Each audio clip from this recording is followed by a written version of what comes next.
take the pink, and then some blue, and then the green, and then more pink, and then a dash of blue. Coloring, coloring, coloring. There's another color.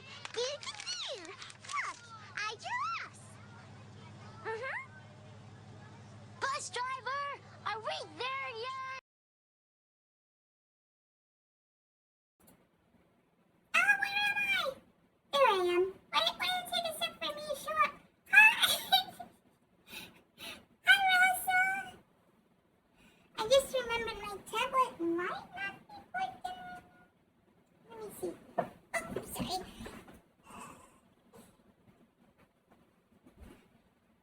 I think you're stuck on thank you for letting me know! There we go. Thank you. Whoops. Let's see. Yeah, I think my tablet's not plugged in on the other end. 1 second. I'll be right back.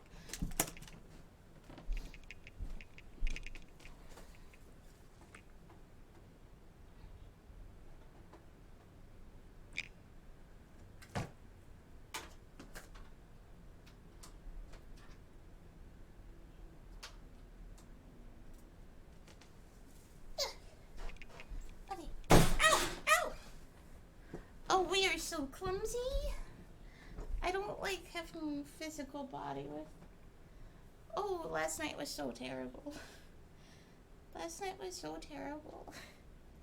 I'm so glad everyone was so understanding. I'm excited to draw. Sorry it's a couple hours late, but yeah. Oh, thank you. I think we're mostly feeling better. Oh, we have never gone to the bathroom so much that we bleed before. I don't know if that's TMI.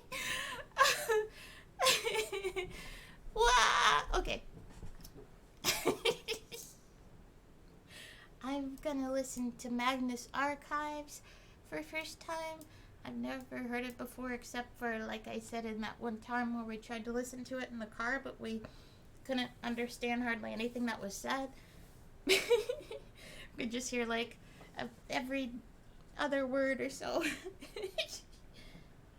I think there's a British guy in it, and I think he's reading a tale to us or something. 1 second. Oh yeah, I should switch screen. I got just the last 4. Oh yeah, I gotta rotate myself and turn my tablet on. I'm a little out of sorts. Here we go. I gotta face my tablet. Here I go. There I go. And display capture. I just want to get set up before I start playing it.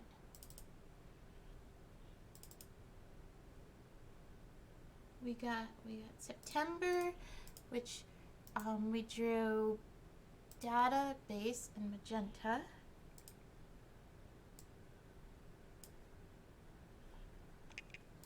And then October is Ghost and Hollow. November is Pookie and Boopsy, and December is me and Q. We're gonna make magenta a little shorter here. Sometimes when you draw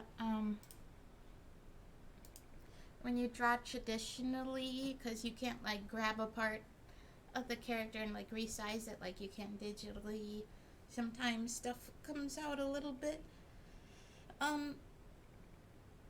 not wrong. What do I want to say? The characters can be a little not proportioned correctly to each other, and that's why we like coloring stuff digitally, because then you can just fix it. I mean, that's not the only reason we like it digitally, but oh, I love the Pookie and Boopsy one. It's so cute. I mean, they all are, but that one might be my favorite, even though I'm in the one with my girlfriend.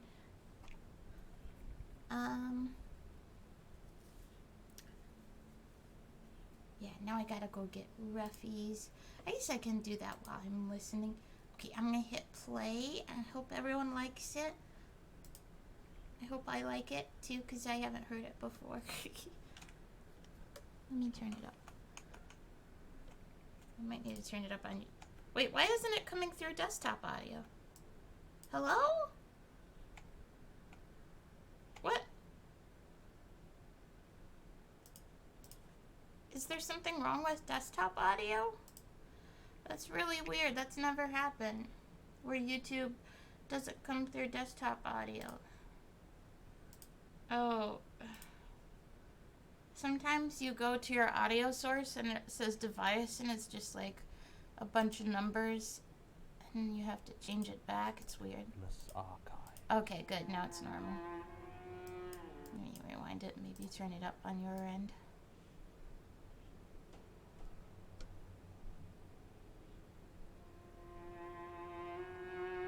Oh, so spooky violin.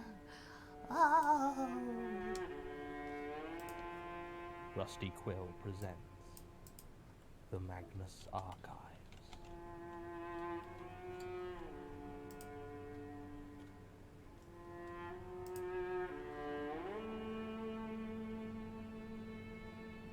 Episode 1. 1. Anglerfish. Oh, I like anglerfish. They're cute. And weird. I like weird.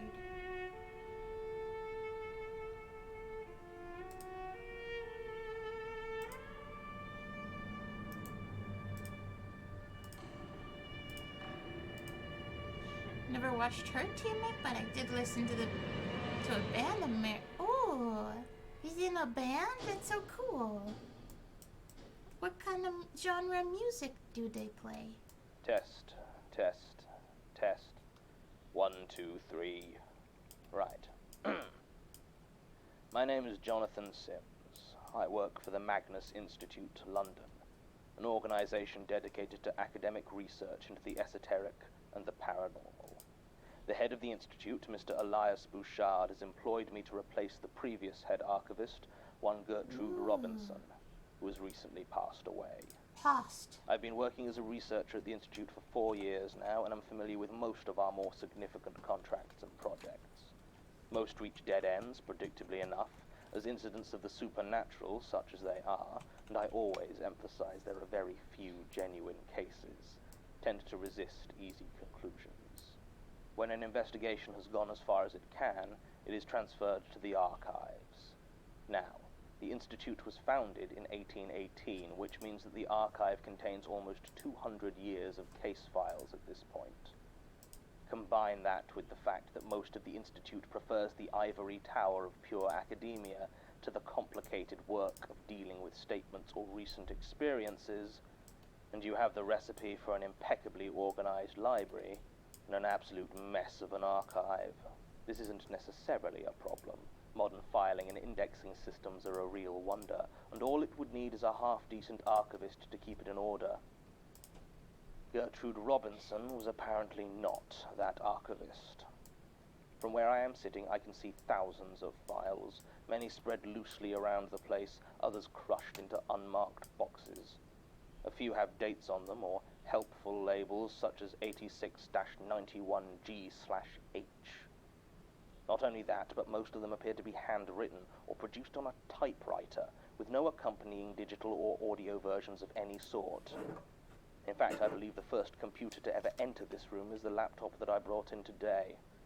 More importantly, it seems as though little of the actual investigations have been stored in the archives, so the only thing in most of the files are the statements themselves.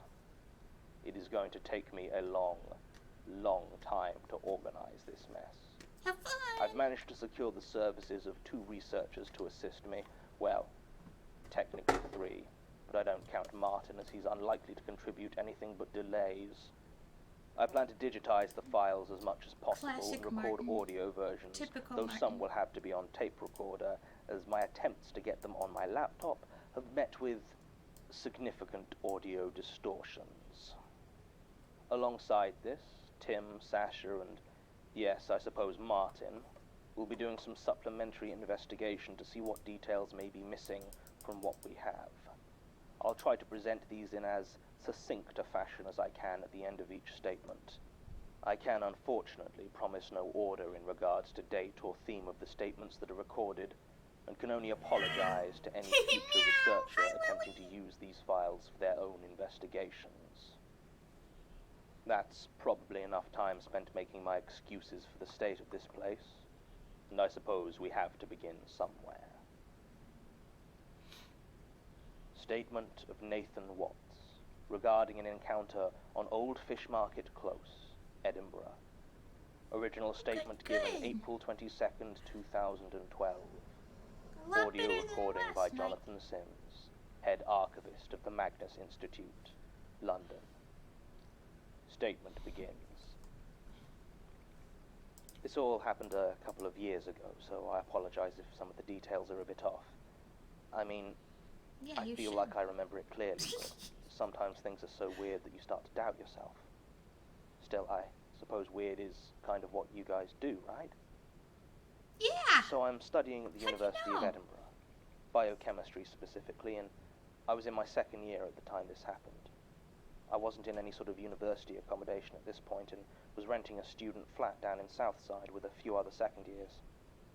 To be honest, I didn't hang out with them much. I took a gap year before matriculating, and my birthday's in the wrong part of September, so I was nearly 2 years older than most of my peers when I started my course.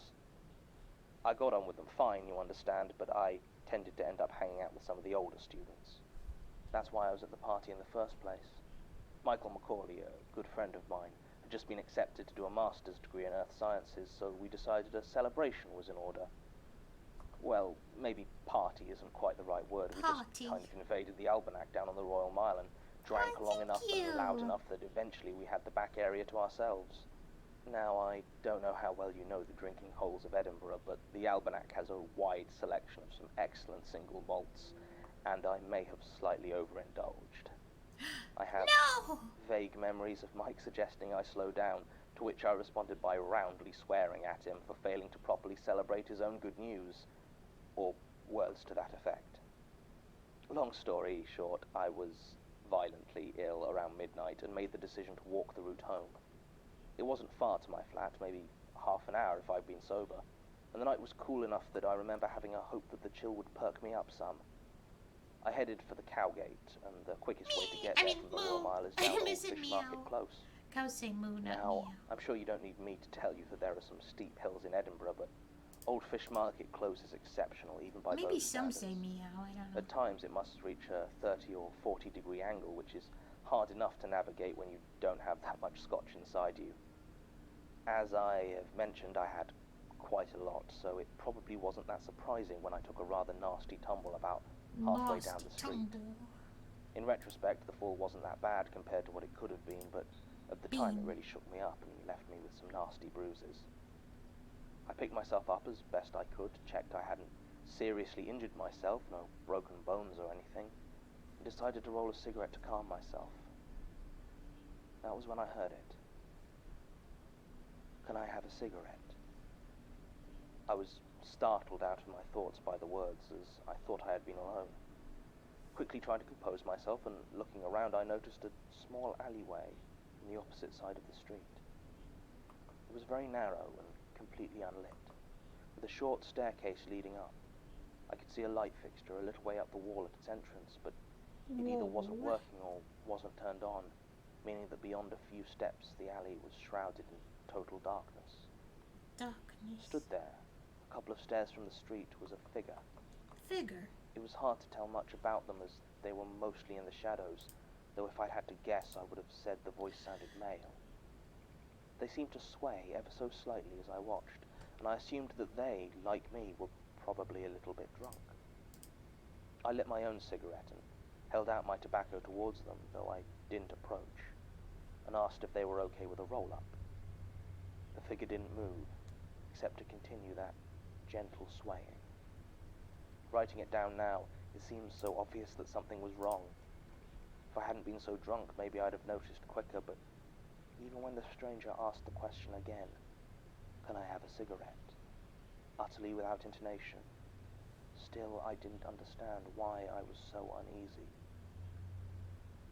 I stared at the stranger, As my eyes began to adjust, I could make out more details. Make out? I could see that their face appeared blank, I don't know. expressionless, Sorry. and their skin seemed damp and slightly sunken, like they had a bad fever. The swaying was more pronounced now, seeming to move from the waist, side to side, back and forth. By this point I had finished rolling a second cigarette and gingerly held it out towards them, but I didn't get any closer. I decided that if this weirdo wanted a cigarette, they were going to need to come out of the creepy alleyway. They didn't come closer, didn't make any movement at all, except for that damn swaying. For some reason, the thought of an anglerfish popped into my head. The single point of light dangled into the darkness, hiding the thing that lures you in. Can I have a cigarette? It spoke again in the same flat voice, and I realized exactly what was wrong. You're not giving him Its the mouth cigarette. was That's what's closed, wrong. had been the whole time. Whatever was repeating that question, it wasn't the figure in the alleyway. I looked at their feet and saw that they weren't quite touching the ground. Ooh. The stranger's form was being lifted, ever so slightly, and moved gently from side to side. I dropped the cigarette and grabbed for my phone, trying to turn on the torch. I don't know why I didn't run or what I hoped to see in that alley, but I wanted to get a better look. As soon as I took out my phone, the figure disappeared. It sort of folded at the waist and vanished back into the darkness, as if a string had gone taut and pulled it back. I turned on the torch and stared into the alley, but I saw nothing. Just silence and darkness. I staggered back up to the Royal Mile, which still had lights and people, and found a taxi to take me home. I slept late the next day. I'd made sure I didn't have any lectures or classes, as I had intended to be sleeping off a heavy night of drinking, which I guess I was, although it was that bizarre encounter that kept playing in my mind. And so, after making my way through 2 liters of water, some painkillers, and a very greasy breakfast, I felt human enough to leave my flat and go to investigate the place in daylight. Creepy. The result was unenlightening. There were no marks, no blood stains, nothing to indicate that the swaying figure had ever been there at all. The only thing I did He's find chewing my was tablet. an unsmoked Marlboro Red cigarette, lying just below the burned-out Menace. light fixture. Beyond that, I didn't really know what to do. I did as much research as I could on the place, but couldn't find anyone who'd had any experience similar to mine, and there didn't seem to be any folklore or urban legends I could find out about Old Fish Market Close. The few friends I'd told about what happened just assumed I'd been accosted by some stranger, and the alcohol had made it seem much weirder than it was. I tried to explain that I'd never had hallucinations while drunk, and that there was no way this guy had just been a normal person. But they always gave me one of those looks, halfway between pity and concern, and I'd shut up. Hi, Fooky. I never did find out anything else about it. But a few days later I saw some missing person appeals go up around campus. Another student had disappeared. John Fellows his name was, though I didn't really know the guy and couldn't tell you much about him, except for 2 things that struck me as very important. He'd been at that same party and, as far as I remembered, had still been there when I left. The other was just that, well, on the photo they'd used for his missing persons appeal, I couldn't help but notice there was a pack of Marlboro Red cigarettes poking out of his pocket. I haven't quit smoking, but I do find that I take a lot more taxis now if I find myself out too late. Statement ends. The investigation at the time and the follow-up we've done over the last couple of days have found no evidence to corroborate Mr. Watt's account of his experience. Creepy. I was initially inclined to refile this statement in the discredited section of the archive, a new category I've created that will, I suspect, be housing the majority of these files. However, Sasha did some digging into the police reports of the time, and it turns out that we're between feeling a lot better. 2005 and 2010, when Mr. Watt's encounter supposedly took place, there were 6 disappearances in and around the Old Fish Market Close. Jessica McEwen in November 2005, Sarah Baldwin in August 2006, Daniel Rawlings in December of the same year, then Ashley Dobson and Megan Shaw in May and June of 2008. Then finally, as Mr. Watts mentioned, John Fellows in March 2010. All 6 disappearances remain unsolved. So, Baldwin and Shaw were definitely smokers, but there's no evidence either way about the others, if they're even connected. Sasha did find one other thing, specifically in the case of Ashley Dobson. It was a copy of the last photograph taken by her phone and sent to her sister Siobhan. The caption was, "Check out this drunk creeper, LOL." lots of But the lizards. picture is of a darkened, apparently empty alleyway, with stairs leading up into it. It appears to be the same alleyway which Mr. Watts described in his statement, the one that, according to maps of the area, leads to Trom Square. But there doesn't seem to be anyone in the photograph at all. Sasha took the liberty of running it through some editing programs, though, and increasing the contrast appears to reveal the outline of a long, thin hand, roughly at what would be waist level on a male of average height. I find it oddly hard to shake off the impression that it's beckoning. End recording.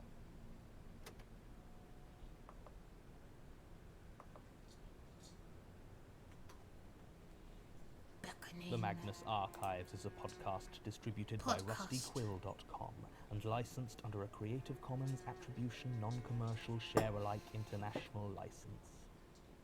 Today's episode was written and performed by Jonathan Sims. It was produced and directed by Alexander J. Newell. To comment on episodes, make donations and view links, images, videos, and show notes, visit rustyquill.com. Rate and review us on iTunes, visit us on Facebook, tweet us on Twitter at The Rusty Quill, or email us at mail@rustyquill.com. Thanks for listening.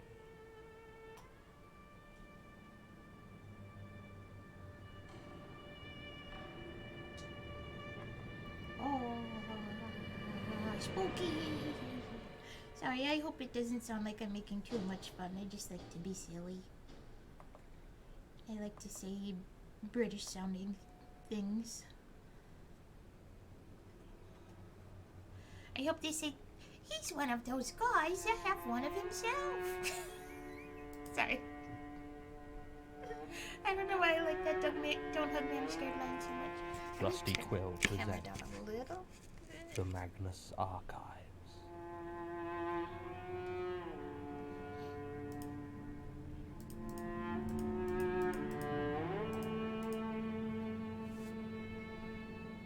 Episode 2. Do Dad is not a good open. character to color while listening to this.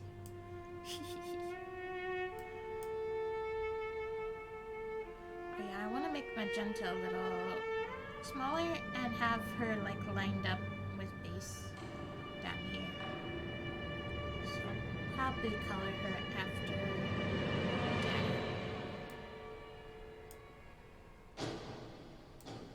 Oh, spooky. Oh, so spooky. I hope this Statement isn't of too Joshua scary. Gillespie regarding his time in possession of an apparently empty wooden casket. Original statement given November 22nd, 1998. Audio recording by Jonathan Sims, head archivist of the Magnus Institute, London. Scoopy! Statement begins. It started when I was in Amsterdam for a holiday with a few of my friends. Scoopy! Everything you're thinking right now, you're right.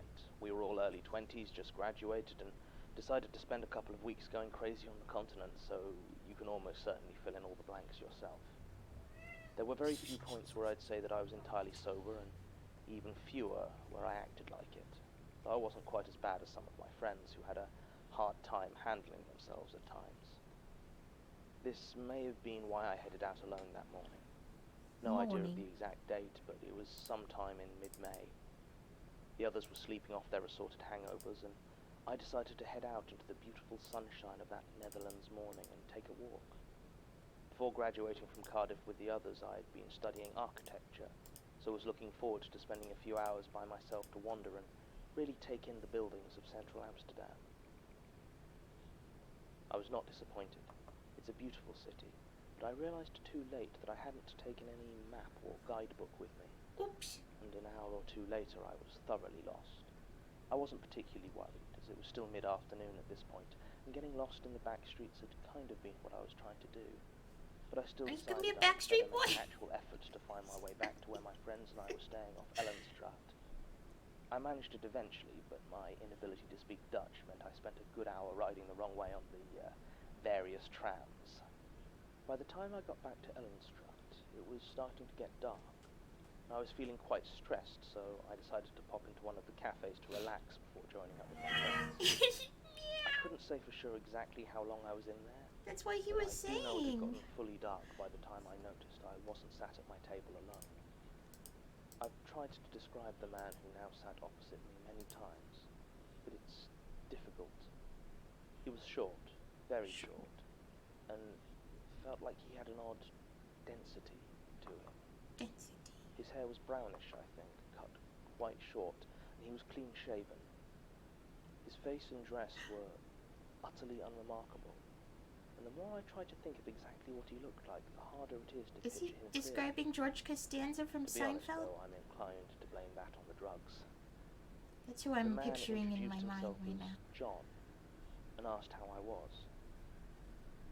I replied as best I could, and he nodded, saying he was also an Englishman inside a foreign land. I remember he used that exact phrase because it struck me at the time as very odd. He said he was from Liverpool, though I don't recall him having It's any very sort of odd because I accent, don't think George is English. and that he was looking for a friend who he could rely on for a favour. Now, high as I was, I got suspicious as soon as he said that last part, and I started to shake my head.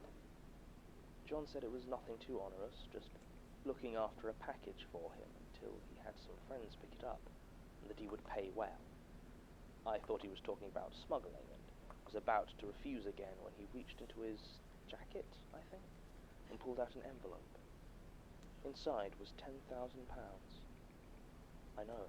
That's heavy.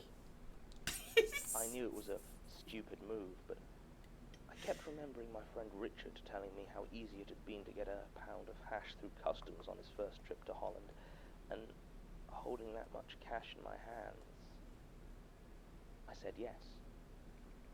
John smiled, thanked me, said that he would be in touch. He left the coffee shop, and I immediately started panicking about what I had agreed to.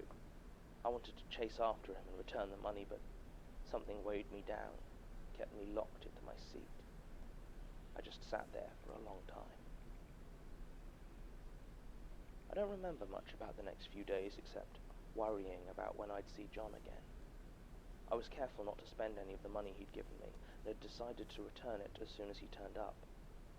I'd say I had made a mistake and couldn't take his money, or look after anything from him. I tried to enjoy myself, but it was like this shadow hanging over me, and I couldn't stop thinking about it. I waited for days, right up until the end of our trip, but he never showed up. No. I obsessively checked my suitcase before boarding the He plane, loves him. just in case someone had snuck something into it, but there was nothing new in there. I flew back to England with my friends still high and £10,000 tucked into my coat pocket. It was surreal. How can you carry It that wasn't much until almost weight a in your year later pocket? that I felt confident enough to actually spend any of the money. I'd moved down to work for a small architect's firm in Bournemouth, on the south coast. It was an entry-level job and the pay wasn't great, but it was the only offer I got in my chosen field, so I moved down there with the hopes of getting some experience and a better position in a year or two. Bournemouth was a decent-sized seaside town, though much less idyllic Oh, than that's I'd true, assumed yeah. it would have been. But rents for a place of my own were a little bit out of my price range, It's given in my your starting pay inventory. grade. I didn't know anyone else down there and wasn't keen to share my space with strangers, so I decided to use some of the money I'd been given in Amsterdam the previous year. I reasoned they were unlikely to find me at this stage. I'd not given John any of my details when he spoke to me, not even my name. If they hadn't been able to find me over the course of the last year, it was doubtful they'd be able to track me here. Also, if it had been drug smuggling as I suspected, £10,000 probably wasn't so much money to them that they'd track me this far over it.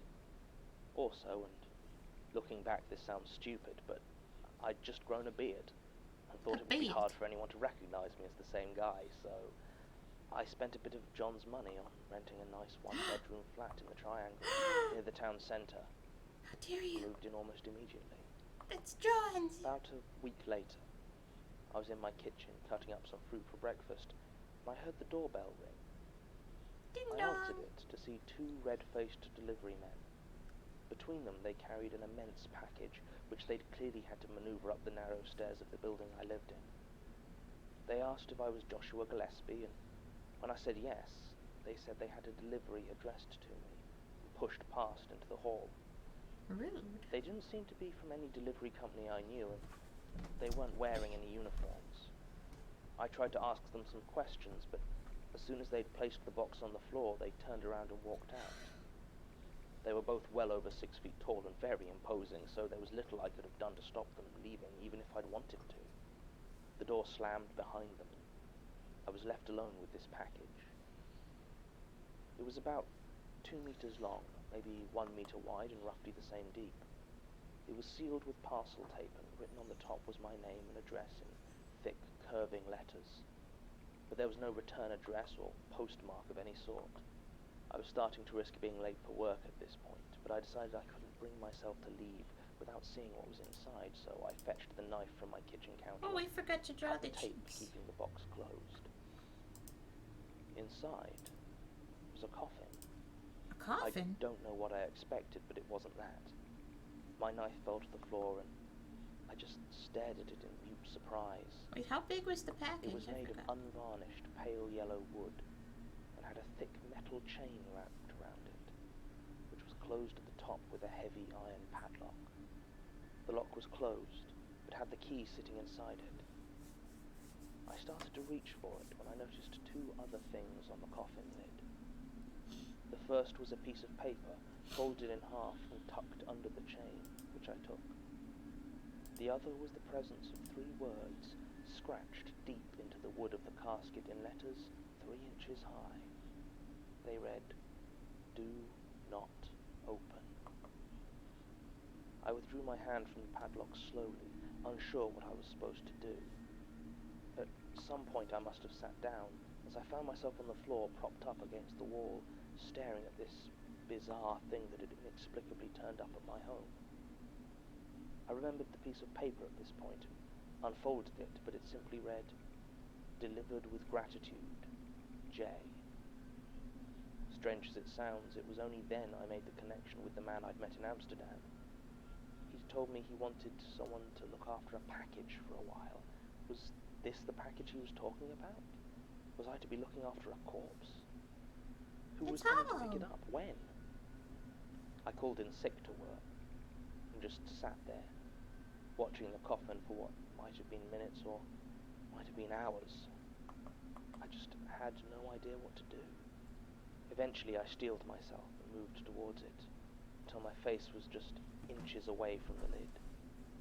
I took a deep breath, trying to see if I could smell anything from inside. Nothing. If there was a dead body in there, it hadn't started to smell yet. I do Not great that I sound really knew effects. what a dead body smelled like. It was early summer at this point, which would mean that they must have died recently, if there was a body in there at all. As I got up, my hand brushed the wood of the coffin. I realized it was warm, very warm, like it had been lying in the sun for hours. Something about it made my flesh crawl slightly, and I withdrew my hand quickly. I decided to make a cup of tea. There was something of a relief standing next to the kettle, as from that angle I couldn't see the thing out in the hall. I could just ignore it. I didn't move even after I'd filled my mug. I just Don't ignore stood there, Hollow. sipping my tea, not even noticing it was still far too hot to drink comfortably. When I finally got the nerve to step back out into the hall, the coffin still lay there, unmoving. I finally made a decision and, firmly gripping the padlock, I removed the key, placed it on the hall table next to the door.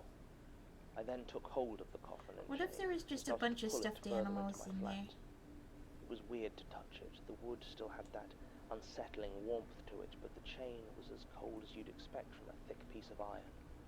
Apparently hadn't taken on any of the heat. Or maybe arcade-style I didn't have poppin' any music cupboards with enough controller. space to hold the thing, so in the end I just dragged it into my living room and pushed it up against the wall as out of the way as possible. I cut up the cardboard box it had been sealed in and put it with the rubbish outside. And just like that I had, apparently, started storing a coffin in my home. At the time, I think I assumed it was full of drugs. At least, as far as I assumed anything about the situation. Assumed. Why anyone would store something in such a noticeable way, or with a total stranger like me, these weren't questions I could even guess at an answer to. But I decided it was best to think about it as little as possible.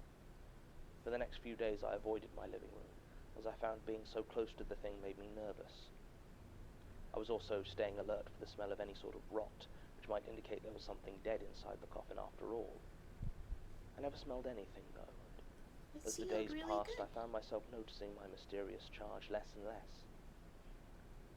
About a week after it arrived, I finally started using my living room again. I'd watch TV mostly and keep half an eye on the unmoving casket. At one point, I got so cocky as to actually use it as a table. I was drinking a glass of orange juice at the time and absent-mindedly placed it on top of the lid, not really realizing exactly what I had done. Oops. At least, not until I heard movement from underneath. Ooh. I froze, listening intently and staring, willing myself to have been imagining things. But then it came again, a soft but insistent scratching, just below where I had placed my glass. It was slow and deliberate, caused gentle ripples to spread across the surface of my juice. Needless to say, I was terrified. More than that, I was confused. The coffin had been lying in my living room, chained and unmoving, for well over a week at this point. If there had been anything living in there when it was delivered, it seemed unlikely it would still be alive. And why hadn't it made any sound before if there was something in there capable of movement? I gently picked up my glass and immediately the scratching stopped. I waited for some time, considering my options, before I placed it back down on the other end of the lid. It took about 4 seconds for the scratching to start up again, now more insistently. When I took the glass away this time, it stopped for another 5 minutes. I decided against doing any further experiments, and instead made the very deliberate decision to ignore it. I felt at that point I either needed to use the heavy iron key to open it and see for myself what was in there, or follow the gouged instruction and resolve myself to never look inside. Never. Some might call me a coward, but I decided on the latter, that I would interact with it as little as possible while it lived in my house. Well, I guess lived may be the wrong term. I knew I'd made the right decision the next time it rained. I heard the box begin to moan. It was a Saturday, and I was spending the day staying in and doing some light reading. I had few friends in Bournemouth. Something about having a mysterious coffin lying in my living room made me reluctant to make the sort of connections that might lead to people coming round, and so I spent most of my free time alone. I didn't watch a lot of television even before my living room was taken over with storing this thing. So I now found myself sat in my room reading quite a lot. I remember I'd just started Michael Crichton's The Lost World at the time, and it started raining outside. Sonic Lost World? It was a hard, heavy rain. The sort that falls straight down with no wind to disturb it till everything is dark and wet. It was barely past midday, but I remember the sky was so overcast and gloomy that I had to get up to turn on the light. And that was when I heard it. It was a low, gentle sound. I've seen Dawn of the Dead. I know what the groans of the undead are meant to sound like, but it wasn't that at all. It was almost melodious. It sounded almost like singing. It was muffled by 20 feet of hard-packed soil. At first, I thought it might have been coming from one of the other flats in my building, but as it went on, the hairs on my arm began to stand on end, I knew.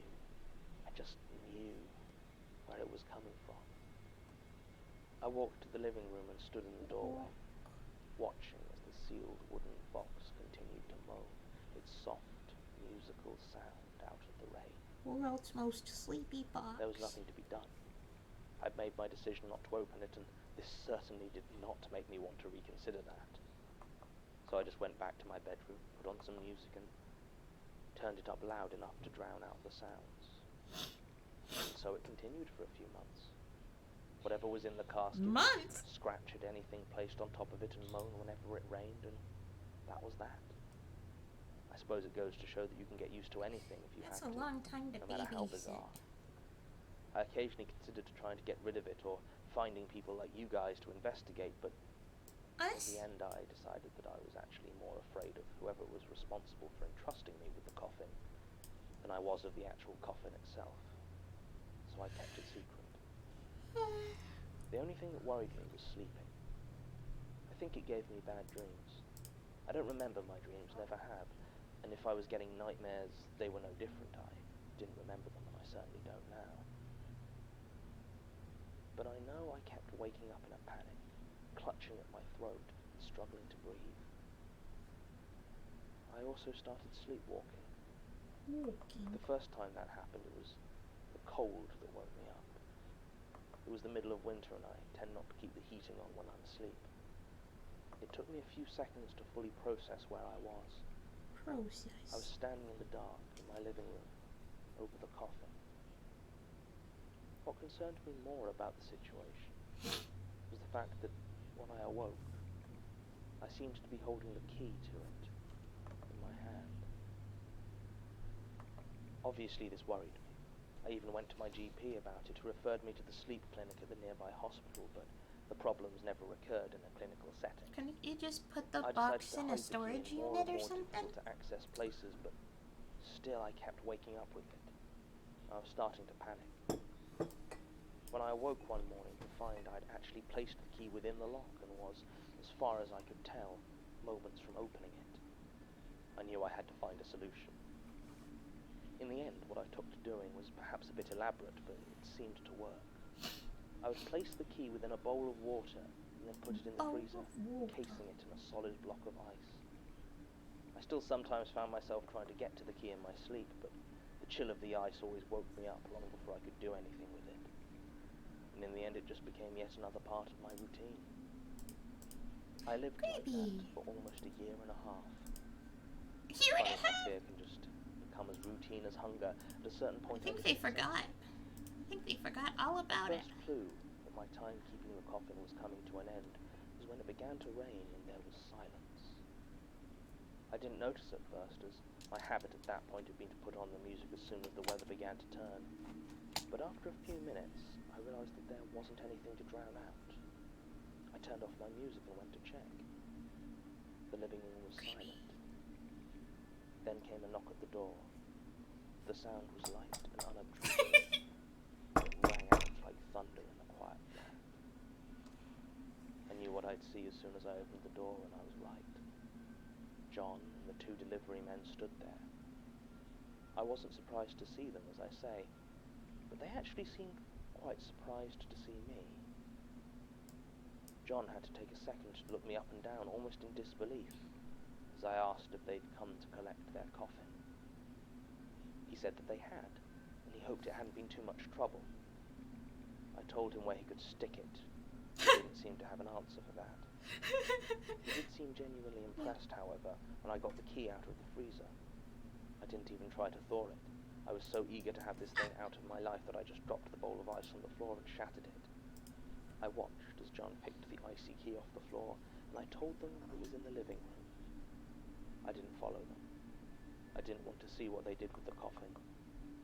I didn't want to see if they opened it. And when the screaming started, I didn't want to see who was screaming or why. I only left the kitchen when the two delivery men carried the coffin past the door. I followed them down the stairs and watched in the pouring rain as they locked it to a small van marked Beacon and Hope Deliveries. Then they drove away. There was no sign of John. That was the last I heard of it. I got a new job and moved to London shortly afterwards. And now I just try not to think about it too much. Statement ends. I get a kiss on my nose from It's Gracie. always nice to hear that my hometown is not entirely devoid of odd occurrences and eerie stories. Ice cream, beaches, and boredom are all very well, but I'm glad to hear Bournemouth has at least a few apparitions to call its own. That said, the fact is Mr. Gillespie's statement starts with drug use and continues on with the lack of corroborating witnesses being a central theme, which means that an eerie story is all that it is. When the Institute first investigated, it doesn't look like they were able to find a single piece of evidence to support the existence of this scratched coffin. And to be honest, I didn't think it was worth wasting anyone's time over now, nearly 20 years later. That said, I did mention it to Tim yesterday, and apparently he did some digging of his own. Brecon and Hope did in fact exist, and were a courier service that operated until 2009 when they went into liquidation. They were based in Nottingham, however, significantly north of Bournemouth, and if they kept records of their deliveries, they are no longer available. What is interesting, however, is the address Mr. Gillespie provided for the flat this all took place in. The housing association that ran it does keep extensive records on the tenants that have lived in their buildings going back some 40 or 50 years. From what Tim could find, it appears that for the 2 years of his residence, Mr. Gillespie was the only person living in that entire building, with the other 7 flats being utterly vacant. Nobody moved in following his departure, and the building was sold to a developer and demolished shortly after this statement was originally given. Predictably, no one who worked for that housing association in the 90s is still there, and despite Tim's best efforts, we could get no explanation for why, in a building of that size, Mr. Gillespie spent almost 2 years living alone, save for an old wooden coffin. Recording ends.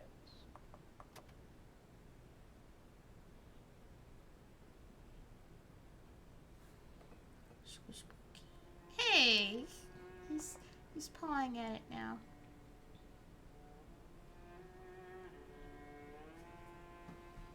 The Magnus Archives is a podcast distributed by rustyquill.com and licensed under a Creative Commons Attribution Non-Commercial Share-alike International license. Today's episode was written by Jonathan Sims. It was recorded and produced by Murray Porter and directed by Alexander J. Newell. To comment on episodes, make donations and view links, images, videos, and show notes, visit rustyquill.com. Rate and review us on iTunes, visit us on Facebook, tweet us on Twitter at The Rusty Quill, or email us at mail@rustyquill.com. Thanks for listening. You're welcome!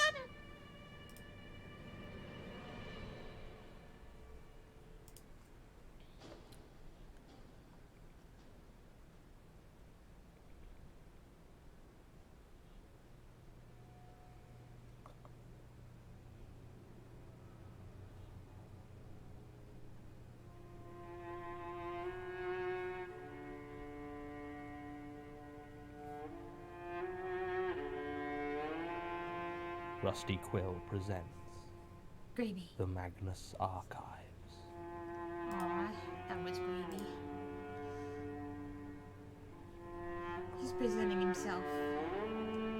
He's one of those guys that present himself. Episode 3. Across the Street.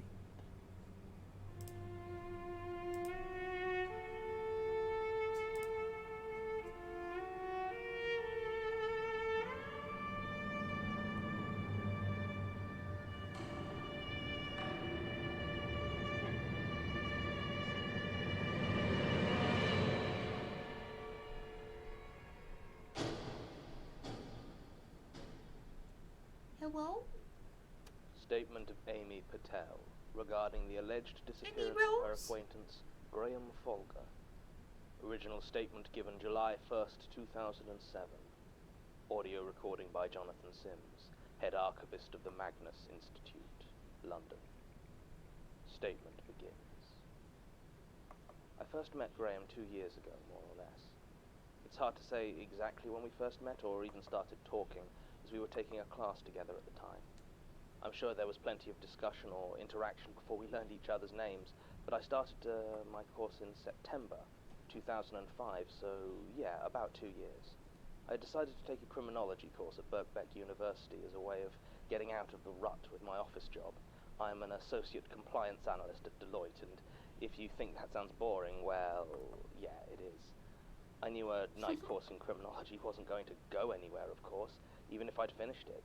I just had to do something to find a bit of interest in my life. And it was either that or become an alcoholic, so... Sorry, I'm going off topic.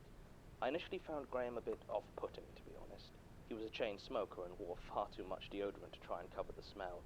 He was a bit older than me, maybe 10 years or so. I never asked his age. I mean, we weren't that close, but he was starting to grey at the edges of his hair, and you could see that the tiredness on his face wasn't just from missing a single night's sleep.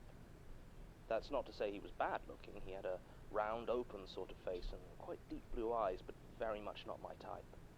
He was well spoken in group work, at least when he did speak. I think it came up once that he'd been to Oxford, though I don't know what college. I'd noticed earlier that during lectures, he always seemed to be scribbling furiously in a notebook, even when the lecturer wasn't speaking. At first, I just thought he was thorough, but I swear I watched him fill a whole A5 notebook in one lecture. I remember it was a talk on youth and the justice system where the speaker was so slow that it wouldn't have filled that book even if Graham had been writing down literally every word. Not to mention, I asked to borrow his notes once for an essay, and he gave me this weird look and said he didn't take any notes. So yeah, point is, I wouldn't have called him a friend, but we got on all right. It was about 4 months into my course that I first encountered Graham outside of the university. I was riding the night bus home, having gone for a couple of drinks and missed the regular service. I live in Clapham, so there's a pretty regular night bus service headed there. Of course, regular also means drunk and angry vomiters, so yeah, I generally tried to be unobtrusive, sitting in a seat at the back of the top floor.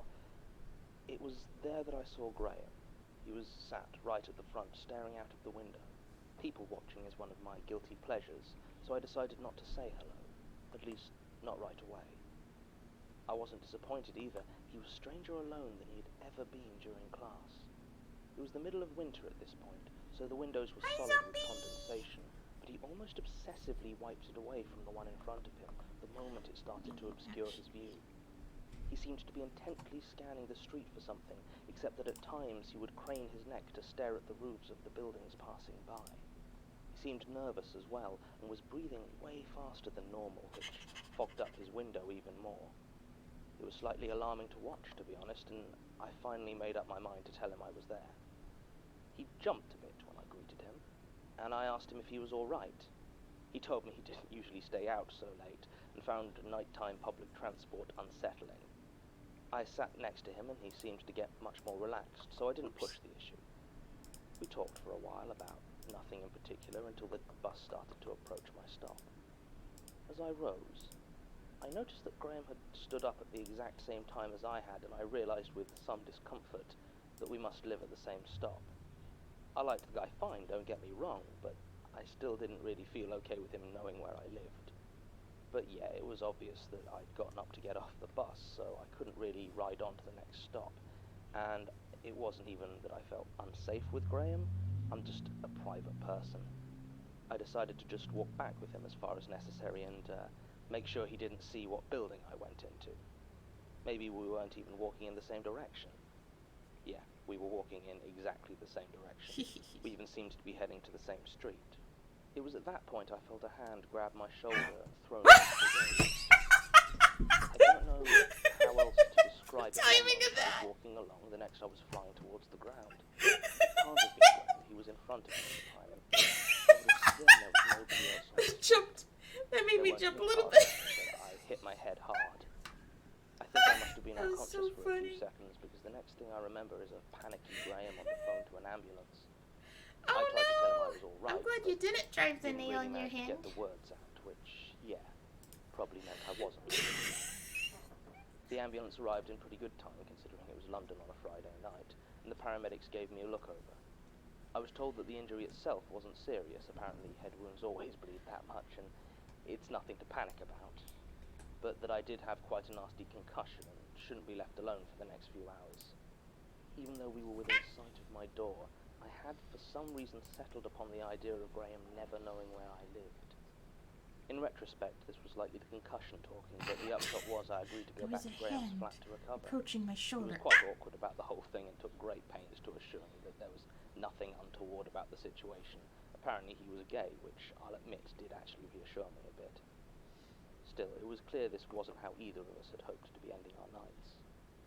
As it turned out, Graham's flat was directly across the street from mine, just a couple of floors lower. I wondered if I could see my window from his. I remember I just want to pause it so I can talk so I don't interrupt. All of us do lots of different games. If you mean me, Snuggle, I try to do, like, games and art, but lately I've been doing mainly art because of working on this calendar that we're trying to get done.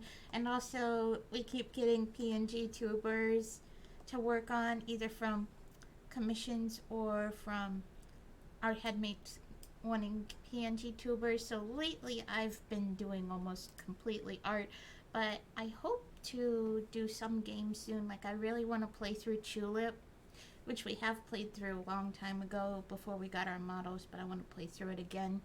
I'll probably want to rewatch Wayne Radio TV's stream VODs of Tulip first, though, because Tulip is a very strange game in a good way, but you have to know really specific things to be able to beat the game.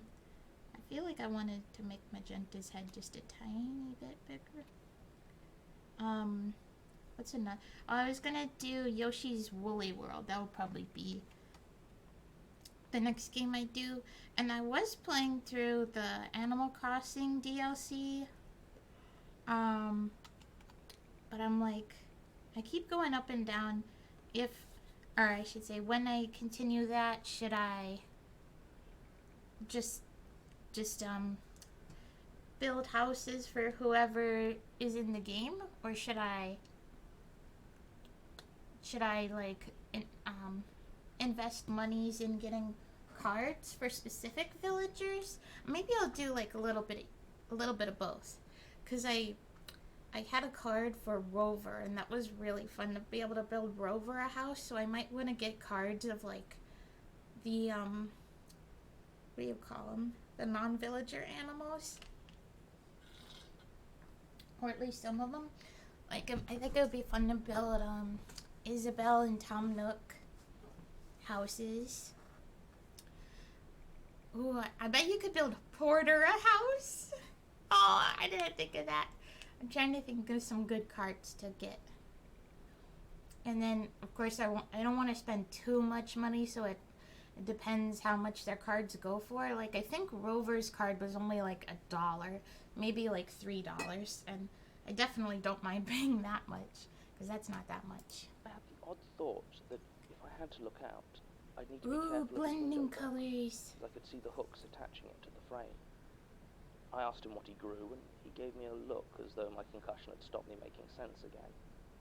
I mean, maybe it had, because when I looked back at the window, the hooks were gone. There was no sign of any window box. At the time, I put it down to my head wound, and even now I'm not sure. The flat itself was a simple affair, quite big by London standards. It had only a few pieces of furniture and a lot of bookshelves, each covered with rows and rows of identical notebooks, with no apparent marking system or And you know, our friend in contents. Illinois also had I started to ask about them, figured but out my how to head make throbbed and I didn't feel up to any Animal answer that might Crossing be cards, so we forthcoming. could also just Graham led me to ask the her sofa to make and some, disappeared maybe, to fetch me an ice pack and a mug of sugary tea. if they're I graciously expensive. accepted both, though I wasn't in much of a mood to talk. Graham clearly felt awkward enough with the silence to do the talking for Awkward. both of us, and I learned more about him over the next hour than I'd ever had a desire to know. Apparently his parents had died in a car accident a few years previously, and had left a great deal of money and ownership of this flat. He didn't need to work anymore, and so had found himself somewhat adrift, taking night college courses to pass the time and broaden his mind. His words, not mine. He said he was trying to figure out what to actually do with his life. He talked on like this for a while, but I stopped listening about that point as I'd become enraptured by the table on which he'd placed my tea. It was an ornate wooden thing, with a snaking pattern of lines weaving their way around towards the center. The pattern was hypnotic, and shifted as I watched it like an optical illusion. I found my eyes following the lines towards the middle of the table, where there was nothing but a small square hole. Graham noticed me staring and told me that interesting antique furniture was one of his few true passions. Apparently he'd found the table in a second-hand shop during his student days and fallen in love with it. It had been in pretty bad shape, but he'd spent a long time and a lot of money restoring it, though he'd never been able to figure out what was supposed to go in the center. He assumed it was a separate piece and couldn't track it down. And yeah, like most of his conversation, I'd have found it dull even if I wasn't concussed. But by this time I was beginning to feel well enough to leave and started to make my excuses to Graham. He expressed his concern, said it hadn't been long enough as the medics suggested, but if I had to... You get the picture. In the end I did leave as I kept getting lost in the lines of the table. The pipes outside of the window made such a weird noise that I didn't think staying was actually going to help me recover. I went straight home, making sure Graham couldn't see me from his window, and spent a few hours watching TV until I recovered enough to go to sleep. By the time I woke up the next morning, I was feeling more or less okay, though I kept a plaster on the cut on my forehead and tried not to think too much about the previous night. One evening, a few days later though, I found myself staring out at my window, the one that faced the street, and I remembered how close Graham lived. I looked to see if I could figure out which window was his, and yeah, sure enough, there it was. It was actually a remarkably clear view of his flat, and I could see him sat on the sofa, reading one of the notebooks from his bookshelves. I realized that if I could see him so clearly, he could likely see me just as well if he chose to look up, and with some remnant of my apprehension from that Friday, I decided to turn off the light in my flat, so he wouldn't see me if he looked up. And then I went back to watching him. Yeah, I know that sounds creepy. It really wasn't meant to be. I said earlier that I really enjoy people watching, and regardless of how boring he may have been to speak to, Graham was weirdly compelling to watch. So that's just what I did. And not just that night either. Yeah, there's no non-sinister way to say that watching Graham became my hobby. It was strange, I'll admit it, but I just couldn't stop myself. I reasoned it wasn't watching him with any purpose or malice in mind. It was purely out of a detached interest in his life. And in my defense, I would have stopped a lot sooner if it hadn't been for the bizarre things he would do. He would constantly reorder his journals, without any apparent system of organization, most of the time without even opening them. Sometimes, he would grab an apparently random notebook from the shelves and start scribbling in it, even though I could see that the page was already covered in writing. Once, and I swear this is true, I saw him take one of his notebooks and start to tear out the pages one at a time. And then, slowly and deliberately, he ate them. It must have taken him 3 hours to get through the whole book, but he didn't stop or pause. He just kept going. Even when he wasn't doing anything with the notebooks, there was an odd energy to him. From what I could see, he was constantly on edge and jumped every time any loud noise passed on the street below. The police siren, a breaking bottle. Hell, I even saw him freak out over an ice cream truck once. Each time he'd leap to his feet, run to the window and start looking out, wildly craning his neck from side to side. Sometimes he'd look up, but I'd learned his patterns well enough to avoid being spotted. Then, all at once, he'd decide that there was no problem and go back to whatever he was doing before. And by whatever he was doing before, yeah, I mean nothing. He apparently didn't have a television or a computer. The only books he seemed to own were his own notebooks. I only ever saw him eat takeaway food. Don't know how many times I watched him eat the same pizza, pepperoni with jalapeno peppers and anchovies. Yeah, I know. But the rest of the time he just sat there smoking, sometimes looking into space, sometimes staring at that wooden table of his. And yeah, I remembered the pattern was kind of hypnotic, and I spent more than a couple of minutes staring at it myself when I was there, but he did almost nothing else.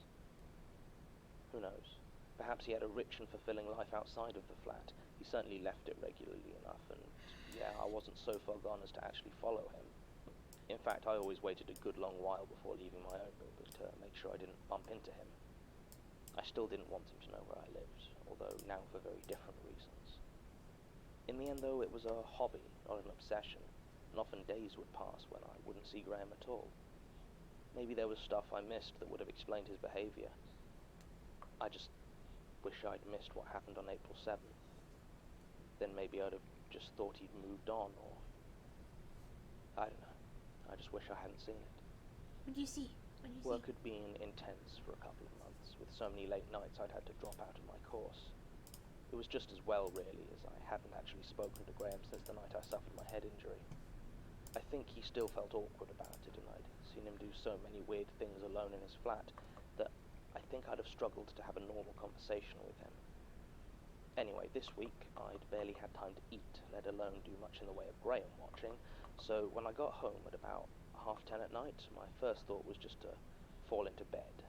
But it was Friday, and I'd drunk a huge amount of coffee to keep going at work, so yeah, I was wired, and looking forward to a long lie-in the next day. So when I saw Graham's light was still on, I decided to spend a relaxing few minutes checking in on him. His light may have been on, but I couldn't see him. I wondered if perhaps he'd gone to bed and simply forgotten to turn it off. More likely he was just in the bathroom, so I decided to wait a while longer. A bathroom? As I stared at that window, I realized there was something, I don't know, off about it. It looks different somehow, but I couldn't figure out what it was. Then I noticed it.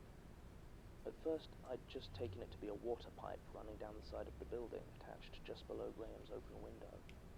The light from the street lamps didn't reach up to his fourth floor flat, and the window ledge cast a shadow that stopped the light from the room illuminating it. It was long, straight, dark, and from what I could see, it just looked like a pipe.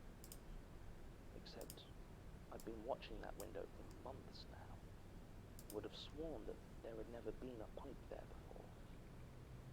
And as I stared at it, it moved. It started to bend, slowly. I realized I was looking at an arm. A long, thin arm. As it bent the joint close to where the arm ended, I think I saw another joint further down, also moving and bending what I could only assume were elbows. It hooked the end of the limb over through the window. When I say moved, that's not quite right. It shifted. Like when you stare at one of those old magic eye paintings and you change from seeing one picture into seeing another. I never saw anything I could actually call a hand, but still it pulled itself through his window. It took less than a second, and I didn't get a good look at what it was. I just saw these arms, legs, at least 4 of them, but there might have been more. And they kind of folded themselves through the window in a flash of mottled grey. I think that was the colour. It was mostly a silhouette. If there was a body or head, it shifted inside faster than I could see it. The moment it was inside, the light in Graham's flat went out. The window slammed down behind it. So, yeah, I just kind of stood there for a long time trying to process what I'd just seen. I could make out some vague movements from inside Graham's flat, but couldn't see anything clearly. Your pixel fog was really good, though. I didn't have any idea what to tell them. In the end, I simply said I'd seen someone suspicious climbing in through a 4th floor window at his address and hung up before they could ask me who was calling. Then I waited and watched the darker flat opposite. I couldn't look away. I was convinced that if I stopped staring, that whatever the hell it was would fold itself back out, reach over and step into my home. Nothing came out. About 10 minutes later, I saw a police car driving up the street. Again. No sirens, no flashing lights, but they were here, and right away I started to feel better. Looking up, though, I saw the light had come on in Graham's flat. There was no sign of the thing I'd seen climb in, but as the police pressed the buzzer outside his building, I saw someone walking towards the door to let them in. Why would you let them in? I can't stress enough how much this was not Graham. He looked completely different. He was maybe a few inches shorter, and had a long, square face topped with curly blonde hair, where I Graham's think had been that's a dark good and size. cut short.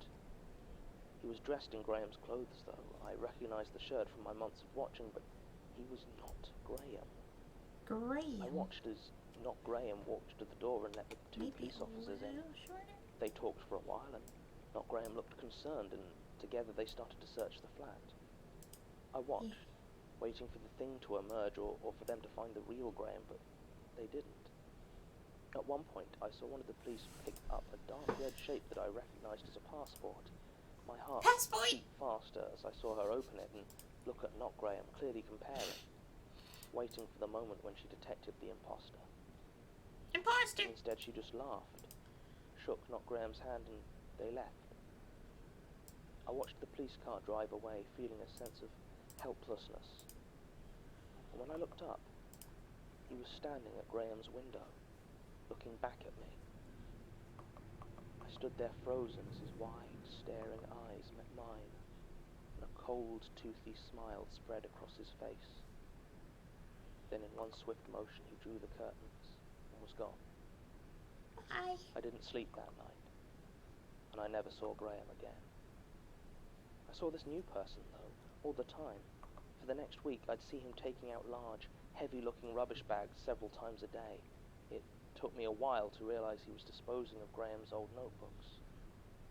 But soon enough, the flat was empty of them.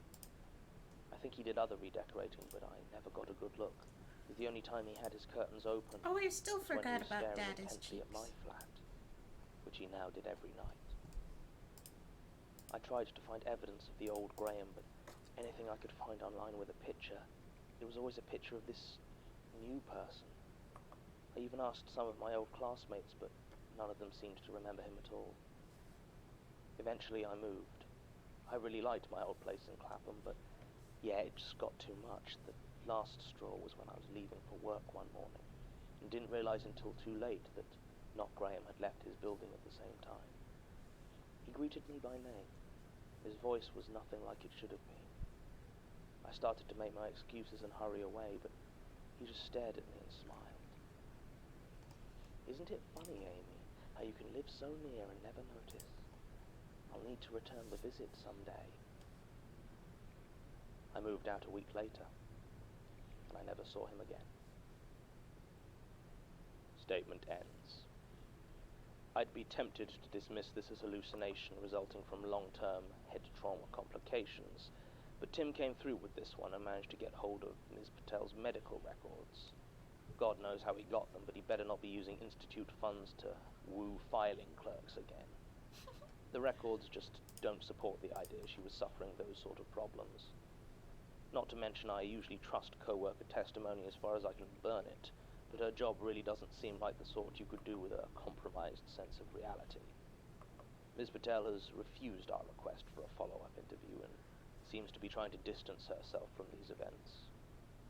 Graham Folger definitely existed and appears to match up with her story. According to coroner's records, Desmond and Samantha Folger, his parents, died on the M1 near Sheffield on August 4th, 2001, and Graham Folger's name appears on the register of several colleges and universities in and around London over the next few years. The flat she mentioned did belong to Mr. Folger, but was sold through an agency in early 2007. All the photographs we've been able to source seem to match the description of this not Graham that Ms. Patel described, except for a few Polaroids enclosed, which appear to be from the late 80s and show the two parents along a dark-haired teenager who doesn't match the later photos at all. There doesn't seem to be much more to be done here. Ms. Patel, like so many of our subjects, seems to have been more interested in giving her statement as a form of personal closure, rather than as the start of a serious investigation. She wasn't even interested when Sasha told her we'd managed to locate what we believed to be one of Graham Folger's journals. Doubt it would have done much good. It just says the same thing on every page. The words, "Keep watching," over and over again. Keep watching, keep watching, keep watching, keep watching, keep watching, keep watching.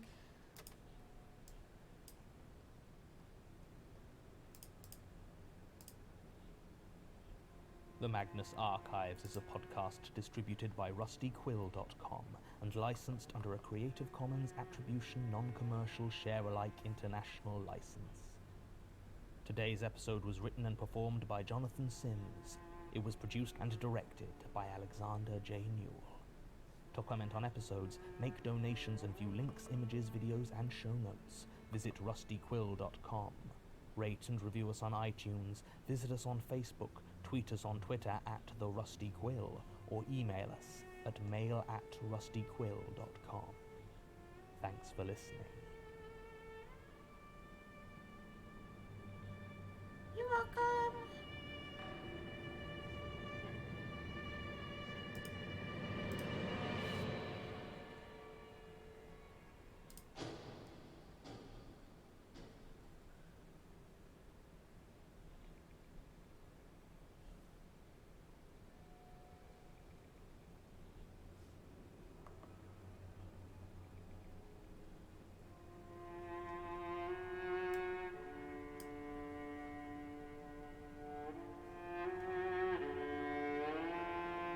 Rusty Quill presents The Magnus Archives.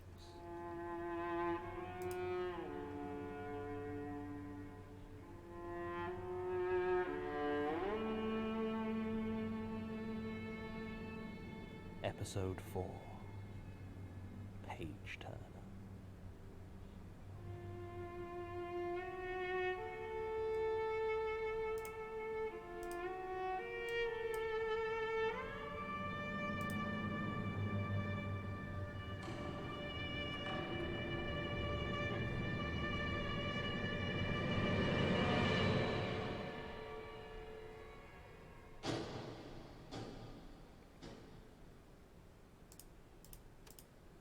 Statement of Dominic Swain regarding a book briefly in his possession in the winter of 2012. Original statement given June 28, 2013.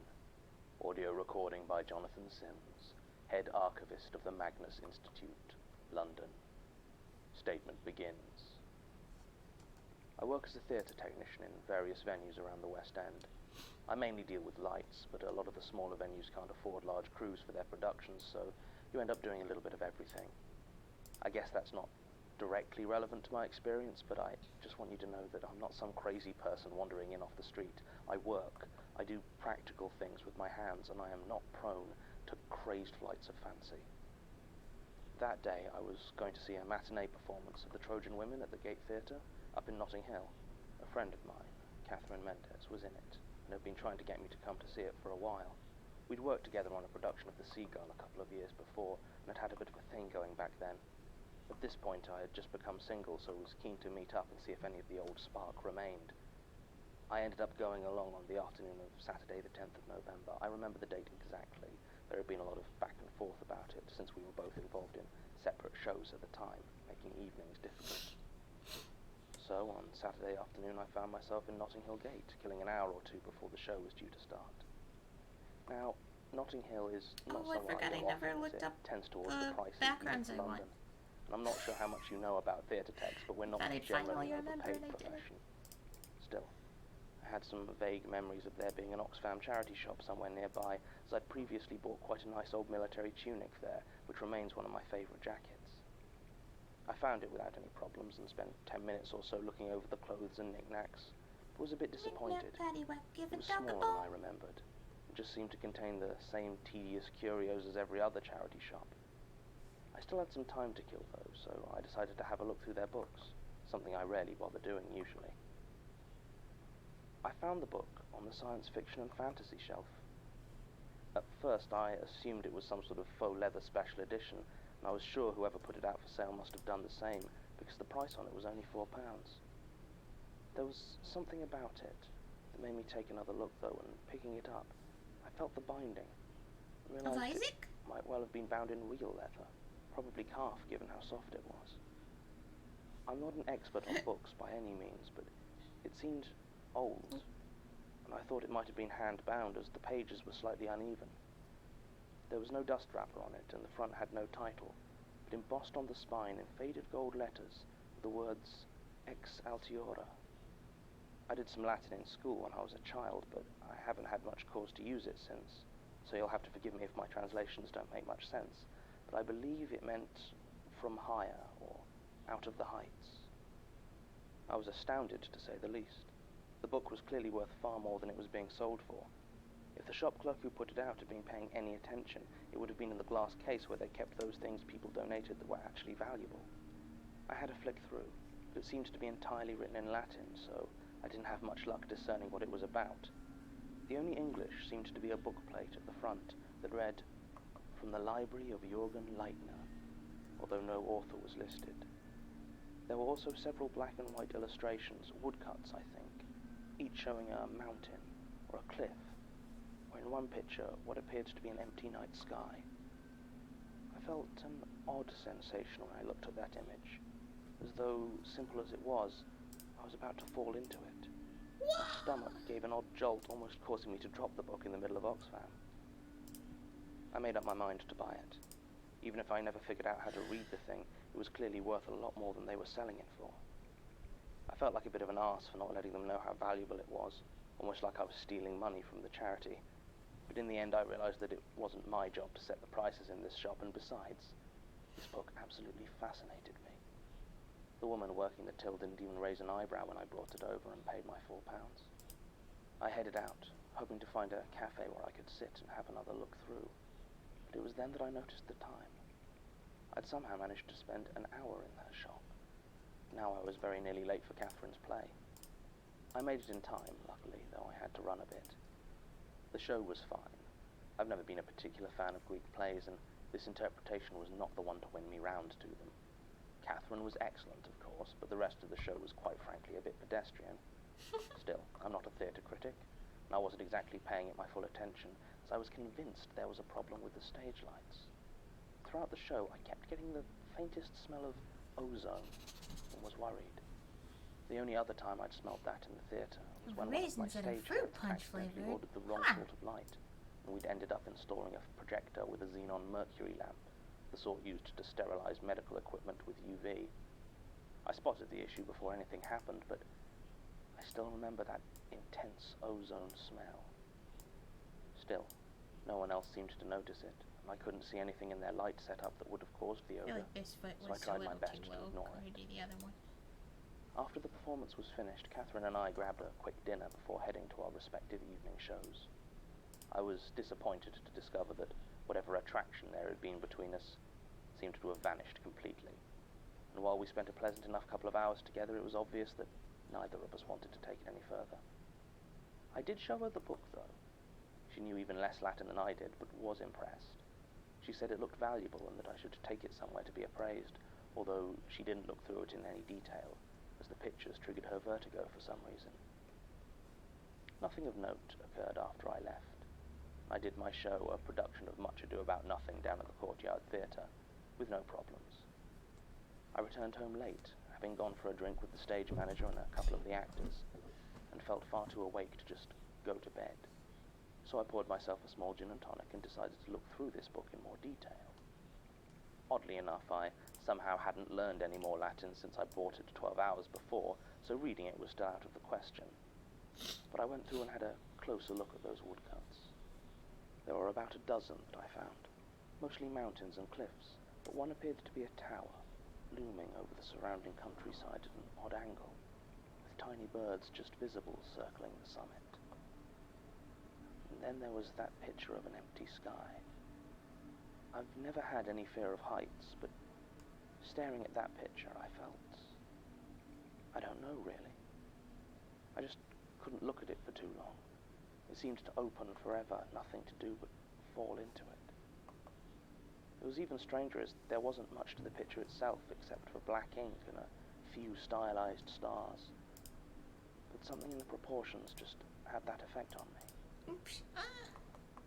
I decided that maybe Catherine had been right and it might be valuable as an antique, so I did some research to try and find out more about it.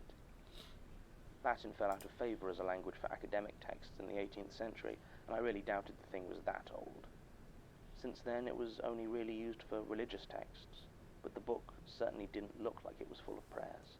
Searching ex Altiora online didn't do much good. The phrase was used in a few old prayers. There was a company called Altiora and something in Italian about football, but nothing that looked even remotely like it related to my book. Yellow tooth. Searching for Jürgen Leitner wasn't much better.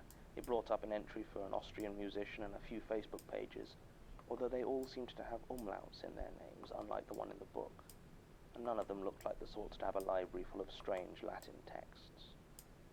The only thing I found that looked even remotely relevant was a listing on eBay from 2007. The auction was titled Key of Solomon, 1863, owned by MacGregor Mathers and Jürgen Leitner, and had been won for just over £1,200 by a deactivated user, GR Bookworm 1818. Hey, that's me! There was no picture or description, just the title and the winning bid. I decided to call it a night and go to bed. I think I had a nightmare, but I don't remember the details. I slept in very late the next day. By the time I awoke, there wasn't much daylight left, but I spent the hours until my show contacting book dealers that I'd looked up online. All of them put the book's age between 100 and 150 years and said it looked like it had been custom bound. Most offered to buy it off me for a few £100s, but at this point I was more interested in information about it. Unfortunately, none of them had heard of it before, or seemed at all familiar with its contents. The last seller I went to did recognize the name Jürgen Leitner, though. She told me Leitner had been a big name in the literary scene during the 1990s, some rich Scandinavian recluse paying absurd amounts of money for whatever books took his fancy. It was said he'd often have books custom bound after providing a manuscript, or even commission authors to produce works to his brief, although she didn't actually know any writers who had worked with Leitner. He dropped from public view somewhere around 95, but she recalled he used to have extensive dealings with Pinhole Books down in Morden, and gave me the details for Mary Key, who owned it. I went and I did my show after that, the last night of the run, in point of fact, but though I didn't miss a single lighting cue, all through it, I just couldn't take my mind off the book. I felt as though there was something I was missing just beyond my grasp, and all throughout I could detect that same faint smell of ozone. Or was it ozone? There was something else there, something I knew but could not remember. Every time I felt I was close, I was overcome with a dizziness and nausea that threatened to topple me over. I skipped the cast party afterwards, instead going for a long walk to clear my head in the cold November air. I don't know how long I walked for. It must have been hours, but it felt right, like it was all I could do. Walking felt as natural as falling. It was only when a man shouted at me for almost walking into him that I stopped and took stock of my surroundings. I had no idea where I was. I took out my phone to find the nearest station and saw that I was only a street away from Morden. I felt dizzy all of a sudden. When I looked at the building I was stood in front of, I was not in the least bit surprised to see a brass plaque reading, Pinhole Books, by appointment only, next to an unmarked door of dark-stained wood. I rang the doorbell and waited. The woman who opened the door wasn't at all what I was expecting. She was very old and painfully thin, but her head was completely clean-shaven, and every square inch of skin I could see was tattooed over with closely written words in a script I didn't recognize. She stood at the bottom of a flight of stairs, and from the top I could hear the sound of death metal blaring out of some powerful speakers. Yeah. I wondered for a moment if she got complaints from the neighbors playing it so loudly at 2 o'clock in the morning, and realized with a start that it was actually 2 o'clock in the morning. I apologized for disturbing her so late and asked if she was Mary Key. She just snorted and asked in a decidedly unfriendly manner if I had an appointment. I reached into my bag and pulled out Ex Altiora, opening it to show Leitner's name on the book plate. Yeah, 1 second. At this, her eyes seemed to light up, and she turned around to walk up the stairs. She didn't shut the door behind her, so I took this as an invitation and followed her up.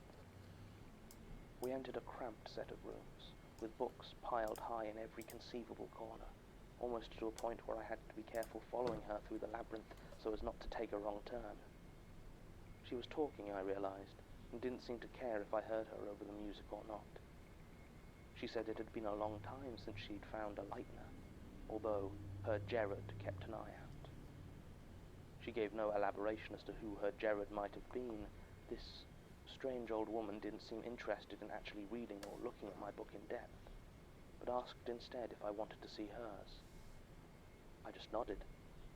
I was out of my depth here, but I had no idea what in.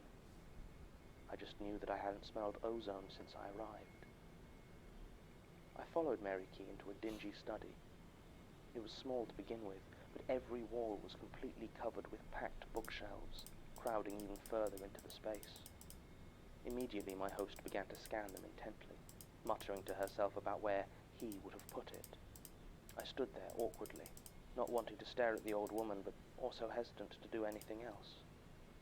Aside from the bookshelves, there was little in the room other than a worn desk with a very old-looking chair behind it.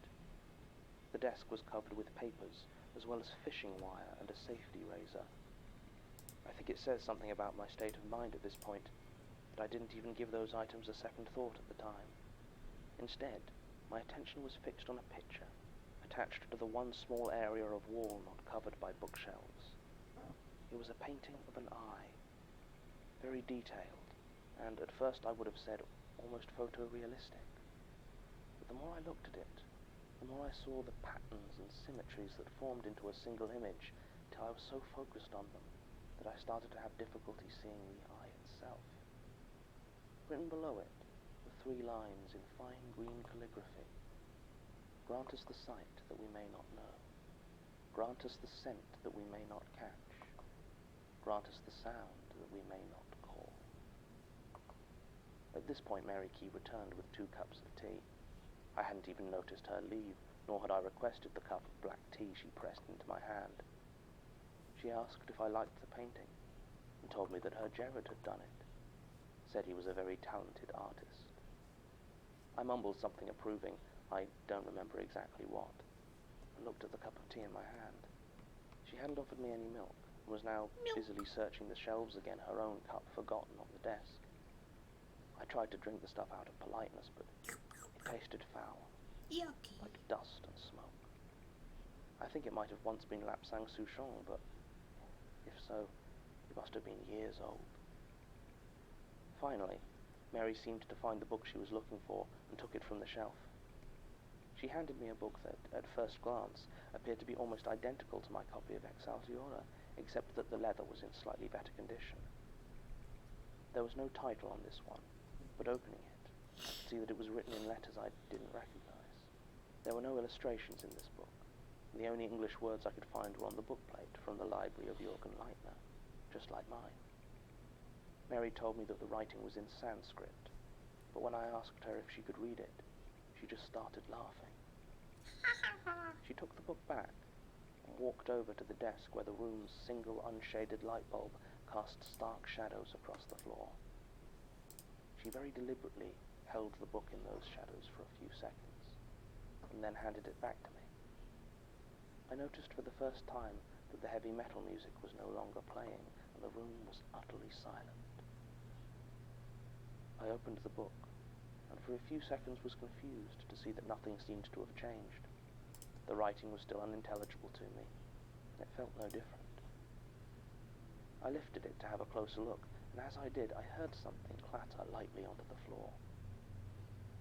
I looked down to see bones.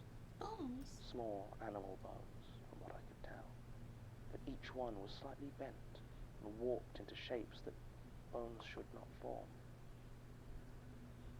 As I stared at them, Mary Key took the book back from me and passed it through the shadows once again.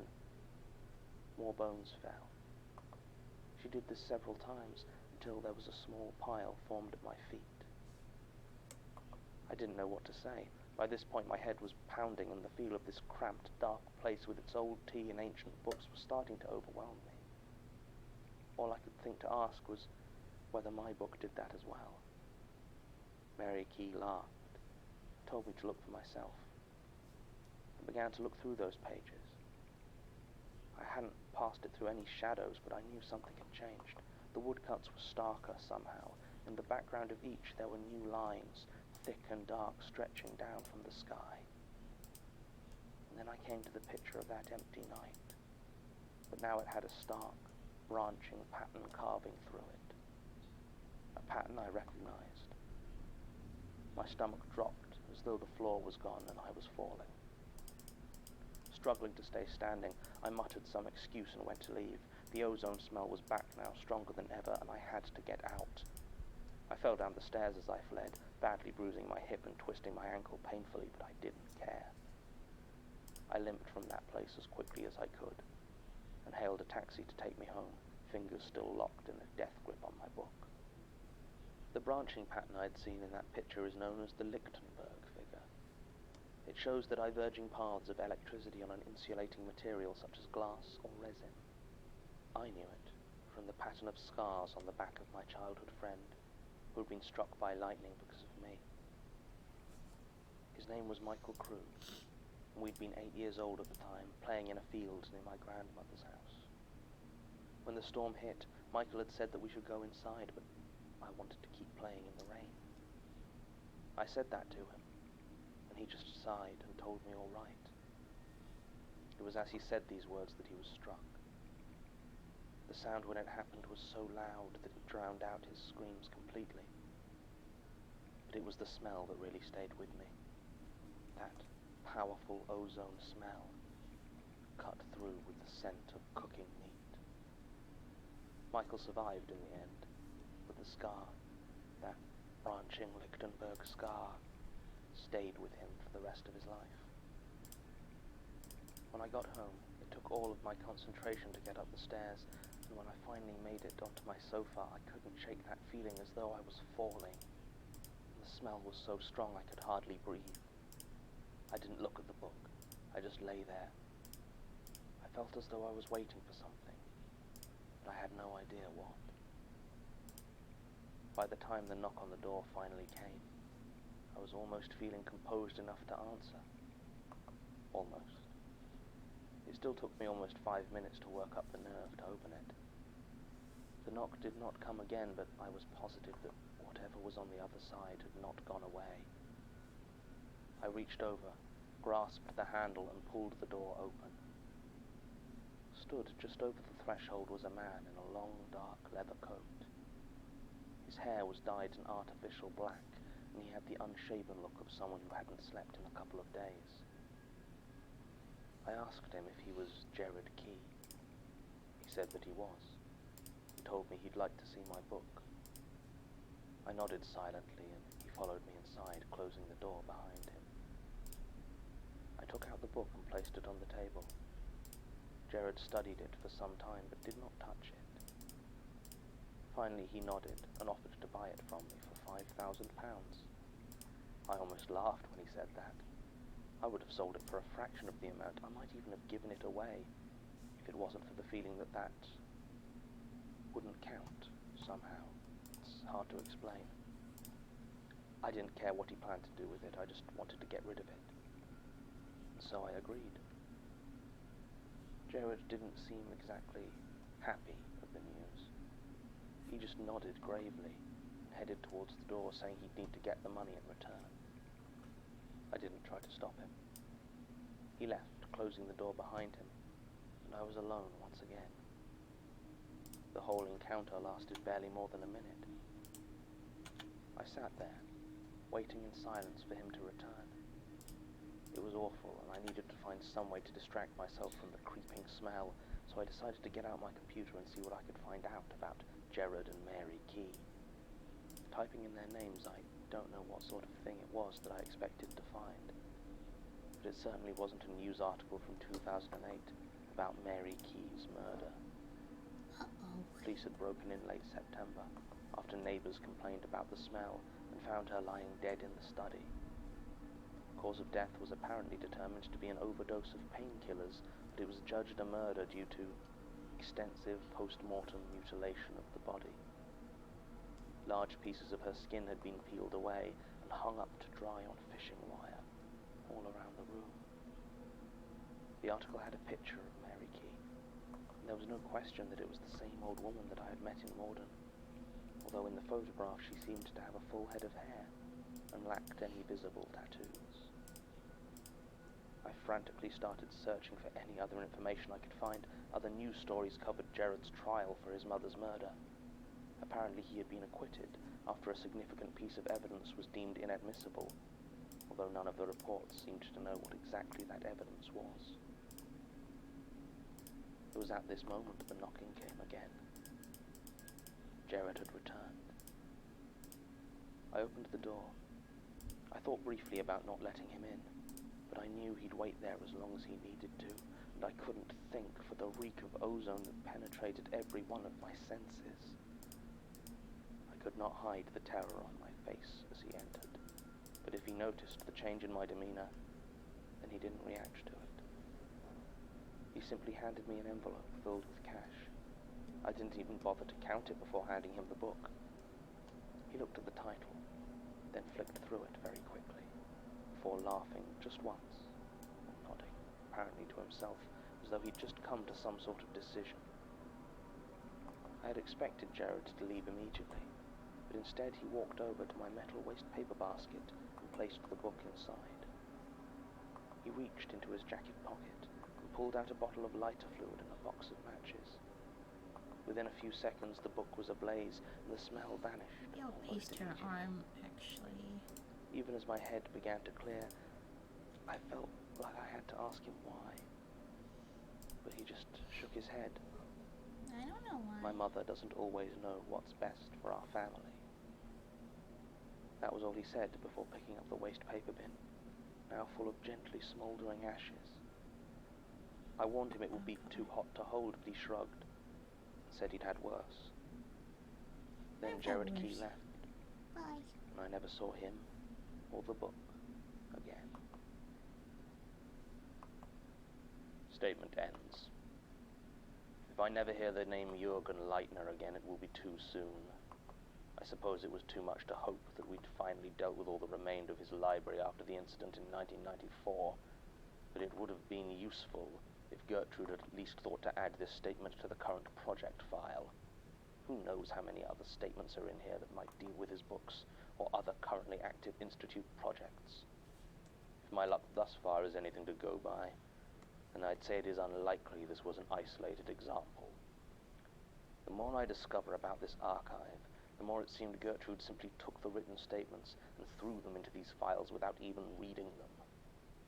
Given that she was head archivist for over 50 years, then this might be a bigger job than I originally thought.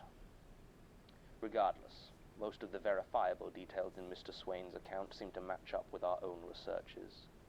Martin couldn't find any records of Ex Altiora as a title in existent catalogues of esoteric or similar literature, so I assigned Sasha to double-check. Still nothing. Is it possible Mr. Swain got the title wrong?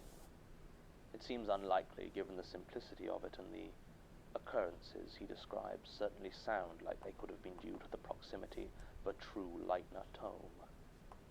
Still, all the other books from his library have been custom editions of known texts on demonology or the arcane.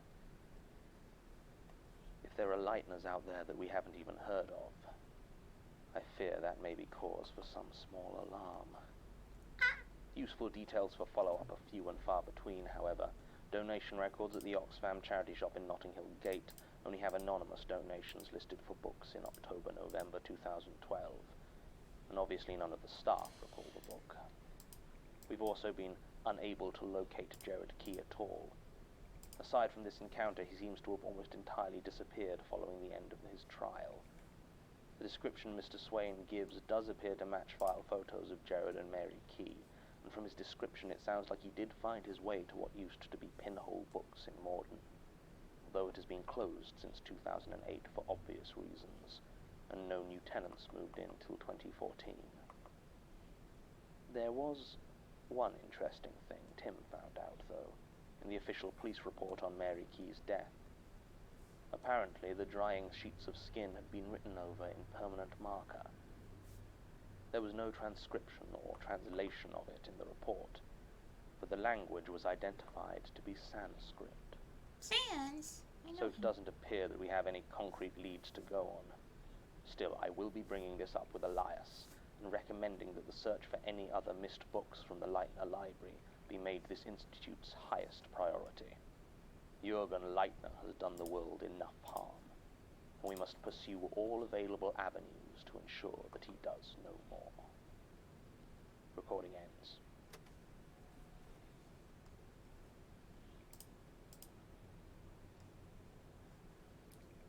The Magnus Archives is a podcast distributed by rustyquill.com and licensed under a Creative Commons Attribution Yay, I think I'm Non-Commercial done Share with this. I Alike just gotta find International backgrounds. License. Today's episode was written and performed by Jonathan Sims. It was produced by Alexander J. Newell, Mike LeBeau, and Murray Porter. And Which I directed will do right by now because I'm Alexander J. professional Newell. streamer. To comment on episodes, make donations and view links, images, videos, and show notes, visit rustyquill.com. Rate and review us on iTunes, visit us on Facebook, tweet us on Twitter @TheRustyQuill, or email us at mail@rustyquill.com. Thanks for listening. Let's see. What's a good picture?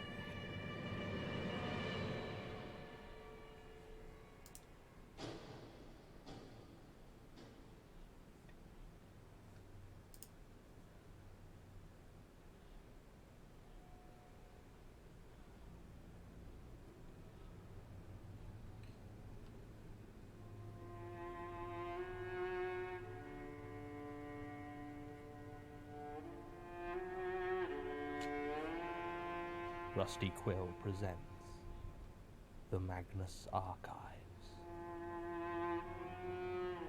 Oh, thank you, Rasa! That's our headmate's database in magenta. We love him so much. Episode 5. Oh wait, I Thrown just Away. remembered I didn't add bases blushies that were in the sketch.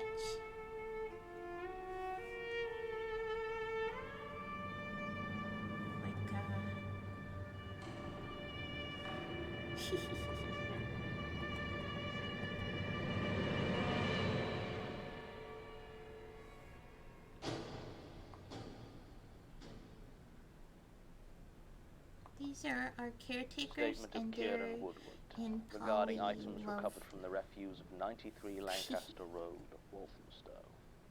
Original statement given February Okay. 23rd, 2009. Audio recording by Jonathan Sims, head I archivist like of the this Magnus one. Institute, London. Statement begins.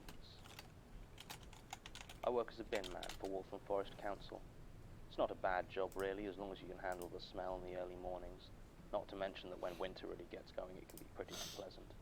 I've had to chip ice off more than a few bins in my time just to get them open.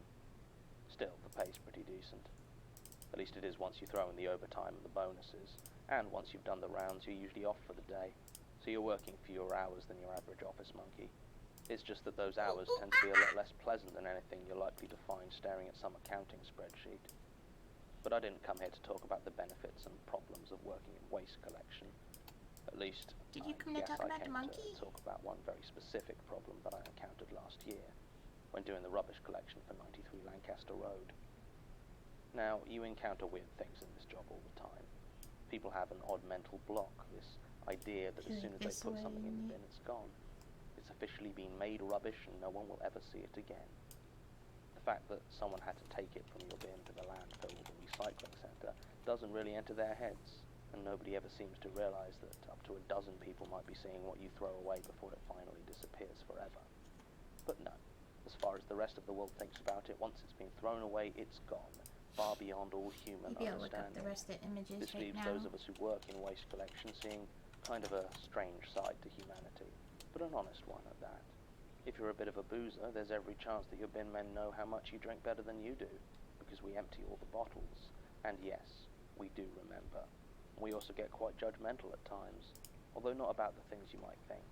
You can throw away a mountain of grotesque porn, and as long as you've tied it into neat bundles, we're fine with it. But if you throw away cat litter without properly bagging that, you better believe that you've earned the hatred of every bin man that ever slung a sack. Still, I'm getting off topic. Point is, the bag of doll's heads didn't bother me. I mean, it was freaky, don't get me wrong. Hundreds of small plastic heads staring out of the refuse sack at me. But aside from a slight rip on the side of the black bag, they were thrown away very neatly, and were easy enough to toss into the truck. The bag was full of them, mind. It was placed next to the green recycling bin, and at first I thought it was just a single doll with its head positioned near the tear. But when I tossed the bag into the truck, the rip split, spilling forth a whole bunch of the things. At a guess, I'd say there were over 100 in there. They were made of hard, rigid plastic with that infant doll face that you seem to find on every toy like that. Several of them had different hair molded or painted on, so it was clear that they weren't simply from 100 or so of the same doll. Someone had spent time acquiring a whole variety of different dolls, which they then beheaded and stuffed into the sack. They were very battered, but not with age. It looked as though someone had taken the brand new heads and dragged them over rough concrete.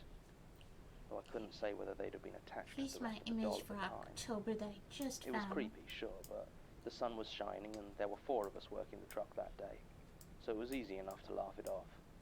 It was the old crew, me, David Ataya, Matthew Wilkinson and Alan Parford, who drove Just need November the truck. and December.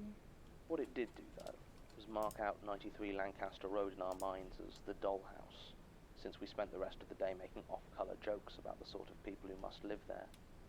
I said before that your bin man knows a lot about you. Now that's probably not actually true for most people. We service hundreds of homes each day, and who can keep track of that many people? Who wants to? You do have houses, though, that you learn to keep an eye on. The sort of places that throw out strange or sometimes even dangerous things. Like I said, we probably know if you're an alcoholic, but it's not because we watch you obsessively or care about your health.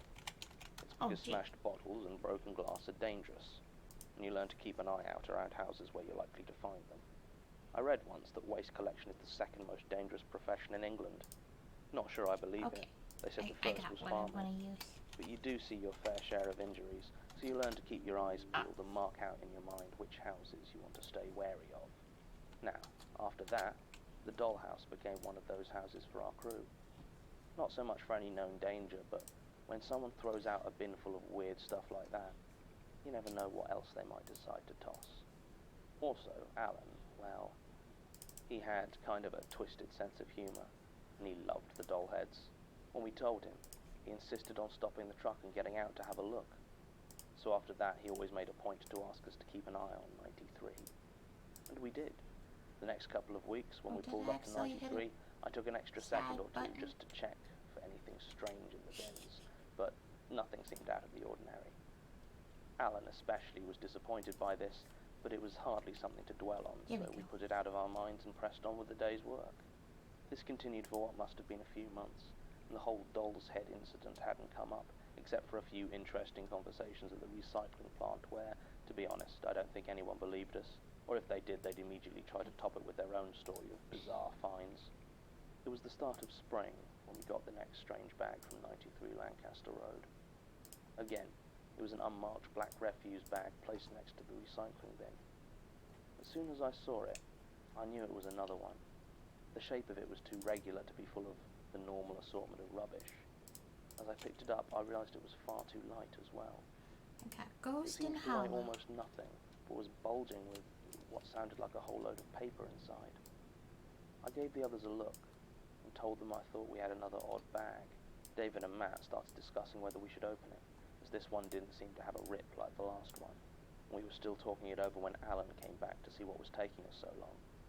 He knew I want to where we adjust were. it so You could that see it in his eyes that he'd been hoping Ghost is down here. One look at his face and I knew that if we didn't open it, he would. I looked up towards the house, checking for anyone watching, but 93 was right near the start of our route, so it was still very early in the morning and all the lights were off. There was no sign of movement, so very carefully I opened the do bag. these two on separate layers Inside was paper, so we can as adjust I their heights expected. and stuff It without seemed to be a single issue. strip of thick white writing paper, maybe an inch wide. The paper was long, so long that it seemed like the whole bag was filled solely with this one piece of it, wrapped and curled and crumpled to fit inside. There was writing on it in another language, I think Latin. Matt, It's who was always raised Catholic Latin, and never isn't shut it? up about it, said he recognised it and claimed that it was the Lord's Prayer, the Our Father, written over and over again. He seemed pretty rattled about it, especially at the fact that at certain points the edges of the paper seemed to be slightly singed, as though it had been passed over a candle or a lighter. He even seemed hesitant about throwing it in with the rest of the garbage, but we didn't have anything else we could actually do with it, so into the truck it went. Alan was smiling the rest of the shift, and there was a delight there that, quite frankly, had started to unsettle me a bit. As far as I was concerned, this was a bit of a letdown after the doll's heads, but the way the others had reacted put me a bit on edge. The third bag was the one that really changed things. It was a fortnight after the one with the prayer paper in it.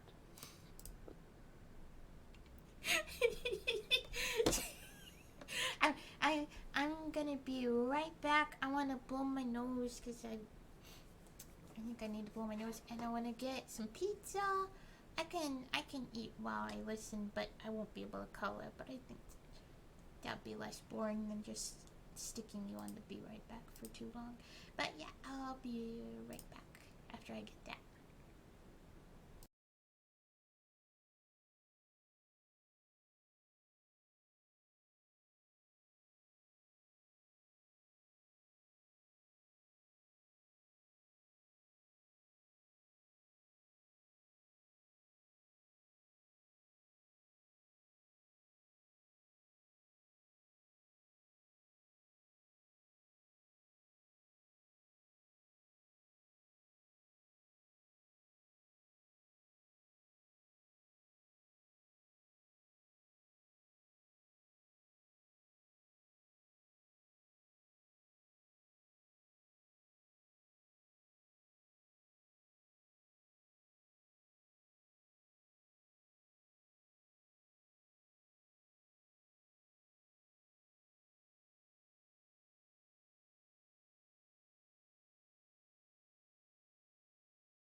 Hello. Okay.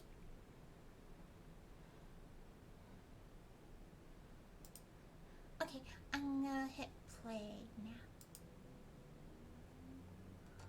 And just eat while yeah.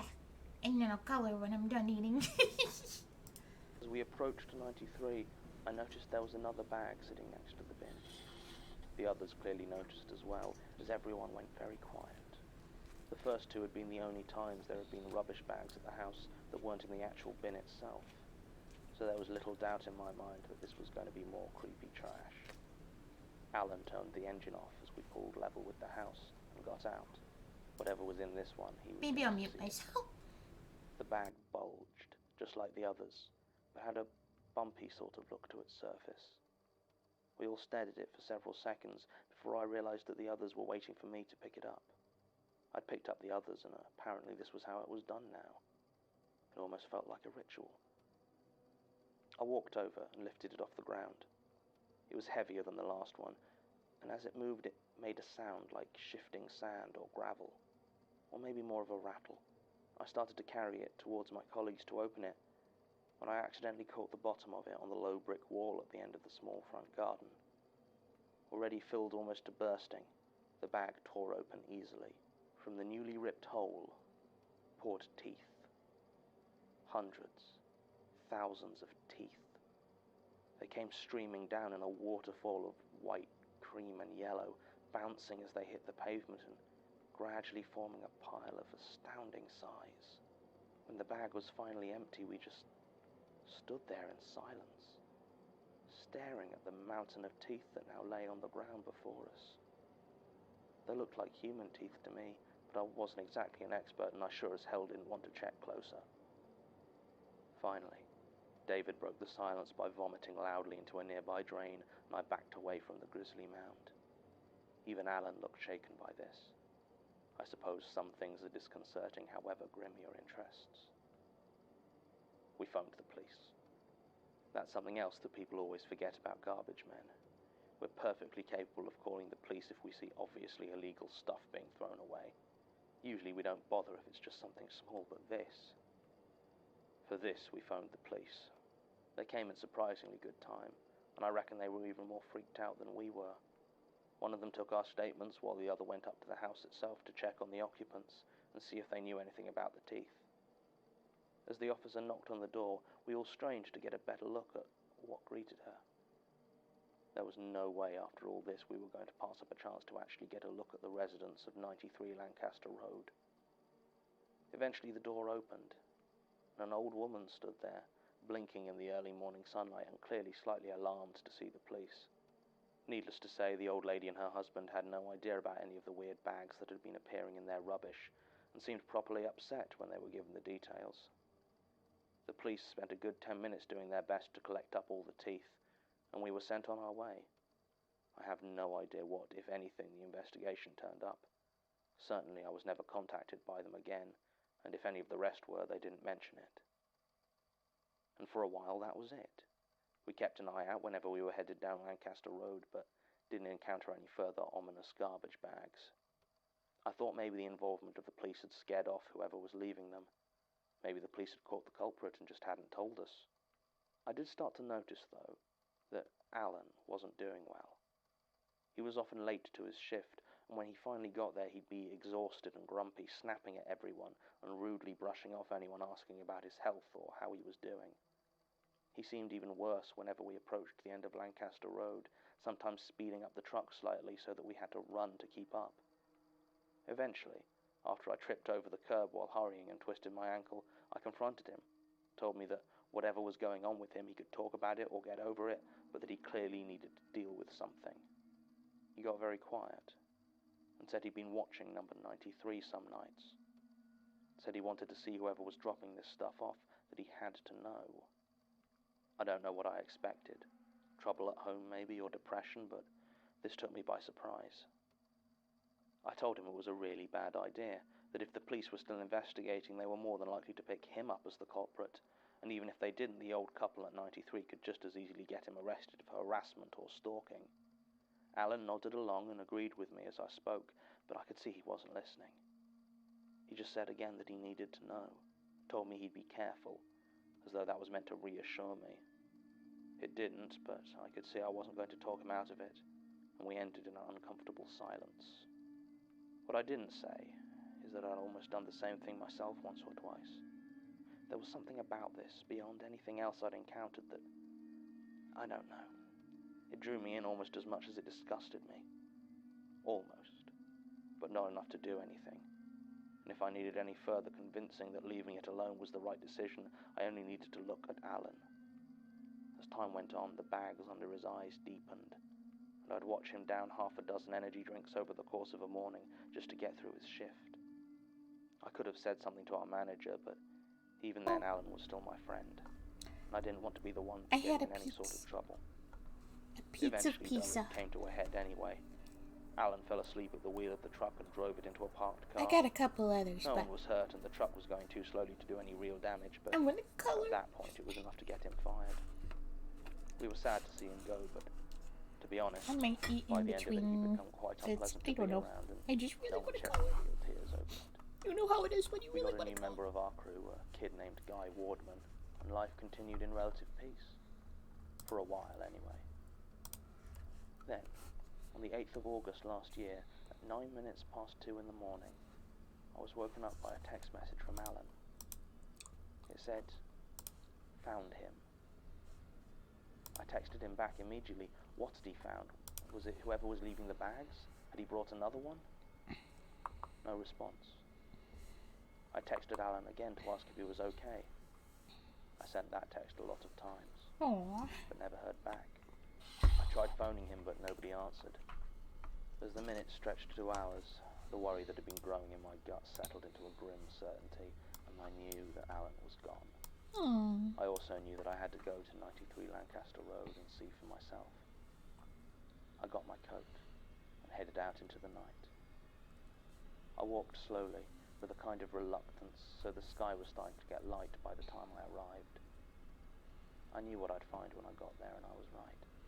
There was no sign of Alan, or of whoever he might have seen. There was, however, a new rubbish bag sitting there in its usual place. Uh-oh. It was full, and this time the top of it had been tied off with a dark green ribbon. arranged in a bow like an old-fashioned Christmas present. Merry Christmas! It bulged in much the same way as the last one. I picked up the bag, which turned I out to be hope you quite like my light, teeth and I took images, off by the bow. way. Opening it, I saw shifting white, and for a second I was sure it was more teeth. Looking closer, though, I saw the truth. Packing peanuts. Polystyrene packing peanuts, enough to fill the bag to capacity. I almost felt relieved, until I realized there was something else in there, something making it heavier than a bag of polystyrene should be. I closed my eyes and reached in, expecting to find something horrible inside. My hand closed instead around cold metal. I drew out a fist-sized lump of, I think it must have been copper or bronze. It had been roughly carved into the shape of a heart, but like a real heart, not like a Valentine's one. It was cold to the touch, like it had just come out of a freezer, and it almost stuck to my skin. Engraved on the side was the name Alan Parfit, the letters carved in with machine-like precision. That was the last sign of Alan I ever found. Oh. As far as I'm aware, he's never been seen since. I gave the lump of metal to a friend of mine who works the medical waste run and owes me a favour. I asked him to throw it in with the shipment, as the medical incinerators burn hotter than any I have access to, and I figured that was my best shot at getting rid of it properly. I still work the Lancaster Road route, but since then there haven't been any more weird bags turning up at 93. Mostly I've just tried to forget about it. Statement ends. It's nice to have a statement where most of the particulars are easily verifiable. It comes with shorter supporting statements from David Attire and Matthew Wilkinson confirming the contents of the first 3 bags, as well as the details of Alan Parfit's behavior prior to his termination from the employment of local government. In an uncharacteristic example of actually dealing with modern technology, my predecessor had the good sense to make a copy of the final text conversation between Alan Parfit and Mr. Woodward. I had Martin conduct a follow-up interview with Mr. Woodward last week, but it was unenlightening. Apparently there have been no further bags at number 93, and in the intervening years he has largely discounted many of the stranger aspects of his experience. I wasn't expecting much, as time generally makes people inclined to forget what they would rather not believe. But at least it got Martin out of the Institute for an afternoon, which is always a welcome relief. Sasha had more luck following up with the old police reports.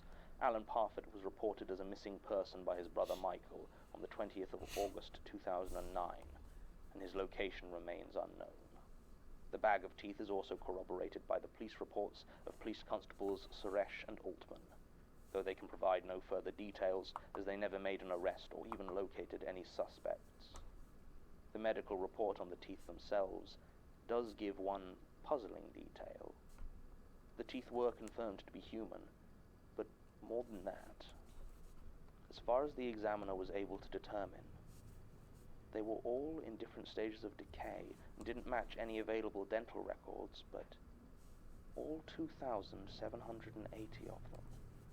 That's a the lot. exact same tooth. End recording.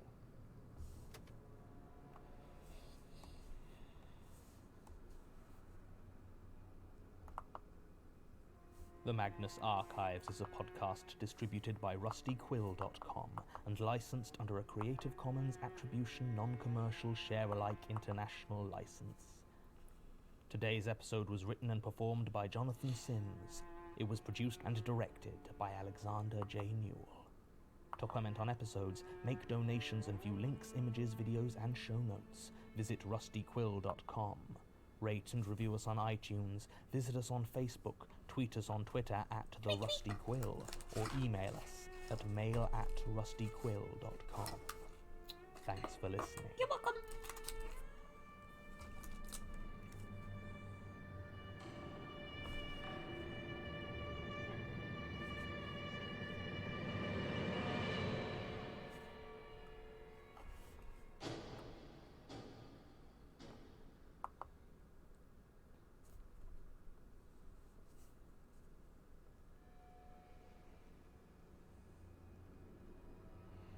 I wonder how that one corpse is doing from that other episode. Did they ever find a better babysitter? Rusty Quill presents the Magnus Archives.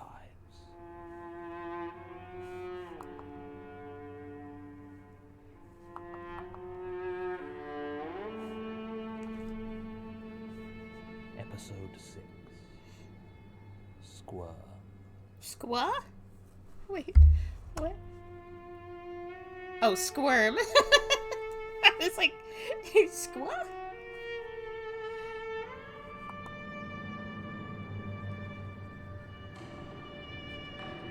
Squaw! Squaw! Sometimes British people make up words. It's okay.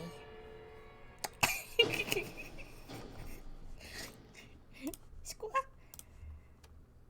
Statement of Timothy Hodge regarding his sexual encounter with one Harriet Lee and her subsequent death.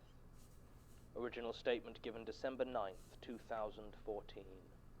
Audio recording by Jonathan Sims, head archivist of the Magnus Institute, London. Statement begins. I don't know what happened. I mean, I'm sure she's dead, but I don't... Let me start from the beginning. Okay. I work as a designer, mainly freelance with a few more regular gigs with companies who like my work. I also have, had, the luxury of a flat I'd managed to get set up so I could do most of my work there. This meant when I have a big job, I spent quite a lot of time not leaving my home. Not the most stable of employment, but I got quite good at balancing it so that after a big project I left myself a few days or maybe even a week before I had to get started on the next one. I find it's important that I use this time to unwind and blow off a bit of steam, as when I've got work I often end up missing out on the regular weekend. Drinking and clubbing are my relaxation methods of choice, usually down Camden or Old Street, and while I'll admit I'm not above the occasional party drug, I swear that I was stone cold sober when all this took place. That night in particular, it was about 3 weeks ago now. I'd just finished a big job for one of my more demanding clients. I wanted to get a bit wrecked. Unfortunately, none of my friends were free to join me, not surprising as it was a Thursday in the middle of November. So it didn't feel worth heading all the way into the city. Luckily, I live in Brixton, which means I have a few decent options almost on my doorstep. And I happened to know that the Dog Star ran a pretty decent club night on Thursdays. I decided to go along and enjoy myself. I did enjoy myself in the end, despite the crowds and the music. I wasn't feeling quite as wild as I expected, but I drank a bit and danced plenty. Danced? Okay, maybe I wasn't quite as sober as I said earlier, but I certainly wouldn't have called myself drunk. Now, I wasn't particularly looking to get laid that night, but I know I'm not an unattractive guy and I live local, so I'm always alert, shall we say, for any possibility of finding myself a partner. It was closing in on midnight when I saw her. She was skinny and had that student look which could have put her age anywhere between 19 and 28. Her hair was long, dyed a deep henna red, and she wore torn tights and too much eyeliner. Exactly the sort of girl I go for. She was lurking on the dance floor and I wasted no time trying to catch her eye.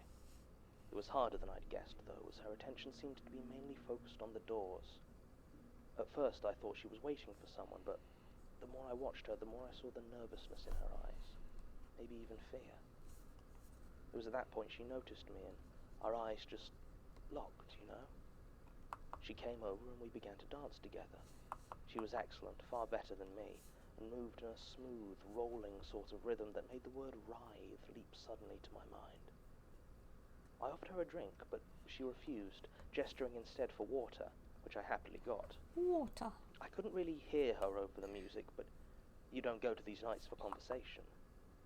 Besides, I heard her loud and clear when she leaned over and asked me if I wanted her. I said yes. Looking back, it was stupid, of course it was, but she was beautiful. There was something in the way she moved that really got me. She smiled when I said yes, and for a moment it looked less like a smile of anticipation, more like a smile of relief. Outside the Dog Star it was much quieter, and we had a chance to talk. She told me her name was Harriet. She was very pleased to hear I live locally, as it was a cold night. She held my arm tightly as we walked back towards my street. At first I thought this was for warmth, as she didn't have a coat and I doubted the light jacket she was wearing had much insulation.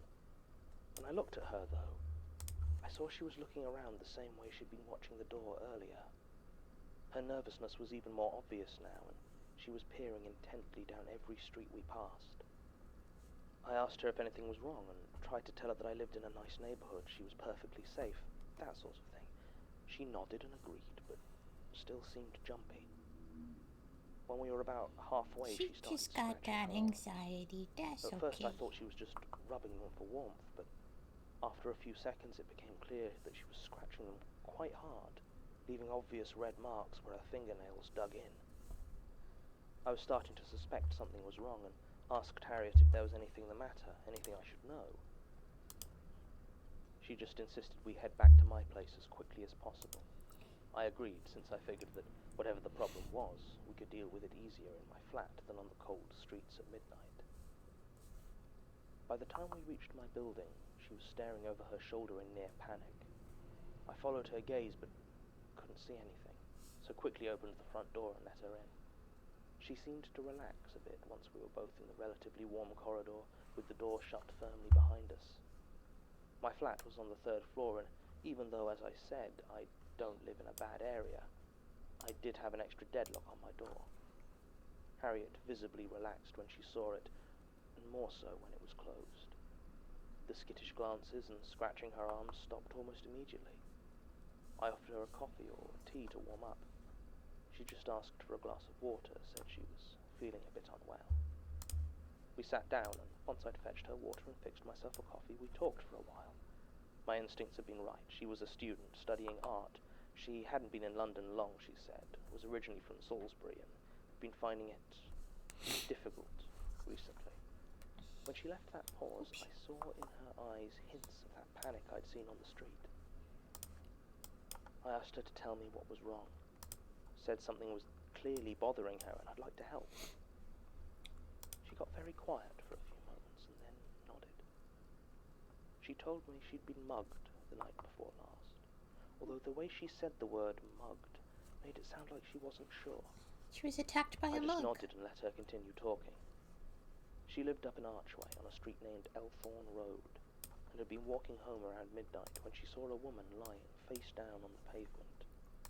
This woman wore a long red dress, and Harriet said she could see it shifting in the orange glow of the street lamps, as though something was moving underneath it. Harriet was close to her house, which she shared with several other students, so she said she was maybe less careful than she should have been, and had approached, calling out and asking if the woman needed help. There was no response, but all movement stopped. The red dress went very still. Suddenly, far quicker than Harriet could have expected, the woman leapt to her feet and sprinted directly towards her, seizing her by the shoulders and pushing her back against a nearby wall. It happened so fast that Harriet said she had never really gotten a good look at the woman beyond her dress, a head of long matted black hair and wide staring eyes. The woman growled something at her, but Harriet couldn't make it out. She tried to ask what the mugger wanted, but as she did, she felt a sudden pain in her stomach as though she'd been stabbed, which is exactly what she thought had happened. She told me that she had fallen to the ground and lost consciousness almost immediately. When she awoke, the woman in the red dress was gone. Harriet had expected to find herself lying in a pool of blood from her stomach wound, but could instead find no trace of any injury anywhere. Just had Except tummy for ache. some scraped knees where she had fallen to the floor. She had staggered home and tried to sleep it off. Since then, she said she'd been seeing that woman everywhere she went. She felt like she was being followed all the time and couldn't stay in her own home, so whenever she did, it was like this weight was dragging her down. Her skin became so itchy as to be nearly unbearable. Harriet had apparently tried to go to the police, but said as she approached the station she was overcome with such a powerful nausea that she threw up on the pavement. She had tried the hospital, but they just told her there was nothing obvious and to make an appointment with her doctor. She had been spending the last 3 days just wandering in cafes have and another bars pizza. and clubs, anywhere there were enough people that she felt safe. She just didn't know what to do. By now, Harriet was crying, and I felt like a complete asshole for having brought the issue up. I mumbled some apologies. I don't know what I said. I was just trying to make her feel better. Not sure what I expected to happen, but I certainly didn't expect her to kiss me at that moment. I know, she was vulnerable, and I feel like but I swear I wasn't trying to take advantage. I asked her again and again if she was sure, but she just kept nodding and dragged me to the bedroom. Oh my. I mean, we had sex. There's not much more to say about that, really. The important thing is what happened afterwards. As we were lying there in bed, exhausted, I rested my head against her shoulder. I was about to say something or other, but before I could, I felt something move. It's hard to describe exactly, but it wasn't her shoulder that moved. It was something inside it, under the skin.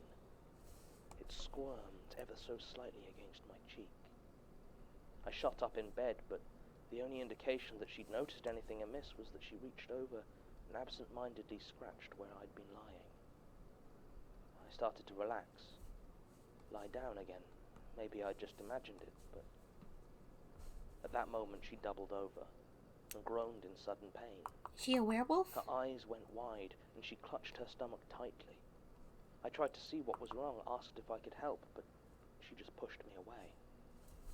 I had no idea what to do, so I ran out and towards the bathroom. My mind was going completely blank, and I couldn't remember whether I had any painkillers or indigestion medicine. Or should I be calling an ambulance? I wasn't sure, and I ended up rooting through my medicine cabinet looking for, I don't know, anything that might have helped. I could still hear Harriet moaning in agony from the bedroom, and had just made up my mind to call for an ambulance when I heard something that stopped me dead in my tracks. It's hard to really describe the sound that came from the bedroom. Was it howling? The closest I could come would be to say it sounded like an egg being dropped onto a stone floor. A sort of wet, cracking thump. And then silence. Harriet was no longer making any noise at all. I slowly, very slowly walked back towards the bedroom. The door was open, but I hadn't turned the light on, so there was little to be seen inside except darkness. I could have turned on the light in the hall, I suppose, but something inside made me think that I didn't want a good look inside that room. I stopped at the threshold. The only illumination at all came from a thin sliver of light coming in through the gap in the curtains from a street lamp outside. You'll have to excuse me. What I saw is difficult to put down on paper, but it's the only way to explain why I had to do it. Why setting my flat alight and standing naked in the winter streets until the fire brigade arrived was far better than spending another second in that place. And yes, I admit here I set the fire myself. Show it to the police for all I care, I just need someone to understand. The room was unrecognizable when I returned. There was a shape on the bed where Harriet had laid, but it wasn't her anymore. I could barely make out anything, even remotely human, in the pile of pitted and warped flesh that now remained. The bed itself was slick and shiny with a dark fluid that dripped off the hanging sheets and onto the floor. But what truly repulsed me, what made me flee as I did, was what moved squirmed on all of it. They covered every surface, the floor, the bed, what used to be Harriet, even the ceiling. A thick, moving carpet of pale, writhing worms. Worms? The flat burned for a very long time. She's like if a werewolf was a Statement person who ends. transformed into worms. This story is concerning. Not because of Maybe. Mr. Hodges' experience, although I'm sure it was very upsetting. If it was true, of course. In fact, the police report that Sasha was able to acquire throws doubt on much of his story. While Mr. Hodges' flat did indeed catch fire on November 20th of last year, There was apparently no evidence of arson, and no human remains found inside, despite the fact that the fire was brought under control long before any significant damage was done to the structure of the building. They did find some charred organic matter in the bedroom, but it was tested and apparently wasn't human, though the report doesn't list whether its source was ever determined. I will say it does link up with the reported disappearance of one Harriet Lee, a student at Roehampton, who was reported missing shortly after this statement was originally given. She seems to match the description given here. Still, that's not really what concerns me either, though obviously it's a tragic loss of life, etc., etc. No. What I find quite alarming is that if Mr. Hodges' recollection of Harriet's tale is correct, that she was attacked by a woman in a red dress in Archway, then that matches the description and last known location of Jane Prentice. I can't find any evidence that my predecessor took follow-up action on this statement, so I've taken the step of reporting Mr. Hodges to the ECDC. We were unable to locate him to request a follow-up interview, and if he has had intercourse with one of Prentice's victims, then they'll need to deal with him sooner rather than later. I just hope it's not too late already. Recording ends.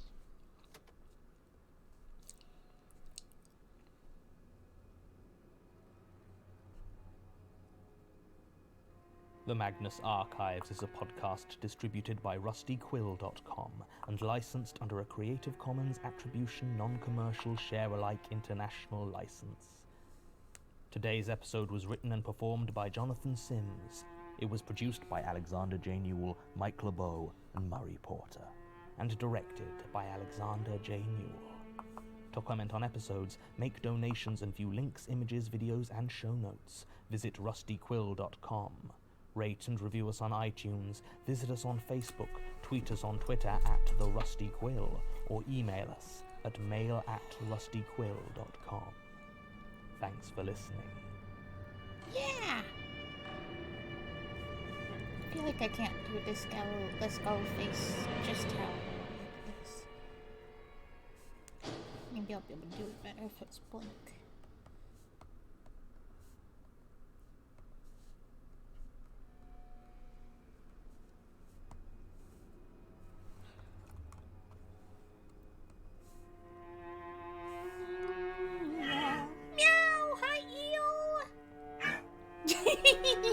Oh, Eel, what you got for me to color? Rusty Quill presents I know I gotta do a the flying Magnus seal. Archives.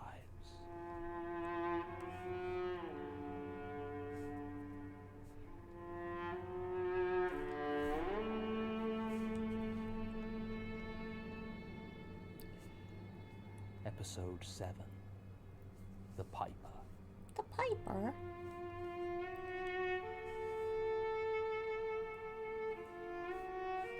That's the guy with the pie, right?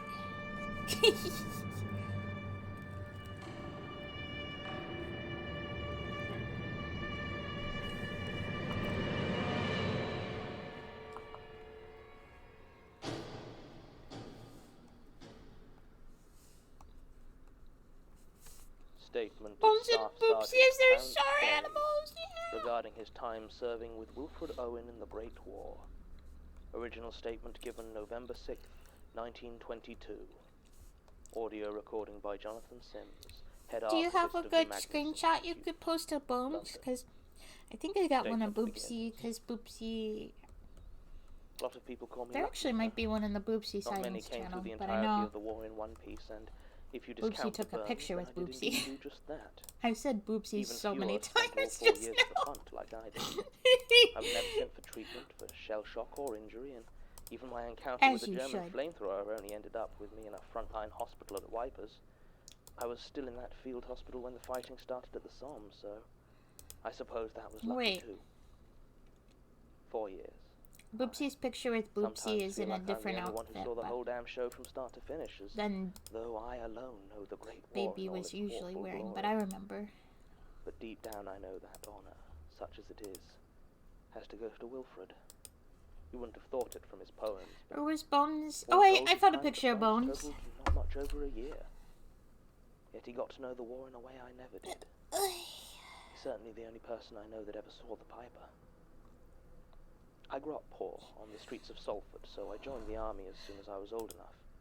I know you've heard the stories of brave lads signing up at 14, but this was before the war started, so there wasn't such a demand for manpower, and the recruiters were much more scrupulous about making sure those enlisting were of age. Even so, I was almost too skinny for them to take me, and barely made the required weight. But in the end, I made it through, and after my training was assigned to the Manchester Regiment, 2nd Battalion, and it wasn't long before we were shipped off to France with the British Expeditionary Force. You seem like educated sorts, so I'm sure you read in the papers how that went. Soon enough, though, the trenches were dark and the boredom started to set in. Now, boredom is fine, understand, when the alternative are bombs, snipers, and gas attacks, but months at a time sitting in a waterlogged hole in the ground, hoping your foot doesn't start swelling. 4 of us around Boopsy as Bones own. is in that picture. Wilfred came to us in July of 1916. I'm not intimately familiar with his history, but he clearly came from stock good enough to be assigned as a probationary second lieutenant. I was a sergeant at the time, so had the job of giving him the sort of advice and support that a new officer needs from an NCO with 2 years of mud under his nails. Ew. That notwithstanding, I will admit to taking a dislike to the man when I first met him.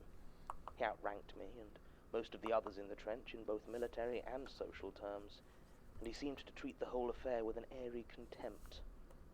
There's a sort of numbness that you adopt after months or years of bombing, a deliberate blankness which I think offended him. He was unfailingly polite, far more so than I was accustomed to in the Flanders mud, where the conversations, such as they were coarse and bleak. Yet under this politeness I could feel him dismiss out of hand any suggestion that I gave him or report that I made. It came as no surprise to me when he mentioned he wrote poetry. To be perfectly honest, I expected him to be dead within a week. To Wilfred's credit, he made it almost a year before anything horrendous happened to him. By the following spring, I'd venture to say that we might almost have been able to call each other friends. He'd been composing poetry during this time, of course, and occasionally would read it out to some of the men. They generally enjoyed it, but personally I thought it was dreadful. There was an emptiness to it, and every time he tried to put the war into words, it just sounded trite, like there was no soul to what he had to say. He would often talk about his literary aspirations and how he longed to be remembered, to take what this war truly was and immortalize it. Were I prone to flights of fancy, I dare say I would call his words portentous. When he talked like that, he had an odd habit of trailing off in the middle of the conversation with the tilt of his head, as though his attention had been taken by a far-off sound. The spring thaw had just recently passed when it happened, and we were on the offensive. Our battalion was near Savvy Wood when the orders came down. We were to attack the Hindenburg line. Our target was a trench on the west side of St. Quentin. It was a quiet march. Even at this stage, there was often still some excitement when the orders came down for action, even if it was usually stifled by that choking fear that you got when waiting for the whistle. Yet that morning, there was something different in the air, an oppressive dread. We'd made this attack before, and knew that the change from the valley exposed us to artillery fire. And artillery was always the scariest part of it for me. Bayonets you could dodge, bullets you could duck. Bayonetta? Even gas you could block out if you were lucky, but artillery? All you could do against artillery was pray. Even Wilfred felt it, I could tell. He was usually quite talkative before combat. Morbid, but always talkative. That morning he didn't say a word. I tried to talk with him, raise his spirits, as is a sergeant's duty, but he just held up his hand to quiet me. He turned his head to listen. At the time, I didn't know what it was he was hearing, but it kept him silent. Even when we crested the ridge and the rest of us tried to drown out the deafening thrum of artillery with our own charging cry, even then he made no sound. The ground shook with the impact of the mortar shells, and I ran from foxhole to crater to foxhole, keeping my head low to avoid the bullets. As I ran, I felt a shooting pain in my ankle and pitched forward into the mud. Looking down, I saw I'd been caught by a length of barbed wire, half hidden by the damp upturned soil. I felt a surge of panic begin to overtake me and frantically tried to remove the wire from my leg, but only succeeded in getting my hand scratched up quite badly.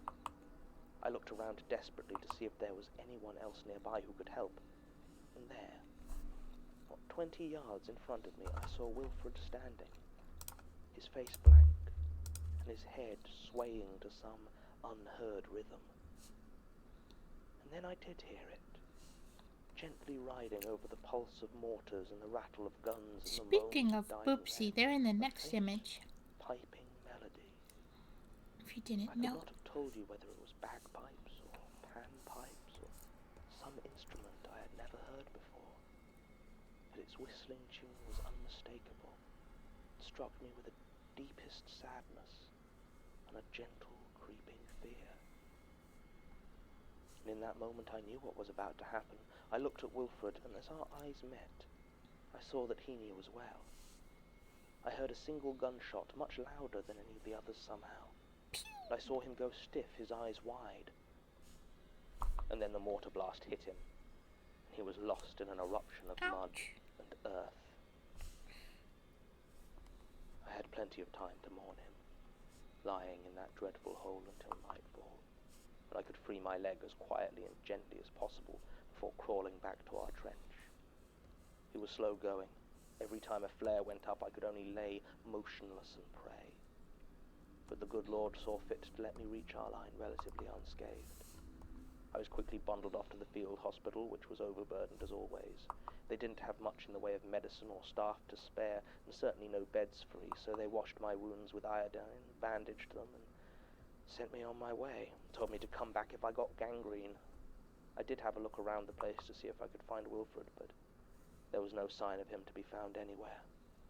Asking around the trench, no one had seen him return among the wounded, so I began to reconcile myself to the fact that he was dead.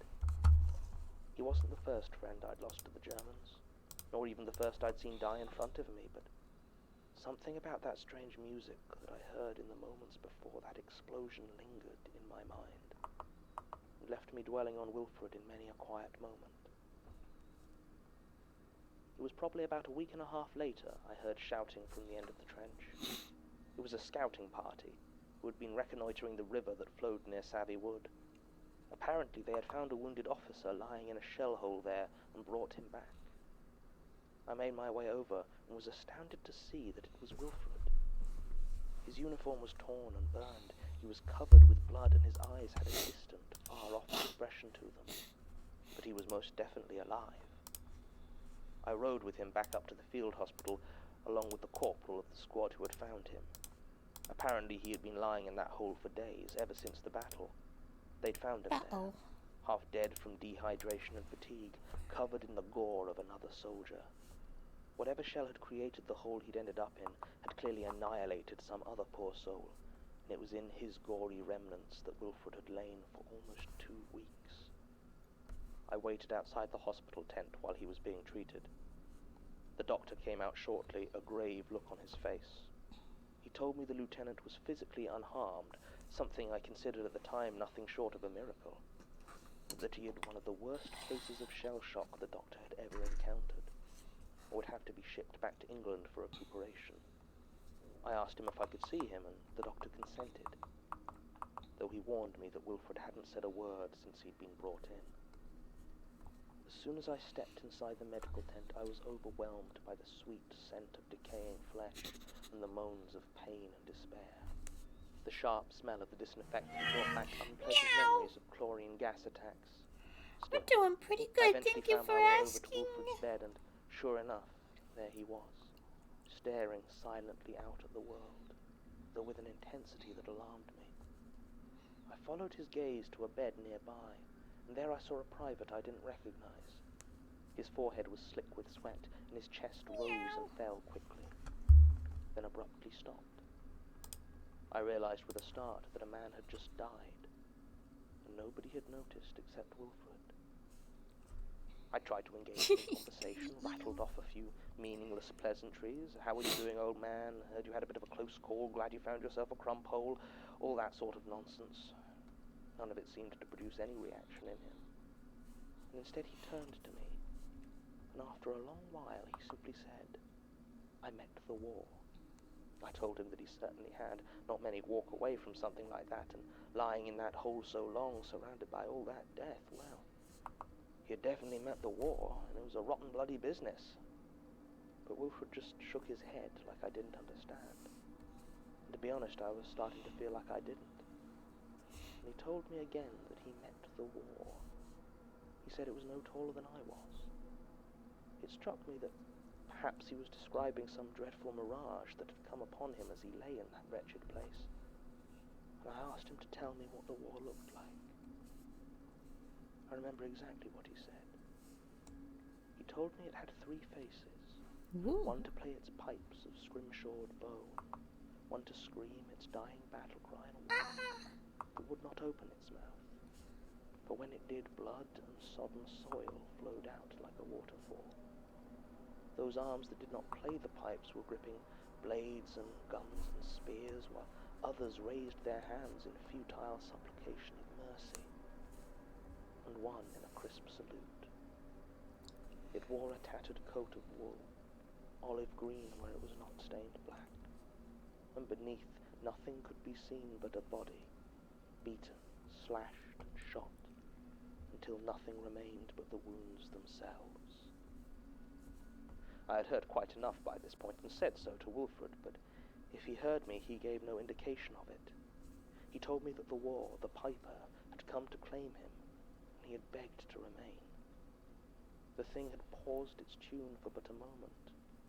With one of its arms, it reached out and handed him a pen. He said he knew it would return for him someday, but now he too would live to play its tune. The way he looked at me at that moment was the same way he'd looked at me before the shell hit. For a moment, I could have sworn I once again heard that music on the breeze. I left almost immediately after that, and was later told that he'd been shipped back to Britain to recuperate at Craig Lockhart. The other men grumbled about officers' perks and a nice holiday for the lieutenant, but they didn't know what he'd been through, and I found it very hard to envy him myself. At one point I asked some of the squad who brought him back whether he'd been holding a pen when they found him, but they told me he hadn't. The only thing they'd found nearby were the tags of the dead man among his remains, a man named Joseph Rayner. And for a long while that was that. Wilfred was back at home recovering and taking on lighter duties while I slogged on through the mud of Flanders. I had a few close calls myself, including the flamethrower that marked me so distinctively. Could have been worse, of course. If the rain hadn't almost liquefied the mud of no man's land, I'd have gone up like a lucifer. I did start to notice something among the troops, though. Every time we lined up to go over the top, I would watch them, look into their faces. Most of them showed naught but the starkest fear, of course, but a few of them seemed distant. The whistle would startle them back to themselves, and with wide eyes they would surge forward. I'd seen this before all that business with Wilfred, but had always assumed it was simply the mind trying to choke down the likelihood of its own death. Now, when I watched, I found I could not help but notice the slight tilt of the head, as though gently straining their ears to hear a far-off tune. Those men never made it back to the trenches. You know the phrase, to pay the piper? I thought on it a lot those many months.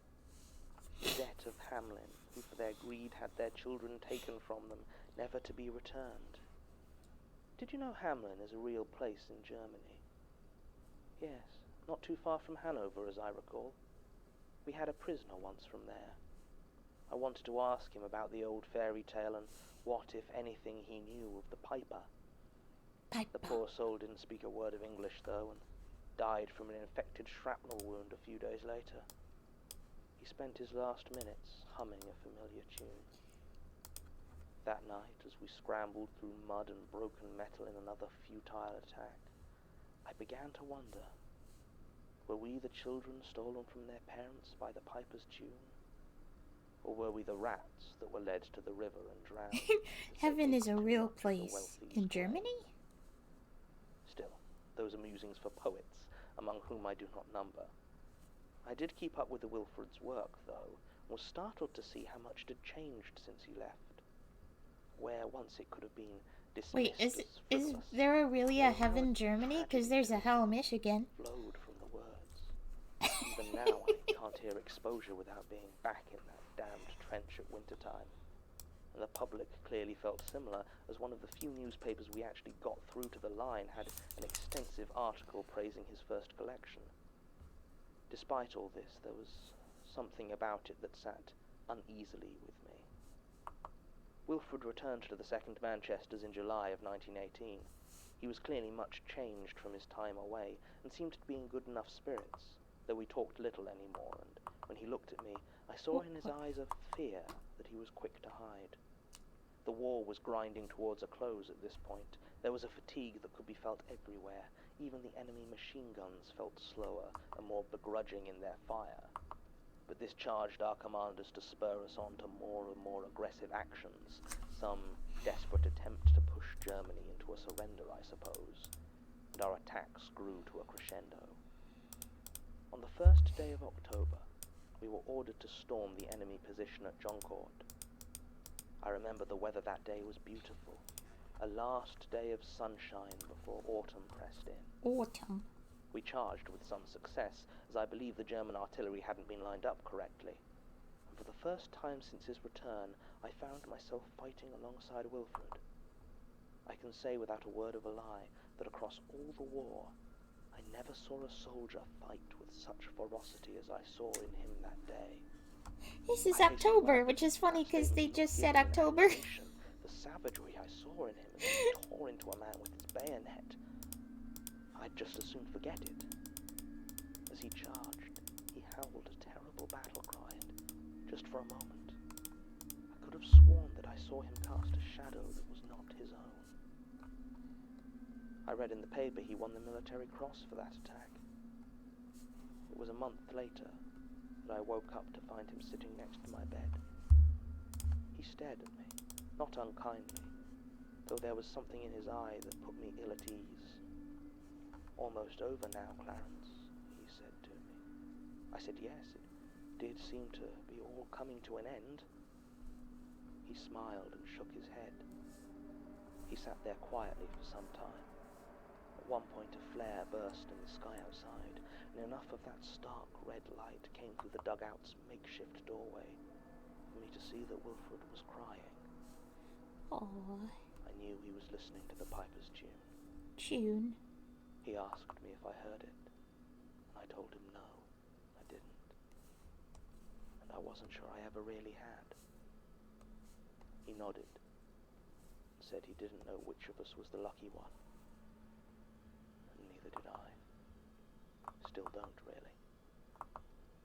Wilfred Owen died crossing the canal at Saint-Broas 2 days later. There wasn't meant to be much, if any, resistance, but some of the soldiers stationed there returned fire. I found myself crouching behind him as the captain, who had been shot in the hip, was pulled to safety. As we prepared to charge, Wilfred stopped all at once and turned to me with a smile on his face. At that moment, I saw a trickle of blood start to flow from an opening hole in his forehead. I feel like I should make this clear. I have seen many people get shot. I know what it looks like and how a bullet hole appears. But here the bullet hole simply opened, like an eye. Wink. He fell to the ground, dead. It was told to me later that it was on that day the first overtures of peace were made between the nations. The armistice was signed almost exactly a week later. We were shipped home soon after. I believe it was not merely on that day, but at that very moment when Wilfred fell, that the peace was finally assured. No one can convince me otherwise. Did the Piper spare him before? Did it simply use him later to cast him aside? I don't know, and I try not to think about it overmuch. I have a wife now and a child on the way, but I still get nightmares sometimes. The parade for Armistice Day passed by my house last year, and I had to shut my window tight when the military band marched past. It wasn't a tune I cared to hear. Statement ends. Well, if further evidence was needed of my predecessor's disorganization, here we have it. A statement from 1922 filed among the mid-2000s. Obviously, there's not much research or further investigation to be done into a case almost 100 years old, especially when it involves so well-documented a figure as Wilfred Owen. Still, an interesting enough tale. And I feel like I recognize the name Joseph Rayner from somewhere, though for the life of me I couldn't say where. I've had the case returned to its proper location in the archives. Recording ends. How much would be commission? Wait, how much would a commission be if we wanted to get a stream overlay the Magnus package? Archives is a podcast Ooh. distributed by I'm not sure how to do stream and overlay licensed under a packages, Creative though. Commons Attribution Non-Commercial Share-alike International License. Today's episode was written and performed by Jonathan Like, Sims. It was I think I produced need and directed specifics by of what you Alexander mean. J. Newell. To comment on episodes, make donations, What you and view links, need. images, videos, and show notes, visit rustyquill.com. Rate and review us on iTunes, visit us on Facebook, tweet us on Twitter at The Rusty Quill, or email us at mail@rustyquill.com. Thanks for listening. You're welcome!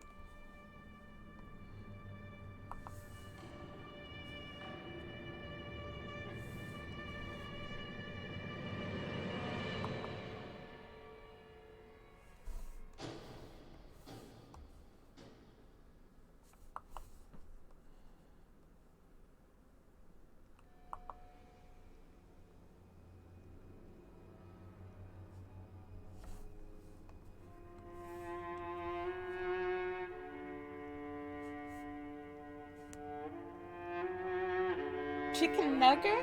What's Chicken Rusty Nugger? Quill presents The Magnus Archives. Unless you just mean chicken nuggets.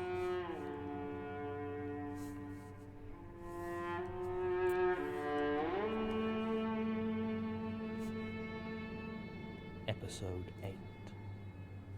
Burned Out. Have you seen that clip? I haven't. Do I have to search it right now? Chicken Nugger. Wait. You sit at the restaurant. It does sound like... Hang on. He says he is hungry. Why does it sound exactly like that? You sit at the restaurant with your young son. He says he is hungry. You agree to get him dinner. You open up to the kids' menu. The child is far too young for adult food. Chicken nugget. Oh. What? Why is there no sound? That's so weird. Hang on. Stares at you from the page. It's showing up that there's sound, but maybe it's just really quiet. Let me turn it up. You sit at the restaurant with your young son. He says he is hungry. This this voice reminds me of what's his name? Tommy's dad from Half-Life VRAI. I can't think of what his name is in... Oh, G-Man. That's why his name is in Half-Life. You agree to get him dinner. You open up to the kids' menu. Your child is far too young for adult food. Chicken nugget stares at you from the page. You don't understand. Your palms get sweaty and your son complains. He says he's hungry. Your mind strains, searching for an answer in a world of sweet potato and French fried. You try to order the chicken nugget, but you cannot. The words cannot escape your lips. Your son is hungry, he complains. The waitress stares at you, her head a spinning chicken nugget, her arms swinging French fried. Your son cries the tears of a chicken nuggetless child. In your mind you scream. It is raining sweet potato now. You have French fried engraved on your left temple and you do not understand. Your son weeps in the corner. He is starving. chicken nugget. I love that. Thank you for letting me know that. It's so funny. I gotta turn the volume down now. That is really good.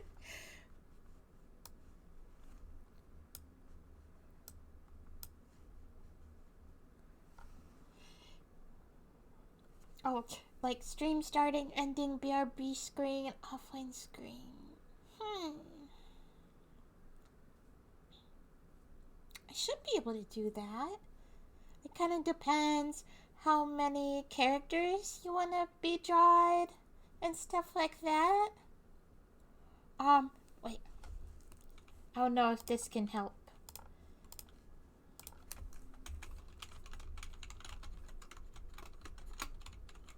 I can't type. Oh, the tablet was in the way. It was hard to type.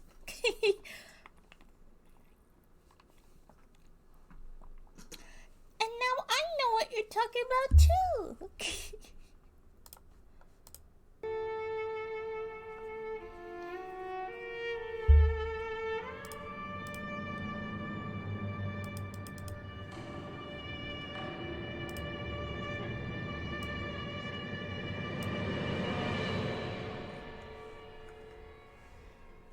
It really does sound like that. I'm almost surprised it's not the same person. Statement of Ivo Lensic regarding his experiences Swear during potato construction club. of a house on Hilltop Road, Oxford. Original statement given March 13th, 2007. Audio recording by Jonathan Sims, head archivist of the Magnus Institute, London. Statement begins. I've worked in construction for almost 20 years now, mostly in and around the Oxford area. When my father passed away in 1996, I took over his contracting business and have been working steadily ever since. I can do most anything I'm called on for, but generally specialize in new builds, plumbing and wiring work specifically. And I've got something of a reputation for being available at short notice, so it's not unusual for me to be called in partway through a build to do some work. When I got the job working on a house down Hilltop Road in mid-November, nothing about the situation seemed strange to me. The guy they had doing the wiring had been called for jury duty and they'd lost him for a couple of weeks, so they asked me to step in. I was on another job during the day, but my fiancée Sam was at a conference in Hamburg for a while, and we were saving up for the wedding, so I figured I could do it in the evenings. Now, Hilltop Road is quite a secluded street around the Cowie area. There aren't many student houses on it, so it's actually quite a peaceful place, especially after all the kids living there have gone to bed. The house itself had only recently been started, as some dispute over ownership had kept the land locked for years, and when I turned up it was still mostly empty.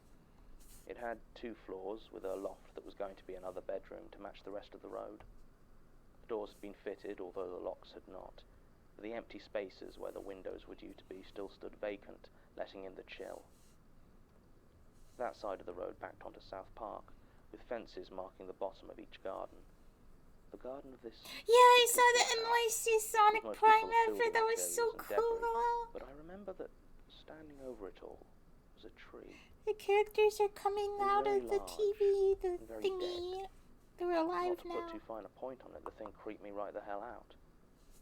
It seemed to cast odd shadows, which were dark and clear on even the most overcast of days. But it wasn't the tree that started it, though. No, that happened my 3rd night on the job. It must have been 8 or 9 in the evening, as it had been dark for a couple of hours. I was working on the ground floor wiring when I heard a knock at the front door. At first I thought it must have been one of the other builders who had forgotten something, but then I realized that there was no lock on the door. Any of the others would have known that and just come right in. This episode taking place down the street from slightly Fuki? uneasy when the knock came Uh-oh. again. Over the years I've had a few altercations with punks that wanted to cause trouble on my side, so I picked up a hammer as I approached. I did my best to hold it casually, as though I'd just been using it. I opened the door to see an unassuming man in a tan coat. He was quite young, white, maybe mid-20s, clean-shaven with shaggy chestnut-brown hair. His coat was quite an old cut. It seemed to me he looked like something out of an old Polaroid. He said his name was Raymond Fielding, and that he owned the house. As he spoke, I felt my grip on the hammer tightening, although I have no idea why. I asked him if he had any ID or documents, and he handed over to me what seemed, as far as I could tell, to be the deed to the house, as well as the land beneath, and did indeed list a man named Raymond Fielding as the owner. So I let him in. I apologized for the draft and said the window panes were being put in over the next few days, but until then it was going to be cold. Cold. He didn't respond, just walked over to the empty frame of the back window and stared out into the garden. I tried to get on with my work, keeping one eye on this stranger. Nothing about the situation felt quite right, but he didn't seem to be doing anything suspicious, just standing there, looking into the garden. So I returned my concentration to the wiring. After a minute or two, I became conscious of a sharp, unpleasant smell. I thought maybe I'd wired something up wrong, but no, it smelled like burning human hair. Hair. I looked over to where Raymond had been standing, but he was gone. Where he had been, there was just a patch of scorched wooden floor, still apparently smouldering and giving off that dreadful stink. I ran to get the fire extinguisher from an adjoining room. I was gone only a few seconds, but when I returned, the smell was gone. There was no longer any smoke or fire, just the burn mark on the wooden floor in front of that window. Touching it, I found that it was just as cold as the rest of the floor. I started to clean and found that the wood below appeared to be undamaged, with just a coating of soot and ashes on top. I had to look around for this Raymond Fielding, but if he was ever truly there, then he was gone now. It was only when I'd finished cleaning up the mark that the true strangeness of the situation began to sink in, and I started to panic. I should probably explain my fear a bit, as it wasn't because of ghosts or phantom smells or anything like that. Aw, man. You see, there is quite a significant history of schizophrenia among the men in my family. My father had it, as did my great-uncle, and in both of their cases it led to suicide. Oh no. I didn't know much about my great-uncle, but I had seen my father's decline firsthand. It had started shortly after his divorce from my mother, although thinking about it, it was perhaps the early stages that had exacerbated the problems in their marriage.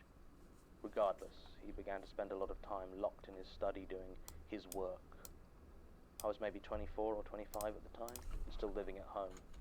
I was working with my dad, doing much the same job as I do now. And it was at this 1 second. I just want to read the message. We want something like just a background. Maybe have the banana evil double character you did a bit ago. And also pay a bit extra. There could be small bits of animation. But it's not a biggie, honestly. Just that you have I almost said autistic freedom.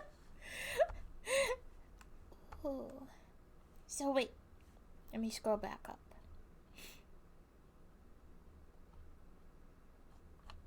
Where did the message go? Stream starting, ending, and BRB screen. So would this be like just one picture for everything? Kind of like how we use the same picture for all of our different screens, but we just have different text? Oh, okay. Artistic and autistic freedom required. Wait, that reminds me. I want to find a picture. I think we said how wait, I don't want to print this picture. I just want to look at it. Why does a print thing keep coming up? I just want to look at it. I guess I can open Paint and open it with Paint.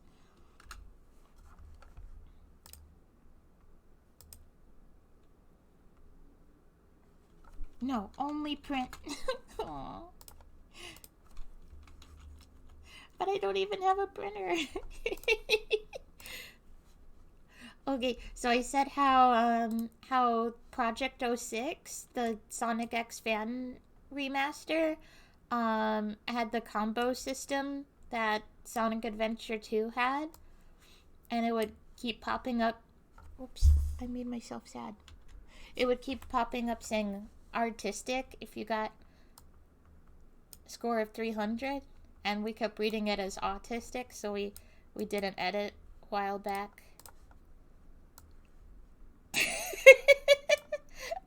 Yeah!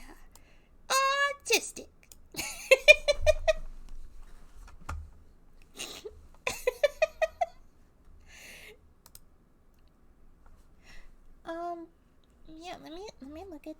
Yep. I think we could probably do what you're asking for, like, $20. I think. Because the eel design is pretty simple, and if it's, like, simple animation, it should be pretty easy. Could just make the eel, like, bounce up and down, kinda. It should be pretty easy. Like, we wouldn't even have to draw it multiple times. We could just stretch it. Squash and stretch, as they say. Love. At this point, I had to take on more and more of the actual running of the business, since my father was beginning to prioritize Cool. his work over his actual Try to job. sketch that out next week. His work. And then I might be able to color it turned out on to the be next practical. color stream. He became obsessed with them, seemed to spend all his time. Sorry, I just want to pause it so I'm not talking over. I didn't realize how black the background is and how black a lot of Ghost and Hollow are. So I think I'm gonna, like, brighten the background. I think I did that for another one of these. Where you go, like, oh, I have to break it. Wait. No, it's not break. It was supposed to be a symbol. Here we go. Oh, I like that. Maybe that's a little too bright.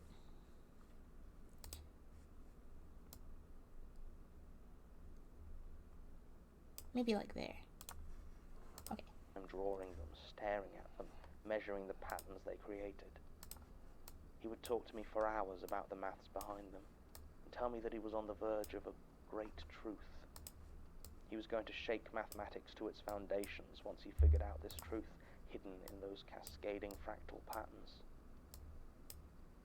One day, I returned home to find my father staring through the blinds in terror. He claimed that someone was following him, told me that they were planning to stop his work. I asked him who it was, but he shook his head violently and said I'd know him when I saw him, because all the bones are in his hands. I tried to get him help, of course I did, but he refused to take any medication as he said it interfered with his work. He wasn't dangerous, so I couldn't have him committed. I knew it was only a matter of time before he hurt himself. And sure enough, the day came when he wouldn't answer the knocks at his study door. I broke in to find him lying dead in a pool of blood. Oh no. With deep gouges along his wrists and arms. The walls were covered in fractal drawings. Every surface was piled high with them, and pencil shavings littered the floor. The inquest ruled his death as suicide, although the coroner wasn't able to identify the tool that had made the cuts on his arms. Why he had such a look of fear on his face. This is why the apparent disappearance of Raymond Fielding worried me so much. I was younger than my father had been, but still had that possibility within me. This train of thought was likely why I wasn't paying as much attention as I should have been, where I was stepping and I slipped on the wet section of flooring that I had just cleaned. Uh-oh. I fell forward, hitting my head badly. I don't think I was unconscious for more than a few seconds. Oh, I want to do When I woke the up, I was sketches. bleeding from a deep cut on my temple. I need to text I our tried to parents make and it to my say I car, don't but think was we so have enough busy time to just come over standing up today. that it was clear driving was out of the question. So I called for an ambulance. It arrived quickly and it took me to the John Radcliffe Hospital. When I got there, they were very responsive and quickly determined that I had quite a severe concussion, so I was kept overnight for observation. I told my doctor everything about my encounter with Raymond Fielding. If it was early signs of any developing schizophrenia, I wanted to know as soon as possible. The doctor listened closely and said it was unlikely, as it would be surprising if I developed full hallucinations so abruptly, but that they were keeping me under observation. I noticed as I was explaining my experience, the nurse taking my blood pressure seemed to be listening intently, though she left me. I just realized right before I hit send on that text, I said, I don't think I'll be able to come over, and it highlighted the word think. Like, why did it do that? I know it highlights dates, but maybe it highlighted tonight, and I I just thought it highlighted think. Or I could ask Maybe her I'm why. crazy. I stayed in that hospital for another 2 days. Sam wanted to cut short her trip when she heard about my concussion, but I told her that any real danger had passed and I should be fine until the end of her conference. So I was mostly on my So own I need for that time. November. It was the morning before she was due to I'm so return excited that to I saw color the this nurse one. again. Oh, I want to do my I'd just doodles. had the news that the But I'll tests just had all come back get fine, this so set I was up being first. discharged, and she came in to give me a final check. She asked me if I was sure the man who had come to the house on Hilltop Road had called himself Raymond Fielding. I told her yes, and that I'd even seen his signature on the deed to the land, but that I didn't know any of the history of the place. She got very quiet and sat down. This nurse was an older woman, Malaysian I think, and I would have guessed in her 50s, though I didn't ask. She said her family had lived on Hilltop Road for a long time now, and she knew the place I was working. In the 1960s, the house that had stood there had belonged to a man They named are so Raymond cute. Fielding. They are so He cute. was a devout churchgoer and had used it Wait, as a Eel, did halfway you see house plural on behalf kit? of the I mean, local not plural diocese, kit.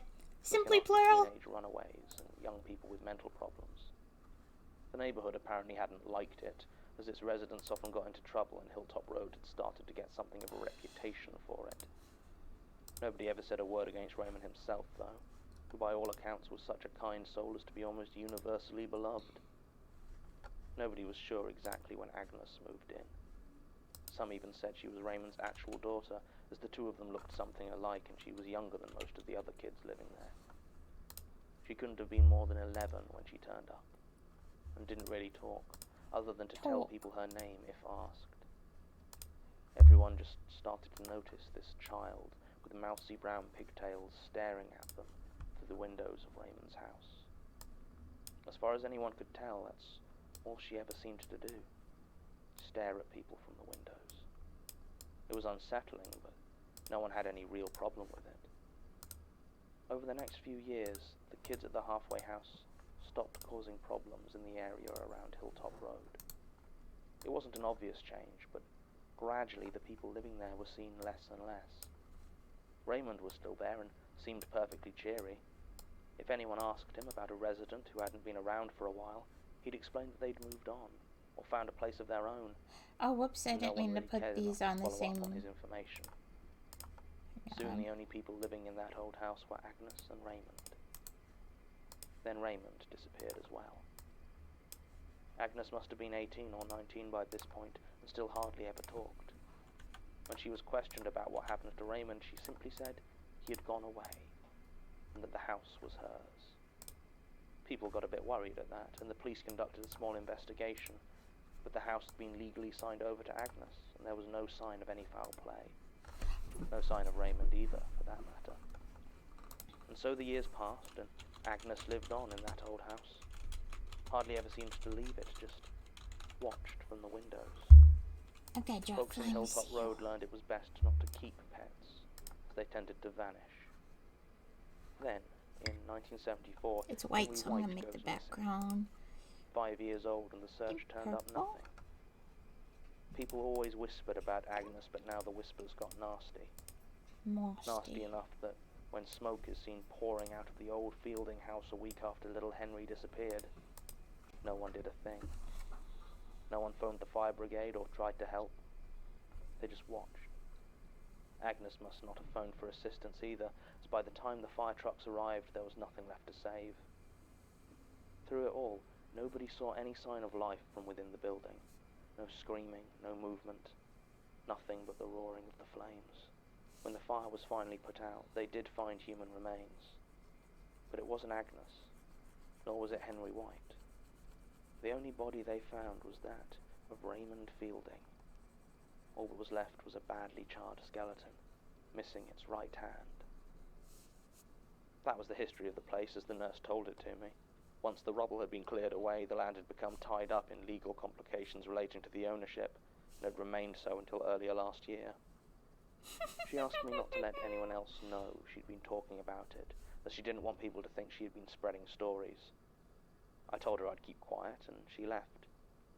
I didn't see her again, and was discharged soon afterwards. I rested at home for a couple of days, but I find forced inactivity very boring, and my head was feeling fine, so I decided to go back to work.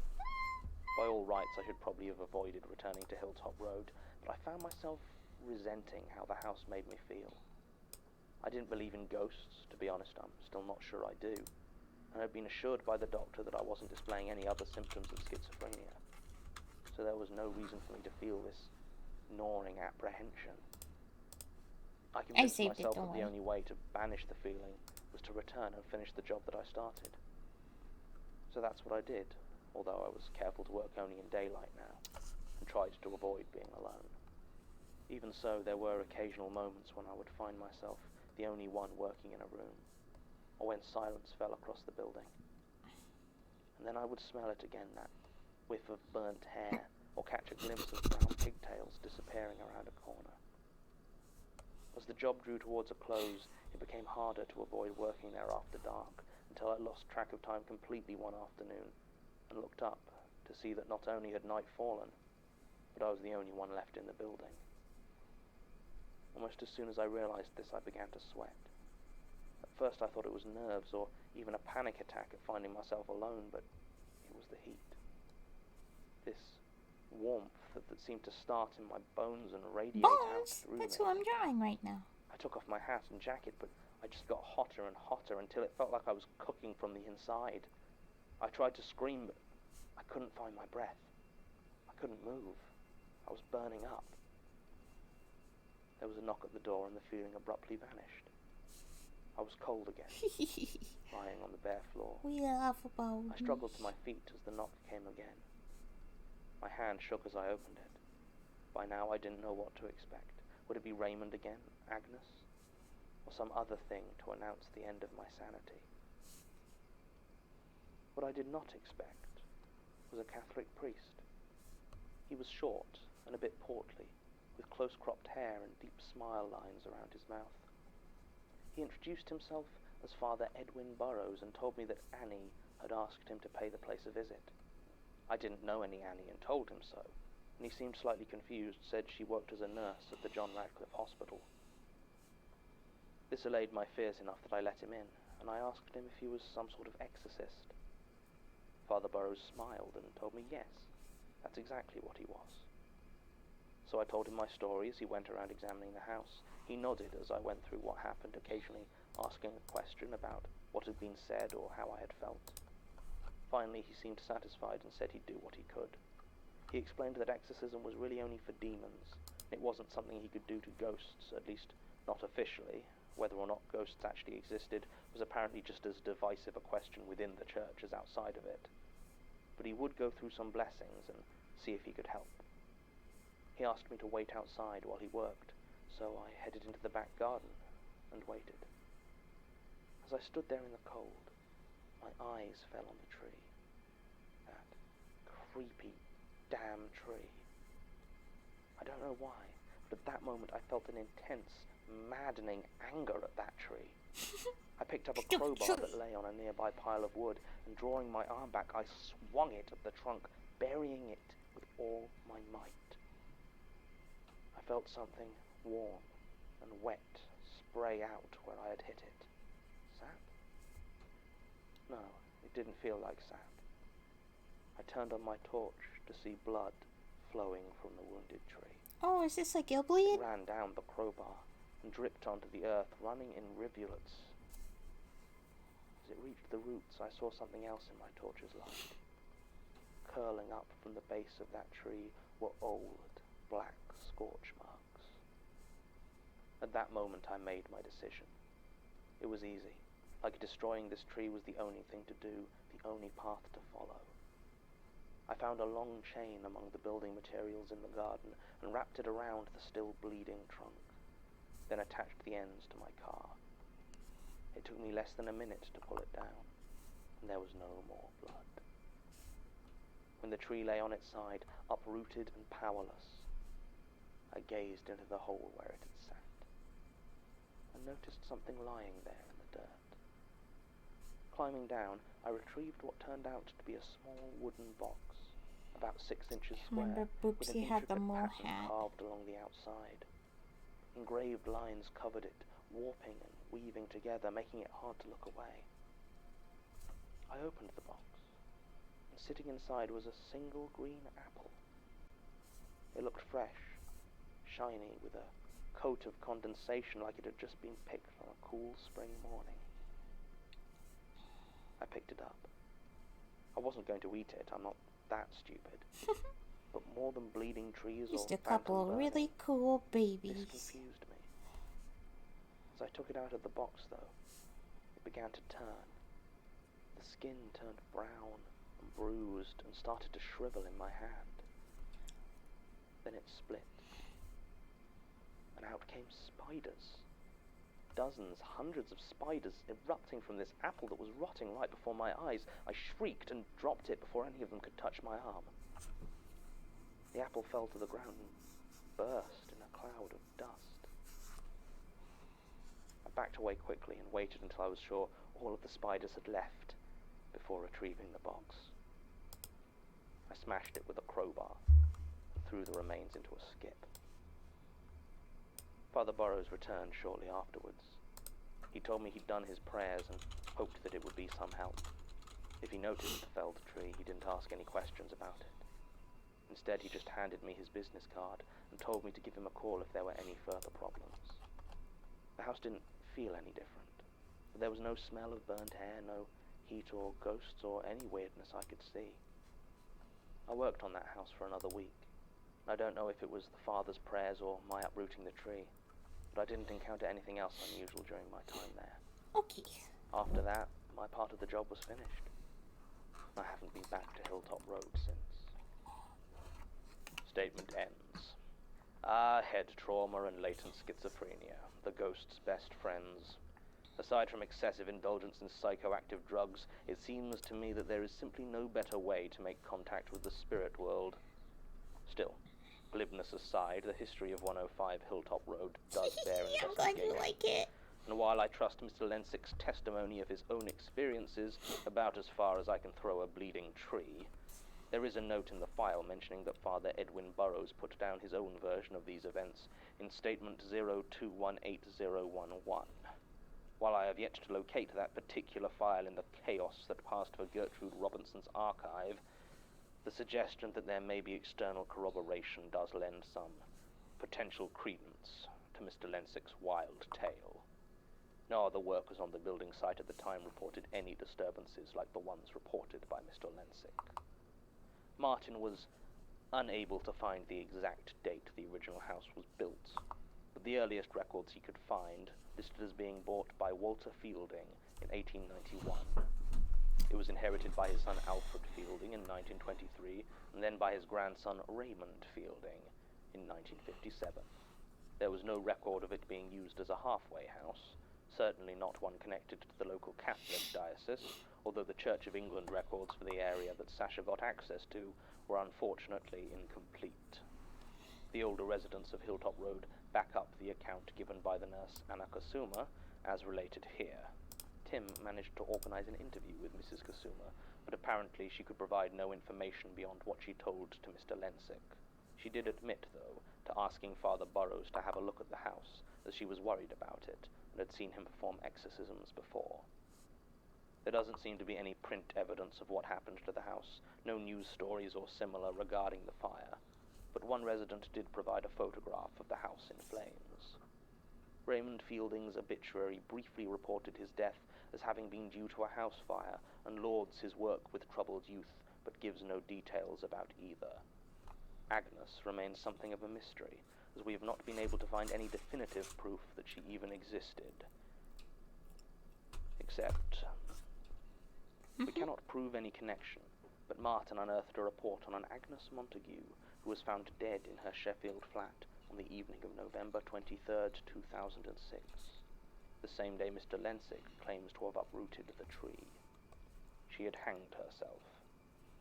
Her age is given at 26, which doesn't match up at all, but tied by a chain to her waist was a severed human hand, a right hand. Its owner was never identified, but the coroner was apparently quite perplexed, as tissue decay would seem to indicate that the hand's original owner must have died at almost the exact same time as Agnes. 2 families have lived in the house since this statement was originally made, but no further manifestations have been reported on Hilltop Road. End recording.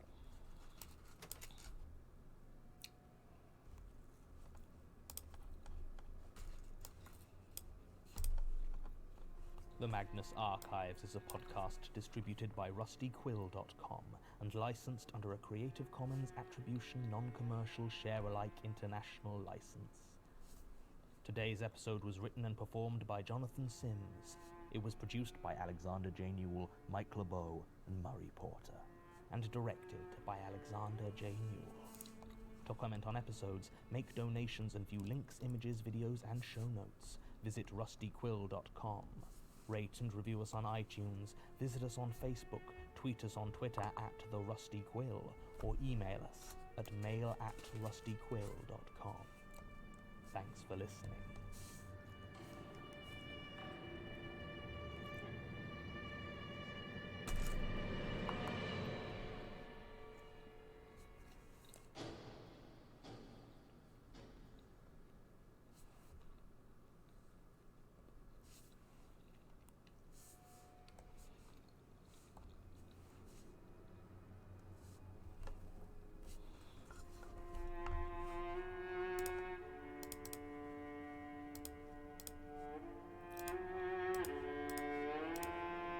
Rusty Quill presents The Magnus Archives.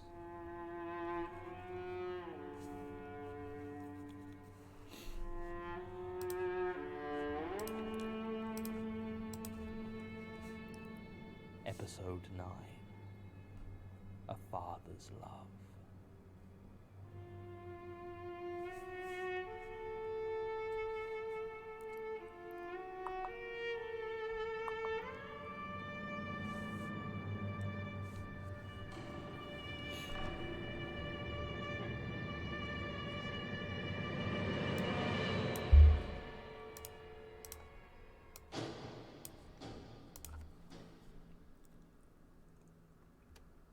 Statement of Julia Montauk regarding the actions and motivations of her father, the serial killer Robert Montauk. Original statement given December 3rd, 2002. Audio recording by Jonathan Sims, head archivist of the Magnus Institute, London. Statement begins. My father was a murderer. There's no way I can reasonably deny it at this point. The evidence provided by the police was overwhelming, and I saw his shed myself. I'm not here to try and clear his name. There wouldn't be much point anyway, as I'm sure you know he died in prison last year.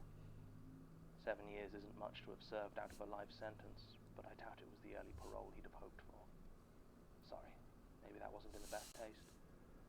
Still, his passing is why I feel like I can tell this story. Something I never really felt free to do before now. I always expected him to talk about it during the media frenzy that surrounded his trial. But for whatever reason, he kept quiet. I think I understand a bit more now why he never spoke about it, preferring people draw their own conclusions. But at the time, I couldn't fathom why he just sat there silently, letting others talk for him. I'd like to tell someone now, though.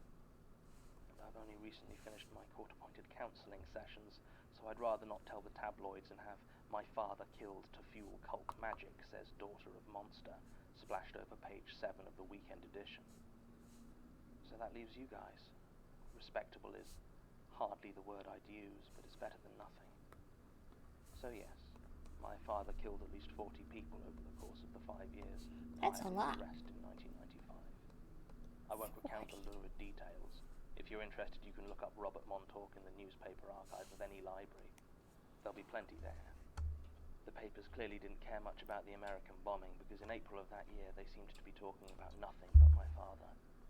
There were also a couple of books on him, none of which I can really recommend, but I guess Ray Cowan's No Bodies in the Shed is the closest to what I'd consider accurate. Although it does imply that I was an accomplice, despite the fact that I was 12 years old at the time. Honestly, I discovered most of the details from the newspapers and the courts, just like everyone else. My father spent my formative years killing dozens of people, and I had no idea. But the more I think back over my childhood, the more sure I am that there was something else going on. I don't have any theories as to what any of this means, but I just need to get it down on paper somewhere, and this seems as good a place as any. I've always lived in the same house on York Road in Dartford. Even now, after all that's happened, and all I know about what went on there, I can't bring myself to leave. As far as I know, the shed came with the house. It always sat in the garden, old, wooden and silent.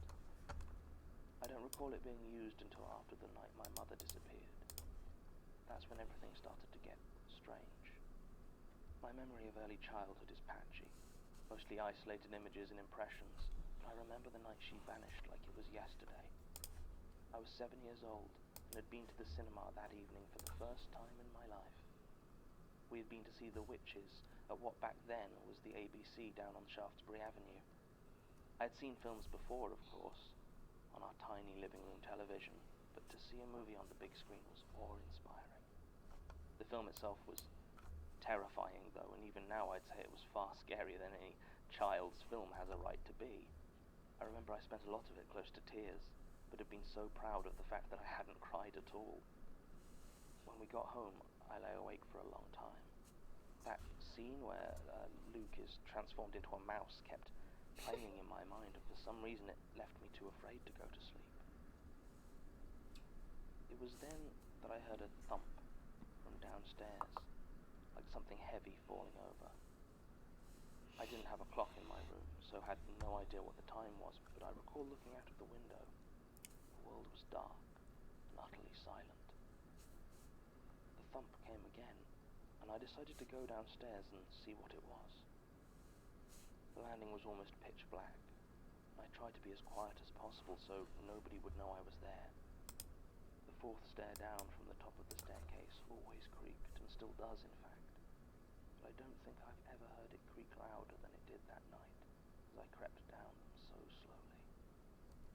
The light downstairs were all turned off, except for the kitchen light, which I could see from the bottom of the stairway. I walked into the kitchen to find it empty. The back door stood open, and a cool breeze blew through it that made me shiver in my pajamas. I saw something shiny laying on the table. Reaching up, I found my mother's pendant. The design had always struck me as beautiful. It was silver, an abstract shape of a hand with a symbol on it that I believe was meant to represent a closed eye. I'd never seen her take it off. In my child's mind, I assumed that she had just left it on the table, an accident, and that the open door meant nothing. I went back upstairs, necklace clutched firmly in my hand to return it to her. She wasn't in bed, of course.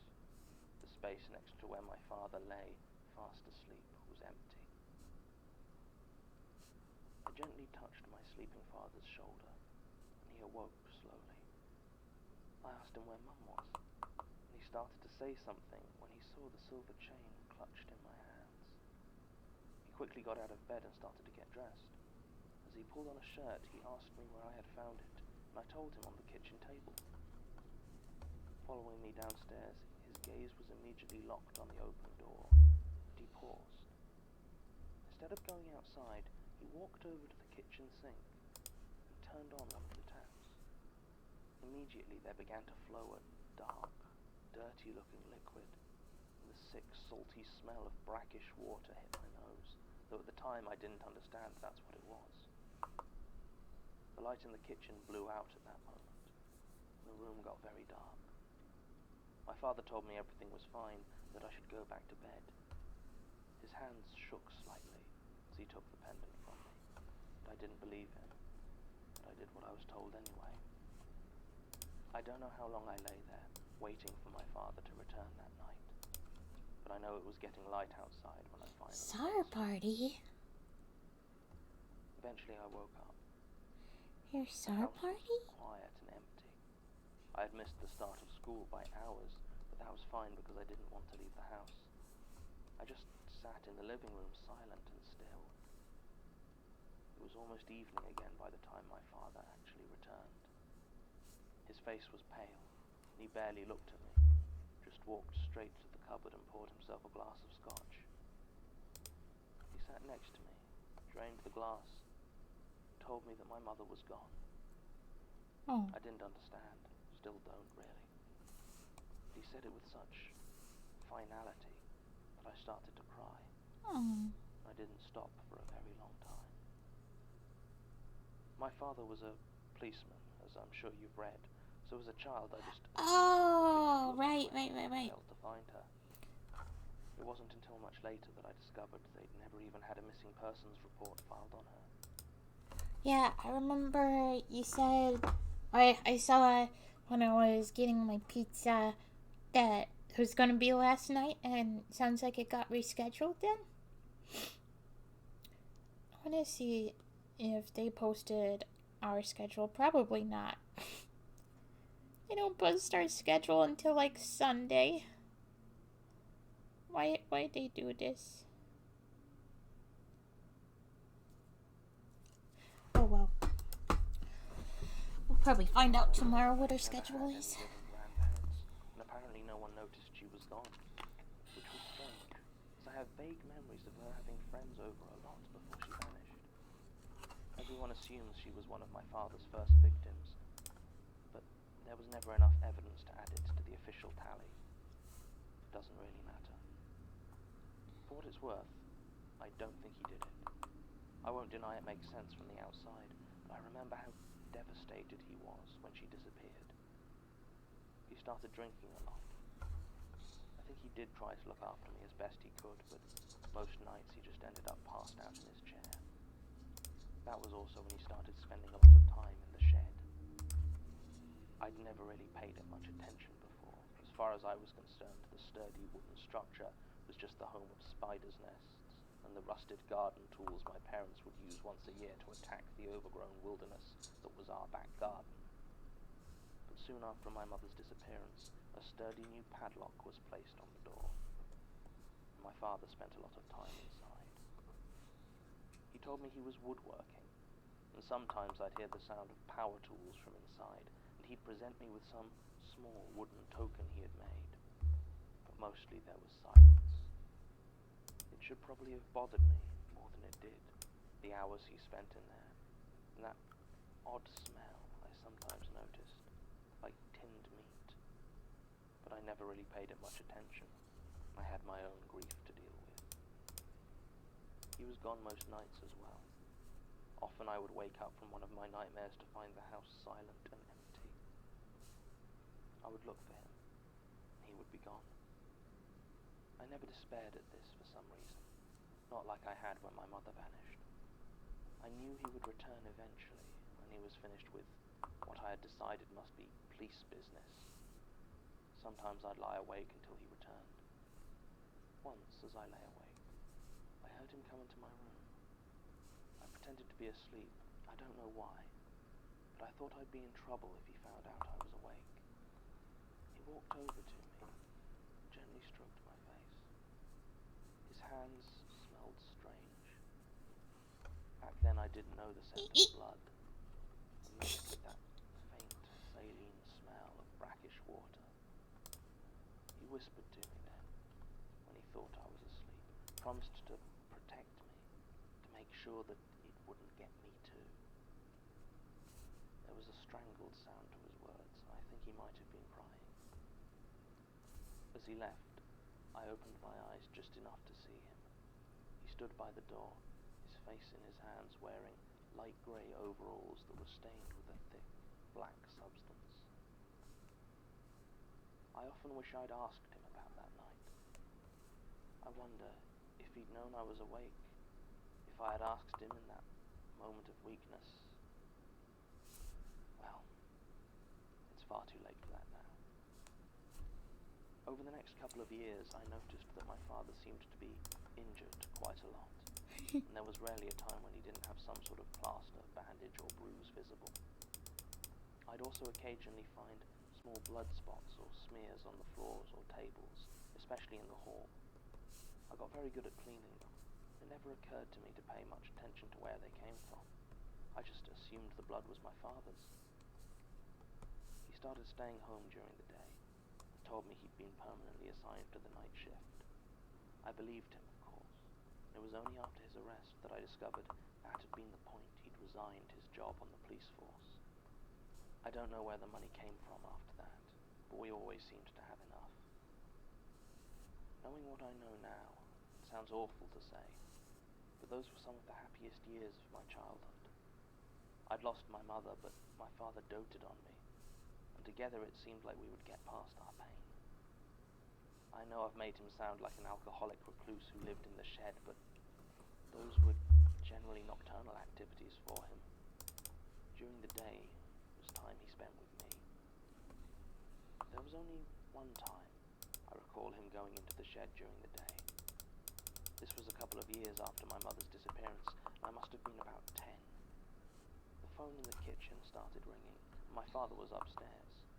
I had recently received permission from my father to answer the phone, so I was excited to take up my new responsibility. I picked up the handset and said my memorized phone script into the receiver. "Hello, Montauk residence."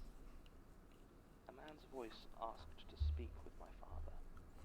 It was a breathy voice, like that of an old man, and at the time I decided he had a German accent, though when I was young, a lot of different nationalities and accents were lumped together in my mind under the label German. "What is this regarding?" I asked, as I had a whole phone conversation memorized and wanted to use as much of it as possible.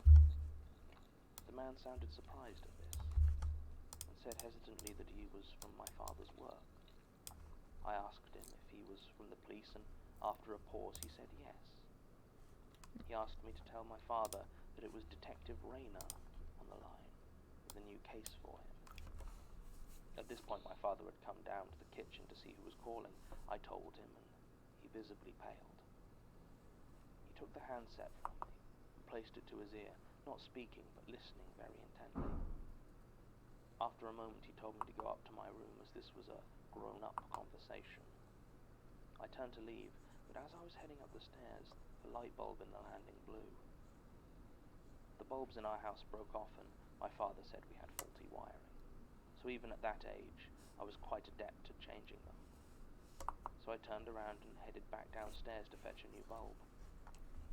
As I approached the cabinet where we kept them, I heard my father's voice from the kitchen. He was still on the phone, and he sounded angry. I heard him say, "No, not already. Do it yourself." Then he went very quiet and listened, before finally he said okay, but he'd do it as soon as possible. He put down the phone, then went over to the cupboard and poured himself a drink. He spent the rest of the day in the shed. The one question they kept asking me over and over during the investigation into my father was whether I knew where the rest of the bodies were. I told them the truth, that I had no idea. They claimed they wanted to confirm the identities of the victims, which they couldn't easily do with what was left. I didn't know where the bodies were, but I also didn't tell them the other way they might have identified the victims. My father's photographs. I didn't say anything because I had no idea where he kept them, and I thought it would only make things worse if they couldn't find them. But yes, my father took photographs. During those 5 years, I had gradually started to notice more and more canisters of photographic film left around the house. This puzzled me, since though my dad and I did sometimes go on short holidays, we never took a lot of pictures. Asking him about it, my father told me he had been trying to learn photography. He didn't trust developers not to ruin his films, as he'd apparently had problems before. I suggested he make himself a darkroom for developing them himself. I'd seen one in Ghostbusters 2 on TV the previous Christmas, and loved the idea of having a room like that. His face lit up, and he said he'd convert the guest bedroom. He then warned me that once it was done, I could never go in there without his supervision, as there would be lots of dangerous chemicals. I didn't care. I was just so glad that an idea of mine had made my father so happy. That summer, my father converted the guest bedroom into a dark room for developing photographs. Like the shed, it was locked almost all the time, but occasionally my father would take me inside, and together we'd develop photographs of cars or trees or whatever else a 10 or 11-year-old with a camera takes pictures of. Mostly, though, my father worked in there alone, and kept the door locked while he did. He seemed almost happy those last couple of years. I didn't have an unsupervised look inside until a few weeks before my father was caught. It was a Saturday evening, in late autumn. My father was out of the house. I spent the day watching TV and reading, but as it started to get dark, I found myself bored and alone. Passing by the door to what was now the dark room, I noticed that the key was still in the lock. I sometimes think back to that day, wonder if my father left it deliberately. He'd been so careful for so many years, and then he just forgot. I knew about the dangers, but something inside me couldn't resist going in. There were no photos stored there. To this day, I don't know where my father kept his developed pictures. There were about a dozen images hung out to dry. They're still vivid in my mind, black and white and washed in the deep red of the dark room. Each photo was of a person's face, close up and expressionless. Their eyes were dull and glassy. I had never seen corpses before, so I didn't really understand what I was looking at. On each face were thick black lines that formed these symbols that I didn't recognize. But they were clearly drawn on the faces themselves, not just on the photographs. I don't remember the symbols in any great detail, I'm afraid. Just the faces that they were drawn onto, though they weren't people I recognized. Nor did they match any of the photos the police showed me later. I never went back in the dark room after I closed and locked the door behind me that day. I spent the next weeks wondering if I should tell my father what I had seen. I didn't know what I had seen, not really, but it felt like a bad secret. I didn't know what to do. Finally, I decided to tell him. Uh-oh. He was drinking on the sofa at the time, and he turned off the television as soon as I mentioned going into the dark room. He didn't say a word as I told him what I'd seen, just looked at me with an expression on his face I'd never seen before. When I was finished, he stood up and walked towards me. Before taking me in his arms and giving me the last and longest hug I would ever get from him, he asked me not to hate it, told me it would soon be over, then turned to go. I had no idea what he was talking about, but when I asked, he just said that I needed to stay in my room until he got back. Then he left. I did what I was told. I went up to my room and lay in bed trying to sleep. The air was heavy somehow. In the end, I spent the night staring out of the window of the street below. I was waiting for something, though I didn't know what. I remember it was 2:47 in the morning that it started. I finally had an alarm clock, and the image of it is still clear in my memory. I was thirsty. I went downstairs to get a glass of water. I turned on the tap, but what flowed out was a thick stream of muddy brown, brackish water. It smelled terrible. I froze as I remembered the last time that had happened. My father still wasn't home, and I went into the living room to watch desperately out of the window. Looking down the street for his return, I was terrified. As I stared down the road, I was struck by how small puddles of light were from the street lamps, stretching far into the distance. But not as far as they should have gone. There were fewer lights than there should be, I was sure of it. Then I saw the light at the end of the road blink off. There was no moon out that night, and all the houses were quiet. When the street lights stopped, there was nothing but black.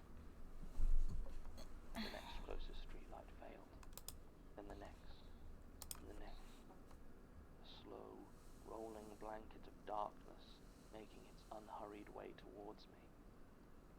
The few lights still on in the houses along the road also disappeared as the tide approached. I just sat there, unable to look away.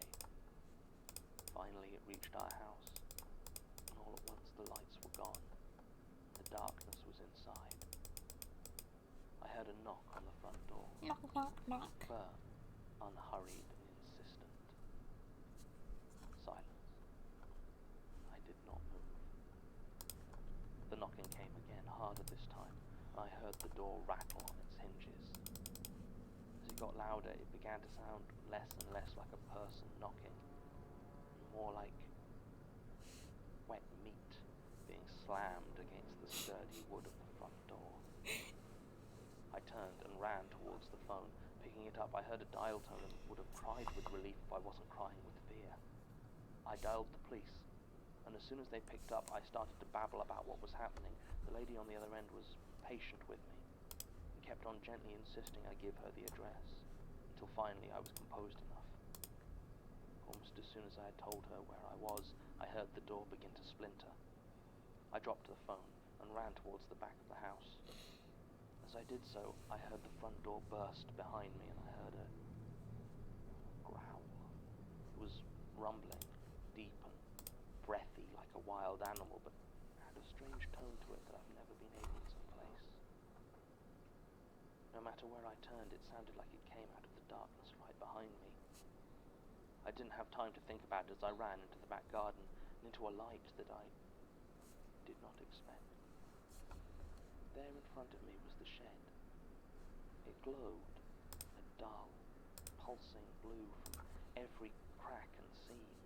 I didn't stop, though, as I heard again that growl behind me, and I ran towards it and pulled at the door. The shed was not locked that night. To this day, I don't know if I regret that fact. The first thing I saw when I opened that door was my father, bathed in the pale blue light. I couldn't see any source for the glow, but it was so bright. He was knelt in the center of an ornate chalk pattern, scrawled on the rough wood of the floor.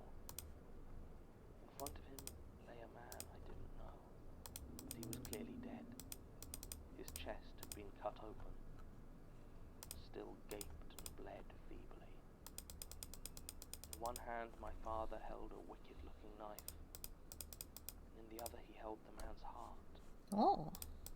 My father was chanting, and as the song rose and fell, the heart in his hand beat to its rhythm, and the blue light brightened and dimmed in time.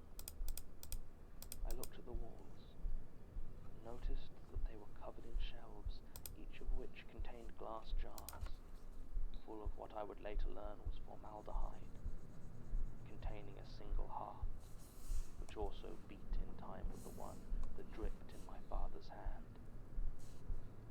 It was an odd thing to notice at the time, but I remember that the dead man wore the same pendant as my mother, a silver hand with a closed-eye design. I don't know how long I stood there staring. It might have been hours, or it might have been only a moment or two. But then I heard that growl behind me and sensed a presence so close that I could feel the darkness on my back.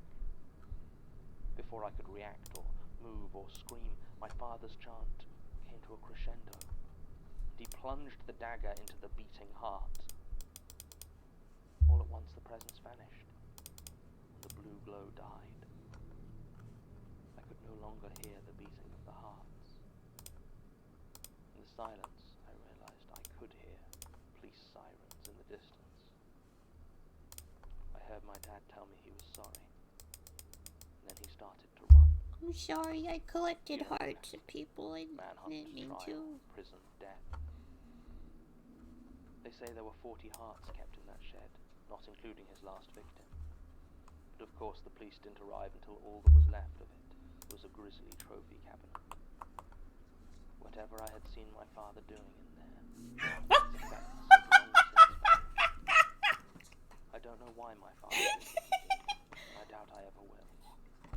The more I go over these events in my head, the more sure I am that he had his reasons. Statement ends. Thank you for gravy. There's not much more to be added here. The police reports on Robert Montauk are predictably thorough. There are few details to be added. The vast majority of research into this case has already been done by the serial killer enthusiast community, which, though deeply unsettling, does often prove to be surprisingly useful in high publicity cases like this. In addition to the body of one Christopher Lorne, 40 preserved hearts were recovered from Robert Montauk's shed. They were arranged on the walls on individual shelves, forming patterns of 11 Creepy hearts jump on the scare. inner walls and 7 on the wall of the door. Photos of the patterns match up to the various formula of sacred geometry, but don't appear to correspond exactly with any specific school. Of possible significance also is the fact that the rest of the bodies were never found. The symbol on the 2 pendants is that of the People's Church of the Divine Host, a small cult that grew around the defrocked Pentecostal minister Maxwell Rayner in London during the late 80s and early 90s. I knew I recognized the name from statement 11069222, though currently it just looks like a coincidence. Christopher Lawn was a member of the church, and his family hadn't heard from him in the 6 years prior to his murder. Mr. Rayner himself disappeared from public view sometime in 1994, and the group fragmented shortly afterwards. The police made many attempts to follow up on this lead in the Montauk case, but were never able to locate any members willing to make statements. The house on York Road is still inhabited, though the current owners pulled down the shed over a decade ago, replaced it with a patio. Robert Montauk died in Wakefield Prison on November the 1st, 2002. He was stabbed 47 times and bled out before anyone found him. After reading this statement, 3 points of interest occur. No culprit or weapon was ever found connected to the killing. He was apparently alone in his cell at the time, which was supposed to be locked. And at the time of his death, the light bulb in his cell was found to have blown out, leaving him in darkness. Recording ends.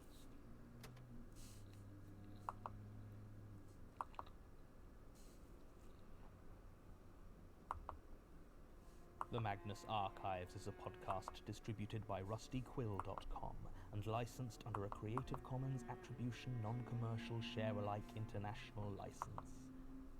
Today's episode was written and performed by Jonathan Sims. It was produced by Alexander J. Newell and Murray Porter, and directed by Alexander J. Newell. To comment on episodes, make donations and view links, images, videos, and show notes, visit rustyquill.com. Rate and review us on iTunes, visit us on Facebook, tweet us on Twitter @TheRustyQuill, or email us at mail@rustyquill.com. Thanks for listening.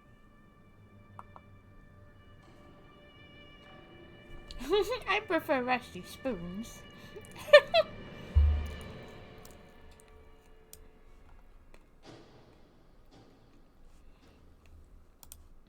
I prefer rusty, Splatoon? Is that the place from SpongeBob?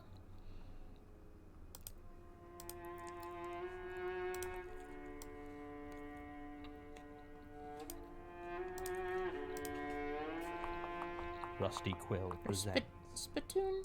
The Magnus Archives. What's the place from SpongeBob?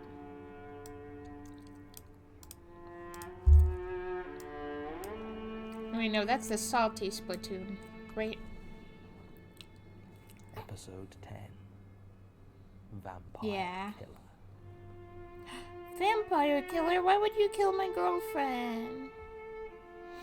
That's so mean.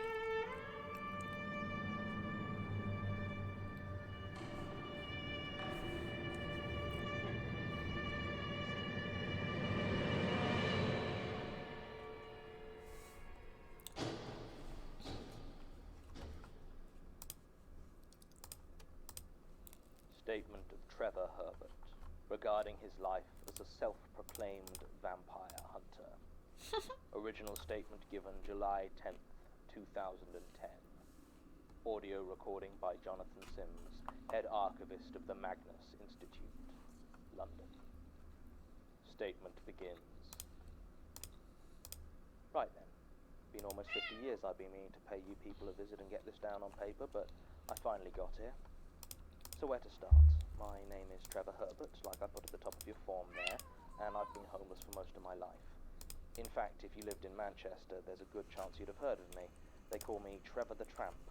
I mean, I'm not exactly easy to miss, am I? And I've been living there in public view for so long, I guess I've become kind of an institution. Helps that I've always had a kind of uncanny knack for guessing people's ages. People will come up to me on the street and ask me to guess their age, and I'll tell them, and most of the time they'll be shocked when I get it right. It's fun. So everyone around Manchester knows about Trevor the Tramp, sure. I hear someone even made me a page on the internet, and it got a few thousand likes. I don't know exactly what that means, but it sounds nice. Obviously that's not why I'm here, though, is it? No, I'm here because I've also dedicated my life to finding and killing vampires. I've killed 5 people that I know for sure as vampires, and there are 2 more that may or may not have been. There is one man I have killed, unfortunately, who I'm now sure was human. But I also know that he's a violent criminal, so I try not to feel too badly about that. I'm sure it's hard to accept for anyone, even an organisation such as yourselves, but I do not have proof to give you except for the vampire teeth that I will leave with this statement. Do not feel bad about reporting me to the police for the murders, as I am sure you must, since I have recently received a diagnosis of late-stage lung cancer, and it is doubtful I will be living much longer anyway.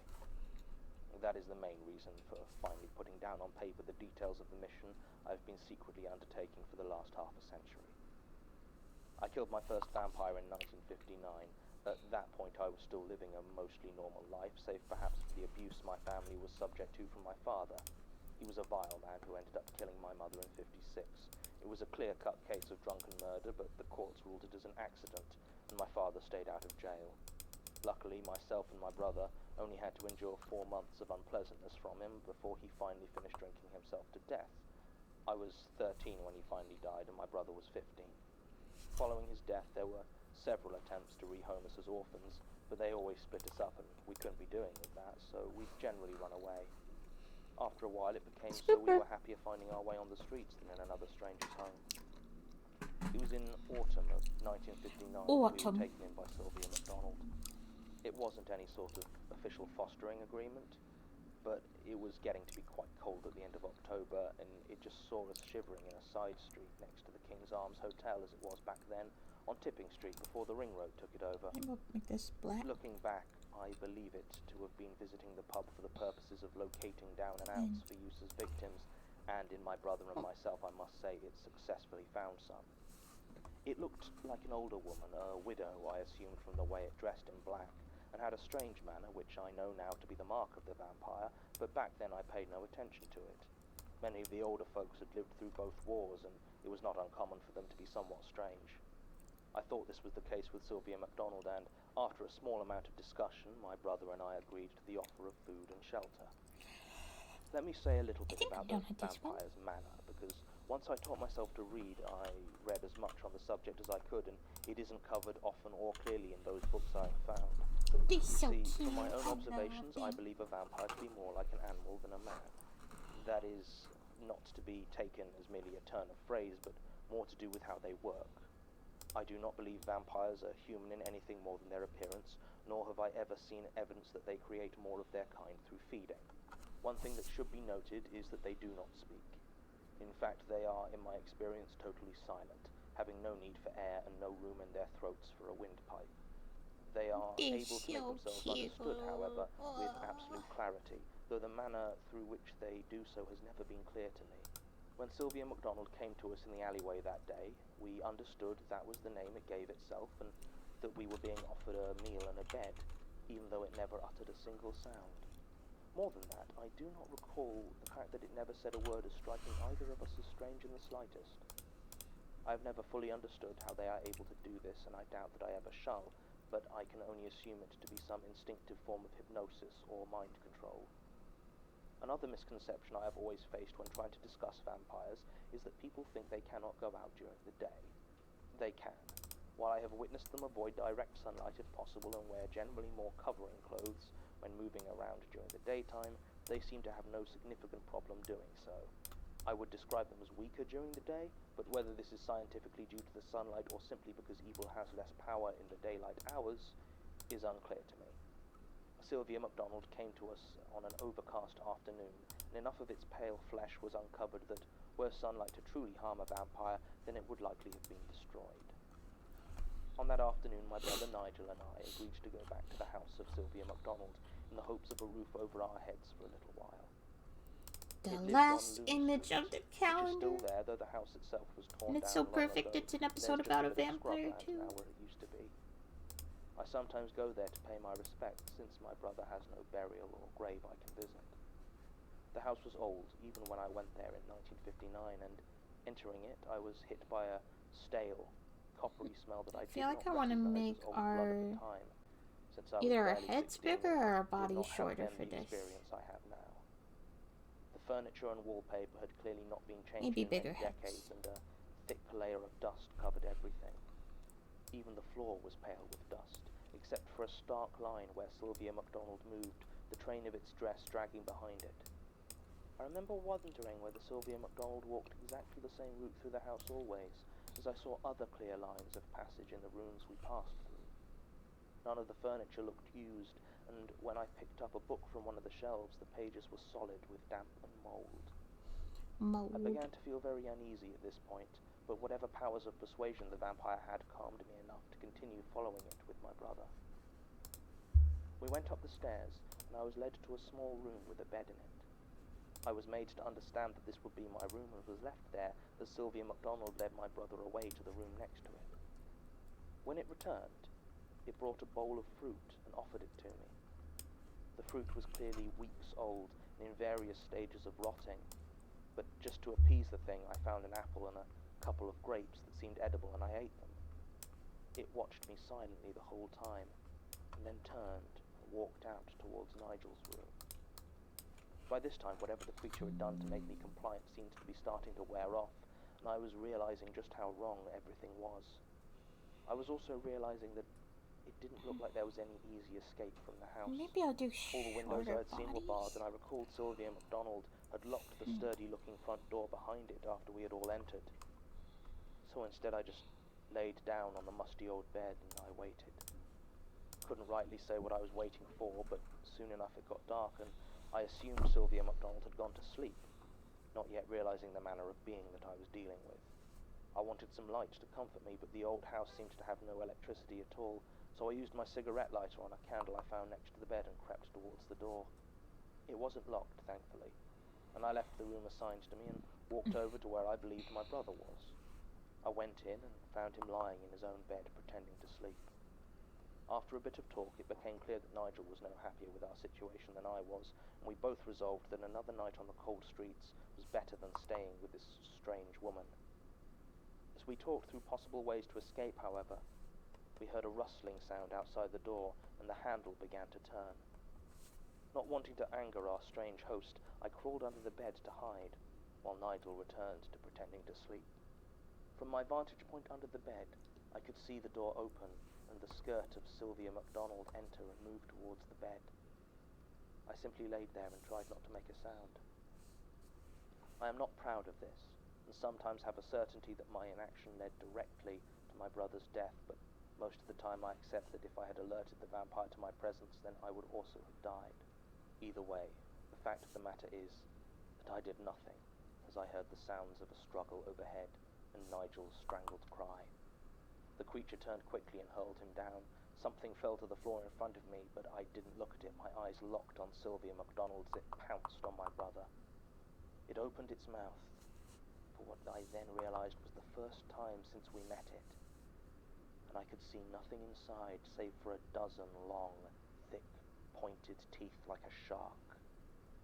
In one fluid movement, it plunged those teeth into my brother's neck and tore out a great chunk of flesh. Yummy! Blood started to spurt from Nigel's spasming body as Sylvia MacDonald's throat began to twitch.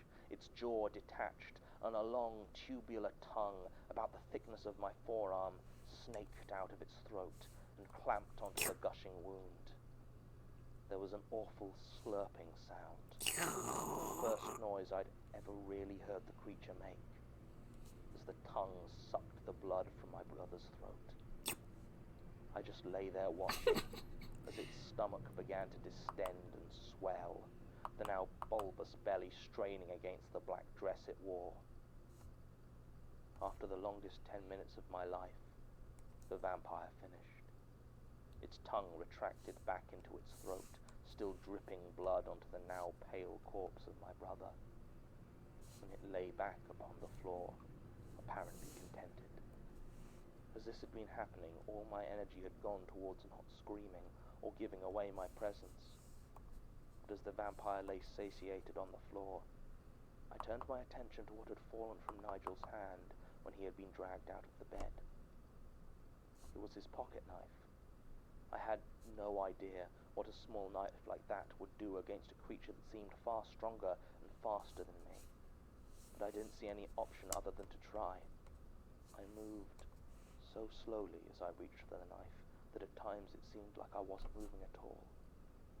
I was worried that the creature would spot me and strike as it had with Nigel, although I now know that smell is in fact the vampire's major sense, and with all the blood around there was little chance of it detecting my scent. Grasping the knife in my hands, I crept over towards the creature as it placidly digested my brother's life, till I stood over it. I felt a sudden surge of rage and adrenaline come over me, and with a speed and strength I never knew I had, I plunged the knife into Sylvia MacDonald's blood-bloated stomach. It burst like a sick balloon, and blood began to pour out. The creature's eyes shot open and it clutched at the wound desperately. Its throat was not capable of uttering a scream, but its face displayed a silent pain and anger as it flailed on the floor. Stumbling back, trying to wipe the blood from my eyes, I felt an unexpected burning in my hand. I realized I'd touched the still-lit candle on the bedside table. I don't know what I expected to happen when I grabbed the candle and pressed it to the dry part of Sylvia MacDonald's dress. I was just trying to find anything else I could do to harm it before it could recover from its split belly. But I certainly didn't expect it to catch like dry tinder. The fire spread quickly over its repulsive form, though it did slow somewhat where the clothing or flesh was still moist with blood. It struck me that the vampire must be a very dry creature when not fresh-fed and engorged. Perhaps I had struck before the liquid could spread throughout its body. Whatever the reason, Sylvia MacDonald was alight, and to such a degree that the rest of the room was starting to catch fire as well. I was distraught at the idea of leaving this house without my brother, but he was clearly dead, and I needed to escape. I recalled the vampire had been carrying a handbag when we first met it, and had used a key from it to lock the front door. It did not have the handbag with it now, though, so I began to desperately search the other rooms of the house, trying to find it. I did find it in the end, in what I assumed to be the vampire's bedroom. I'll not describe it in detail except to say that it appears to be where the creature took most of its meals. Hopefully that makes the picture clear enough for you. I found the key, though, and escaped that house before the fire did me any serious damage. I was terrified of the police coming and thinking I was a murderer, so I didn't stick around. I just fled into the night. It was almost a decade before I encountered another vampire. I'd been living on the streets all that time, occasionally in and out of various institutions, and had just about managed to convince myself that Sylvia MacDonald had just been a bad reaction to the stress of watching my brother's murder. It was in the late 60s that I learned different. It was 1968, I remember, because that was the year United won the European Cup, and I did quite well out of it, people being generous to begging when they're happy over a sports win. On a Friday night, I would generally spend my time around the Oasis Club in Lloyd Street, and hit up for change anyone who was slightly the worse for drink. Well, this night in particular I was doing quite well, as it was a warm June evening not too long after the cup final, and everyone was in a good mood. Now, about 11:30 that night, I spied a stranger all turned out for dancing, making his way from the club with a lady friend. I reckoned they might be good for a tanner, so I made my approach. I gave them the spiel and waited. The man looked at me, and I understood he wouldn't be giving me any money. I stepped away. It was as he turned to leave, I realized that he hadn't opened his mouth, and memories of Sylvia MacDonald came rushing back to me in a flash. I wasn't sure what to do, so I followed behind them at a distance. I didn't try to hide or disguise myself, as I had long since learned, and it's true now as it was back then, that no one pays any real attention to a tramp. As I watched, I saw the clearly drunken woman asking this stranger questions, and each time he'd just look at her, and she'd smile as though he'd given some reassuring answer, and stumble on behind him. All the while he never once opened his mouth. I didn't rightly know what to do about this. I had no weapon save my brother's old pocket knife, which I had kept sharp all these years, and while I was pretty sure of what I was seeing, I was still hesitant to attack with no provocation and no plan. As we walked, I kept an eye out for any discarded wood or timber, and sure enough noticed a broken wooden pallet partially sticking out of a bin. I grabbed a long shard and used my knife to quickly hack it to a point, ignoring the splinters. While I had not at that time done much research into the creatures I faced, believing as I did my experience as a youth to be the product of a disturbed mental state, I was still aware of their supposed weakness to wooden stakes. I had now followed the vampire, who I would later find out called itself Robert Arden, and its victim back to the building where it apparently lived. It let itself in the front door and the woman followed. I wasn't fast enough to get in before the front door closed and obviously didn't have a key, so I went round the windows and, luckily, it seemed the vampire lived on the ground floor. I watched through the window as it led its victim into a sparsely furnished living room. I couldn't see any obvious signs of previous slaughter, but I remembered how cleanly Sylvia MacDonald had sucked up all the blood from my brother, so this did not strike me as odd. I gently tried the window and found it locked, so searched the garden for the heaviest stone I could find and watched what was happening inside. I had to be sure.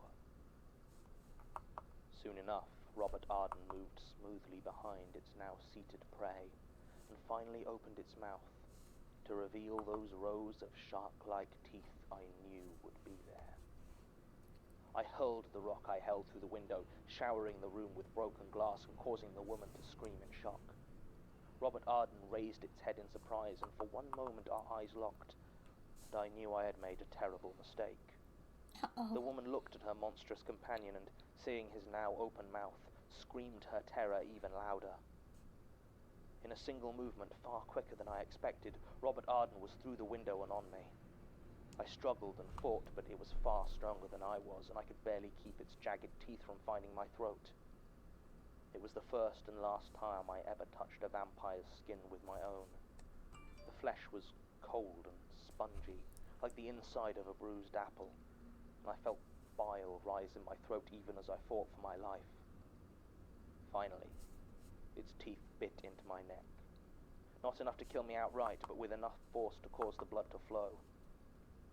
At that moment, I saw a sort of frenzy enter the eyes of Robert Arden, and with a spasm, its leech's tongue surged from its throat, and I felt it attach to my neck. I do not know if you've ever felt your blood being sucked out of you. No. But I would not recommend it. Now it is at this point I have something of a confession to make. For the 3 years preceding this event, as well as on and off throughout the years since, I have had a relationship with the drug heroin.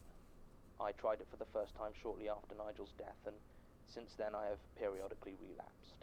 I have always tried to keep this a secret, as I am aware that I have a certain reputation to uphold, and I would not want it to be damaged with the revealing of my addiction. But it is important to this account, as I believe it was whatever heroin still remained in my system that night that caused the vampire Robert Arden to remove its tongue from my neck and start to shake as though having a violent choking fit. I lay there, trying to compose myself enough to fight back, when I became aware of the screaming. The woman, who had been brought in as a victim, was standing over the flailing Robert Arden, stabbing it repeatedly with a kitchen knife.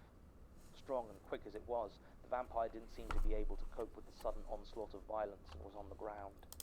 This gave me the precious seconds I needed to get to my feet and locate my improvised wooden stake. I took aim and plunged it into where I believed the thing's heart should be. It was easier than I thought it would be. The chest was soft and yielding, and there didn't seem to be any ribcage to stop the blow. Robert Arden went rigid and froze, apparently unable to move its body, though I saw its eyes darting around wildly. It was at that point the woman, whose name I never discovered, dropped the knife and ran. I never saw her again, but she had already saved my life. I took out my cigarette lighter and set Robert Arden alight. Like Sylvia MacDonald before it, it caught fire in a matter of seconds, and by the time the police arrived, there was nothing left but a small patch of scorched tarmac. I was lucky that night, and nobody saw anything or called the police before I was finished and had made my way from the scene. But I was always more careful after that. Following that night, though, I was never again worried that I might have been wrong about the existence of vampires. I always kept my eyes open for them, although sometimes I was too eager, as was the case of Allard Dupont, who I killed in 1982 and later discovered was a human. It is my belief that they are very rare and feed only infrequently, as all evidence I have seen points to their feeding being fatal. If there were many vampires, or if they ate often, the number of disappearances would quickly become noticeable to the rest of society. I do not know what they do with the bodies of their victims, and this has always perplexed me, as they do not have any mechanism for eating solid food, and I do not believe there are many, if any, cases of murder where the body is found completely without blood. I certainly do not think they rise as vampires themselves, as the vampire population seems far too small for this to be a possibility. Statement ends. According to Martin, who was here when they took this statement, it was at this point in writing that Mr. Herbert announced he needed some sleep before continuing. He was shown to the break room, where he went to sleep on the couch. He did not awaken, unfortunately succumbing to the lung cancer right there. Martin says the staff had been aware of how serious Mr. Herbert's condition was and had advised him to seek medical aid prior to giving his statement, but were told rather bluntly by the old man that he would not wait another second to state his case. I can't decide whether this lends more or less credibility to his tale.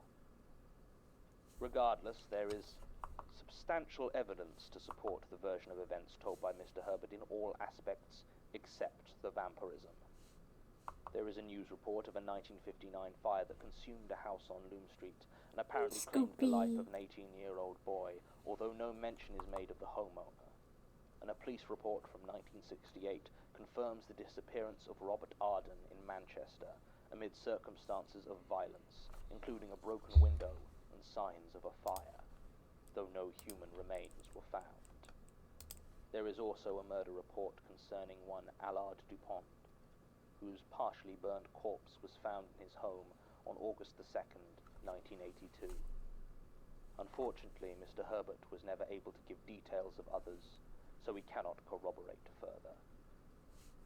There was, however, a small bag left on top of this statement, which appears to contain 6 shark teeth of varying sizes. According to correspondence with the zoology department at King's College, they didn't match any currently known species. Personally, I don't know what to think. I certainly don't believe in wild tales of vampirism, but I can't help but notice that the statement above appears to be a photocopy of a photocopy, and can't find these supposed vampire teeth anywhere in the archives or the secure containment room. I don't know where the originals are, but the file number is listed among multiple information requests from the Institute's government and law enforcement contracts. It may be that they take Mr. Herbert's statement far more seriously than I do.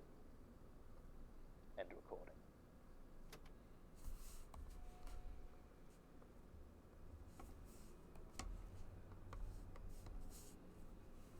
The Magnus Archives is a podcast distributed by rustyquill.com and licensed under a Creative Commons Attribution Non-Commercial Share-alike International license. Today's episode was written and performed by Jonathan Sims. It was produced by Alexander J. Newell, Mike LeBeau, and Murray Porter, and directed by Alexander J. Newell. To comment on episodes, make donations, and view links, images, videos, and show notes, visit rustyquill.com. Rate and review us on iTunes, visit us on Facebook, tweet us on Twitter @TheRustyQuill, or email us at mail@rustyquill.com. Thanks for listening. Get rough off my mouth.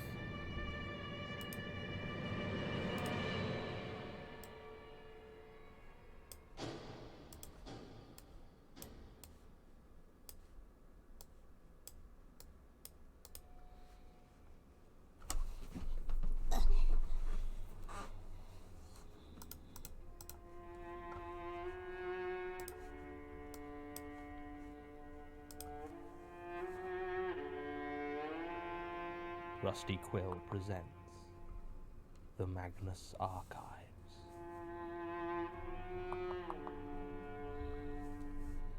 I got a kitty. Creepy. Episode 11. Dreamer. Kitty, kitty, kitty. Kitty, kitty, kitty. Come here. Come here, kitty.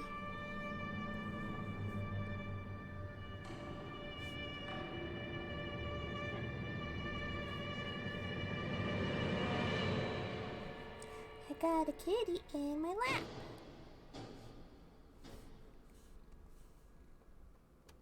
Statement of Antonio Blake regarding his recent dreams about Gertrude Robinson, previous head archivist of the Magnus Institute. Original statement given March 14th, 2015. Audio recording by Jonathan Sims, current head archivist of the Magnus Institute, London. Statement begins. He's nudging my First tablet off, I back. should admit that I lied to get in here. I know your criteria are very clear. Oh wait. Any supernatural or The inner unexplainable mouth was experience supposed to or be this encounter color. occurring within the realms of apparent reality. No out-of-body experiences, visions, hallucinations, or dreams. And this is about dreams, make no mistake. But I think you need to hear it anyway. Okay. Whether you believe it or not, well, that's up to you. Okay. I just Sounds don't fair. feel like I could rightly go on my way without at least trying to explain myself. Gravy. You see, I had a dream about you. Me? I know how that sounds, and I can assure you we don't know each other. But the Yeah. Institute, the building, even this room, I saw them in my dream as clearly as I see them here before me now. So no, Gravy. I don't have any tale about a shambling horror in the dark. Gravy! I ask you to read on, though, as this wasn't the sort of dream you just ignore. I should probably give a little bit of background about myself, rather than just gibbering about dreams and prophecies. I've lived in London for almost a decade now. I came here to do my undergraduate degree at the London School of Economics. I ended up taking a position with Barclays shortly after graduating, and did well enough there. It didn't last long, though. I barely Gravy. made it through a full year before the stress of my new job, not to mention some problems in my personal life, led to me having a full nervous breakdown. I'd broken up with Graham, my boyfriend of 6 years, and had to leave the home we shared, going to stay with some of the few friends that had survived my year of stress-fueled outbursts and constantly cancelled plans. It was there, sleeping on my friend Anahita's sofa, in the depths of my misery, that I first started to have the dreams. I found myself standing atop the very peak of Canary Wharf and overlooking the Barclays building, where I had spent so many hateful hours. Behind me, I could feel the pulsing beat of the light that stands atop that looming tower. It thrummed through me, and I could see the glow pass across my skin like oil. But try as I might, I could not turn around to look at it. It was then that I noticed there was something wrong with the city below me. It was dark, lit by the sickly orange glow of the street lamps, and there too something pulsed oddly. Looking down, I could see a web of dark tendrils crisscrossing the streets and crawling up the buildings. They were like blood vessels, thick and dark, some as wide as roads and some as thin as a telephone wire, and they all throbbed in time with the beat of light behind me. I needed to get closer. Lucid dreaming has never been a skill I've possessed, and I generally get swept along in the current of whatever runs through my sleeping consciousness. So it came as something of a surprise when my wordless desire to get closer became manifest, and I moved forward. Even more surprising was that my forward motion brought me over the edge of Canary Wharf's roof, and I fell. I plummeted, I don't know how far, Oops. till I hit the ground with a crack. Ow.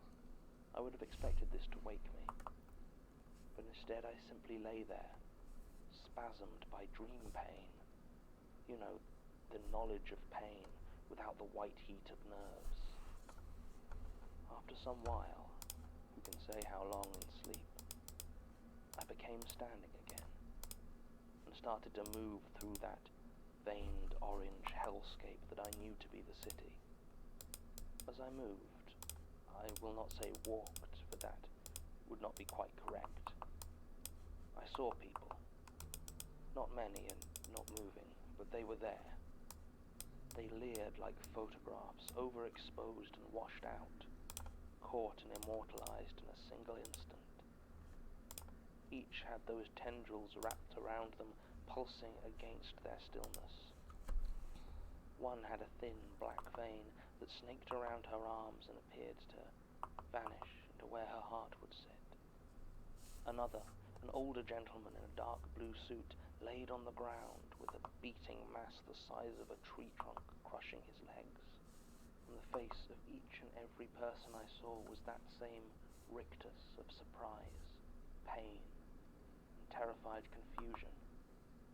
I had never dreamed like this before, and I knew there was something in it beyond my own reeling consciousness. Eventually, my wandered drifting led me back to the Barclays building. Something inside me wanted to go inside to see what it was like in this rhythmic, fleshy dreamscape. The lights were on, but they were a sodium vapor orange, like those outside. And as with all the other lights, their brightness pulsed in and out of the fleeting world, which seemed to rule over all this place. The desks were set up as I knew them to be, but there were no people that I could see. I feel like the head needs to be bigger. Something about the thought of riding the lift filled me with a cold dread. It was 23 floors to the office where I He worked. said too. But if I even had legs in this place, they were not what carried me up that stairwell. It was there I found my own desk, clear and empty as I had left it some weeks before. I then knew, all at once, that there was something in the small office next to me.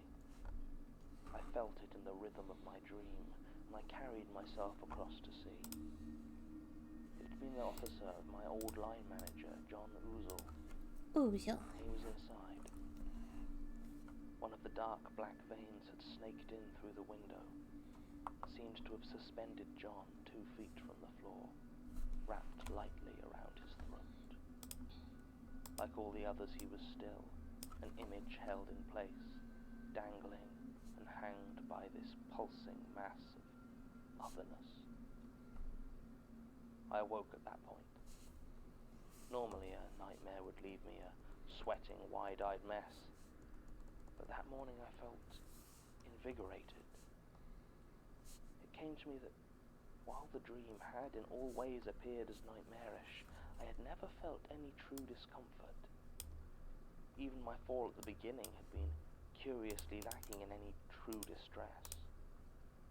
I tried to put it from my mind as I searched through the job sites, but something about the dream lingered, like a foul odor that you only smell when you've stopped thinking about it. I hadn't seen John Oozle in several months. He had left the company some time before my breakdown. I had never known him that well, but the image of his face in my dream wouldn't leave me, so I resolved to find out why he had returned to my mind in such an odd manner. For whatever reason, the idea that there might be no cause for his appearance, that it might be entirely incidental, never occurred to me. I had been offered the chance to return to Barclays after my rather dramatic departure, once my mental health was in a better state. But at that point I couldn't even take the Docklands Light Railway, as I'd get a panic attack whenever I saw the train hit Poplar, and the looming figure of the Barclays building in Canary Wharf came into view. I declined the offer, but I still kept in contact with some of my now ex-colleagues, so I Tiff. emailed a few of them I to know see if Tiff they knew from to My get in Life touch as with my Teenage old Robot. It didn't take long to find out the truth. John Oozle had apparently hanged himself, following the loss of a bitter custody battle with his ex-wife. I'm sure I don't need to tell you that this shook me deeply.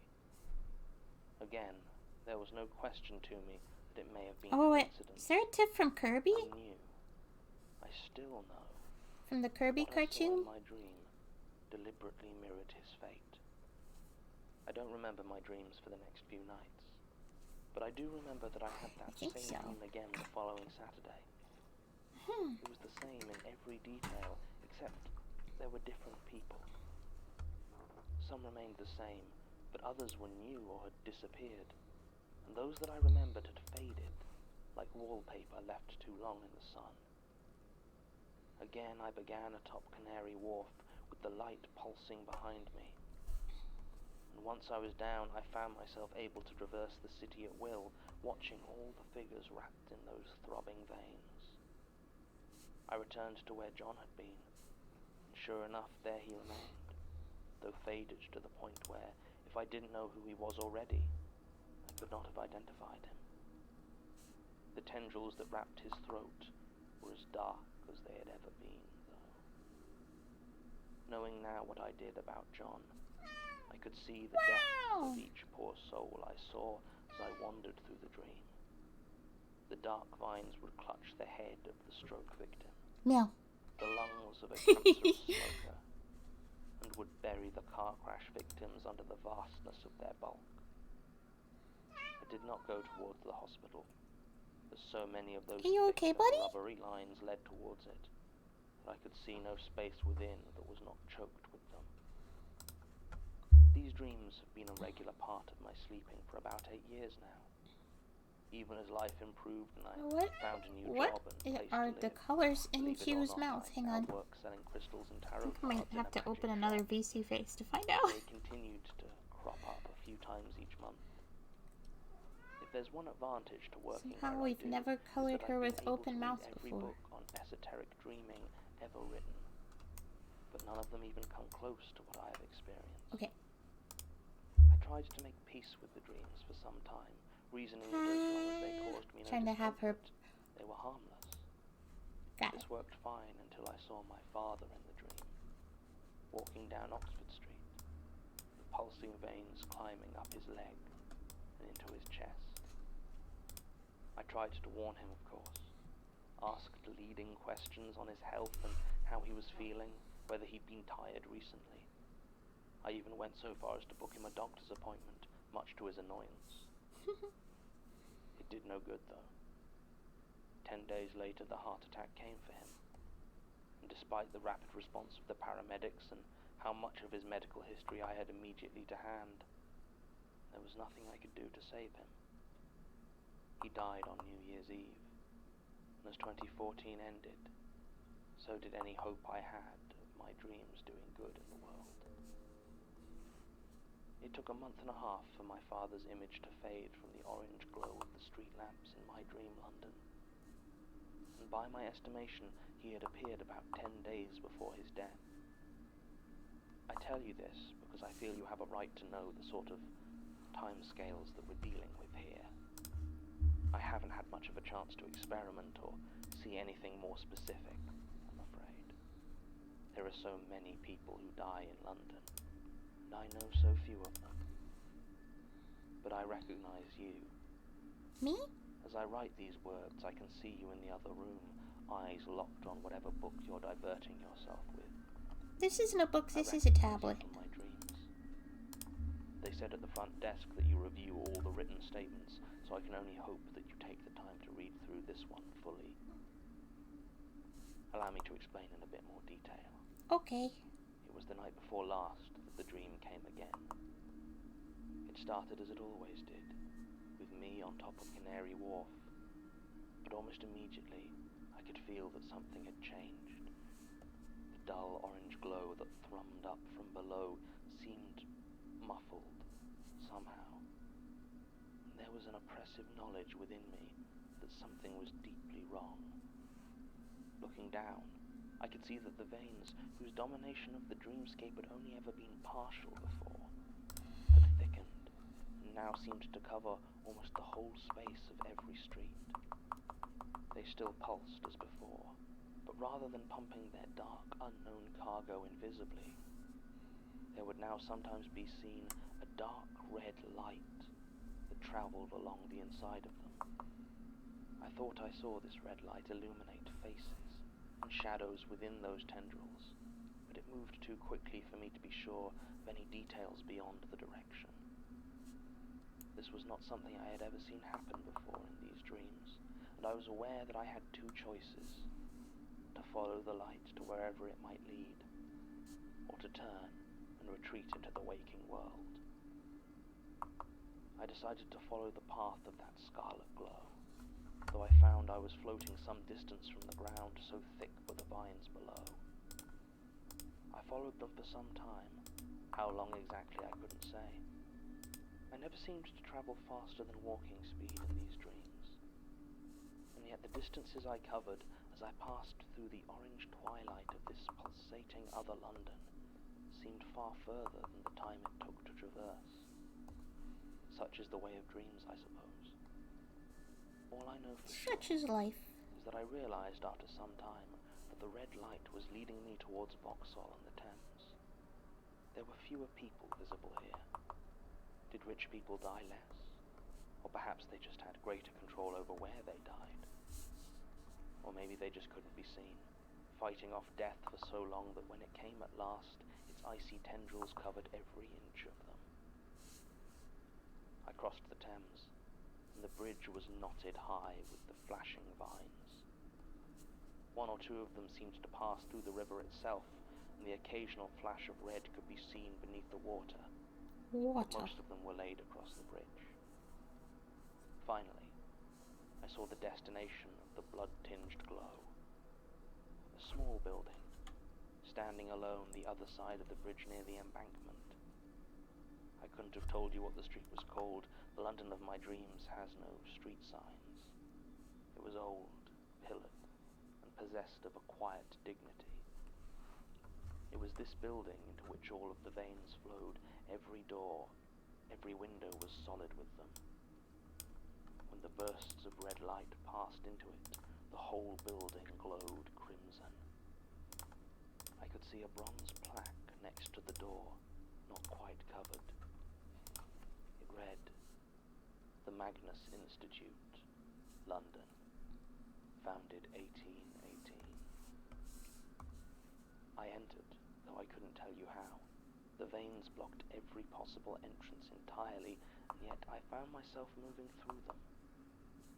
I saw the corridors, these corridors, choked with that shadowed flesh, and passed through them, following that red light that would now pulse so bright that I knew were I to see it awake, it would have blinded me. It led me to a room, the label of which was still visible, and read, Archive. I entered to see walls covered with shelves and cabinets stretching off into the distance. These shelves were coated in a sticky black tar, which I knew at that moment was the thickened, pulpy blood that pumped through each and every one of those veins. At the front of the room stood a desk, and the veins were wrapped around it so tightly and so thick that I knew that this must be where they ended. Getting closer, I realized that there was a person sitting at that desk. And it was them that all of this scarlet light was flowing into. I could see none of the figure's body beneath the flesh that enclosed them. But as I moved around, I saw the face was uncovered. It was your face. My face. And the expression upon it was far more fearful than any I had seen in 8 years Hang on. wandering this twilight city. Wait. That was when I awoke. Like this? I'm well aware that I don't even know your name, and I have no responsibility to try and prevent whatever fate is coming for you. Based on my previous experience, such a thing is likely impossible anyway. But after what I saw, I couldn't live with myself if I didn't at least try. I did as much research into your institute as possible, and arranged an appointment to provide a statement about some spurious supernatural encounter. Even then, I was told that the archivist only reviews the written statements once they have been taken. So here I am, pouring out my lunatic story on paper in the hopes that you might eventually read it. Throws it in the If you trash do see this immediately. time and read this far, Just kidding. then to be honest, I don't know what else to tell you. Be careful. There is something coming for you. I don't know what it is, but it is so much worse than anything I can imagine. At the very least, you should look into appointing a successor. Good luck. Statement ends. I'm sure I don't need to explain how disquieting it was to find this statement tucked into the recent archives. I'm not entirely sure whether to bring this up with Elias or not.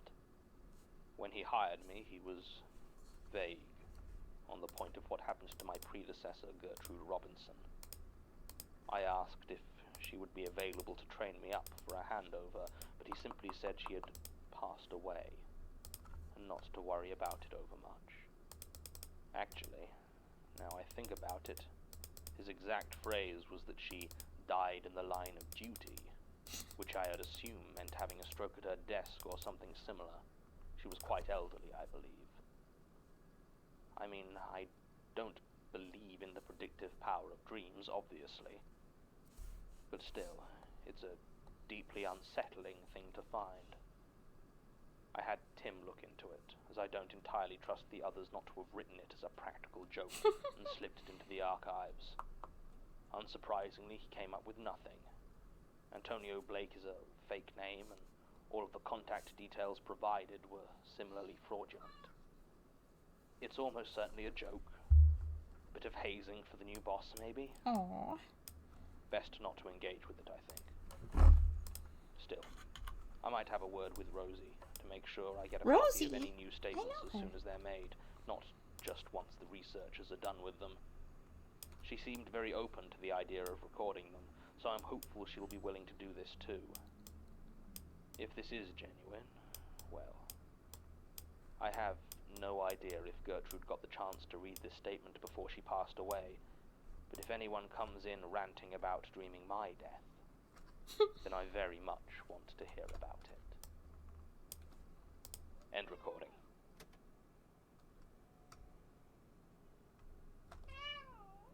Wow.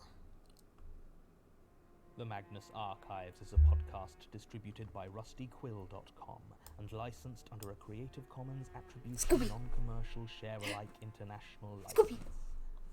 Scooby looking so scrunkly right now. By Jonathan Sims. It was produced by Alexander J. Newell and Murray Porter, and directed by Alexander J. Newell.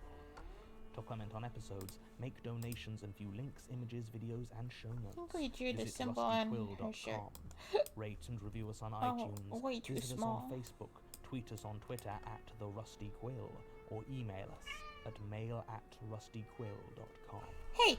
Hey, hey, hey, Thanks for hey. listening.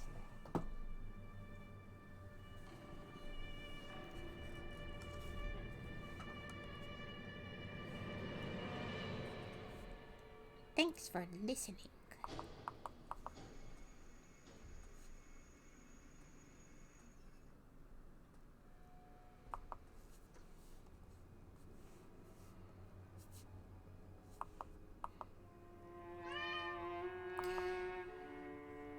Assuming we got just time for one more? Rusty Quill It's 26 presents minutes though. The Magnus Archives. We'll see.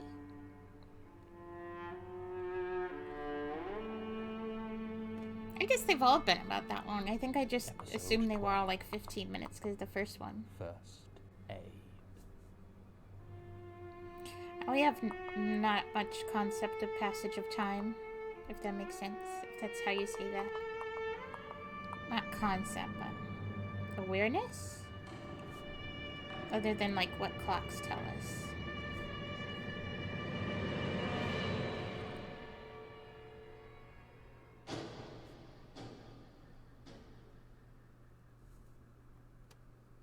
Statement of Lazire Saraki regarding a night shift at St. Thomas Hospital, London. Original statement given February 11th, 2012. Audio recording by Jonathan Sims, Head Archivist of the Magnus Institute, London. Statement begins. I'm a nurse at St. Thomas Hospital, down in Lambeth near Waterloo Station. Technically these days I work for Guy's and St. Thomas NHS Foundation Trust, but Guy's Hospital is at a completely different location, the other side of London, so for the sake of clarity, I work at St. Thomas. Christmas is one of the worst periods to be working at a hospital. Christmas! And in the accident and emergency department, it's even more unpleasant. Pensioners who can't afford to properly heat their homes, drunken party-goers who overindulge and hurt themselves, even just people who didn't look where they were going and slipped on a patch of ice. Christmas brings out the side of people that always seems to lead them to the hospital. So I was relieved last year when I got my shift pattern and learned that my last A&E shift of the season was going to be on the 23rd, 2 full days before Christmas itself. No. The bad news was that the 23rd was also the Friday immediately before the big day, and that meant people... I hate it when that happens so much. I swear I was doing good at saving, but I think that... Oh! Okay, I actually was doing good at saving. I didn't lose too much at all. Okay. I'm gonna feed Scooper, because I think that's what he's crying about. I'll be right back.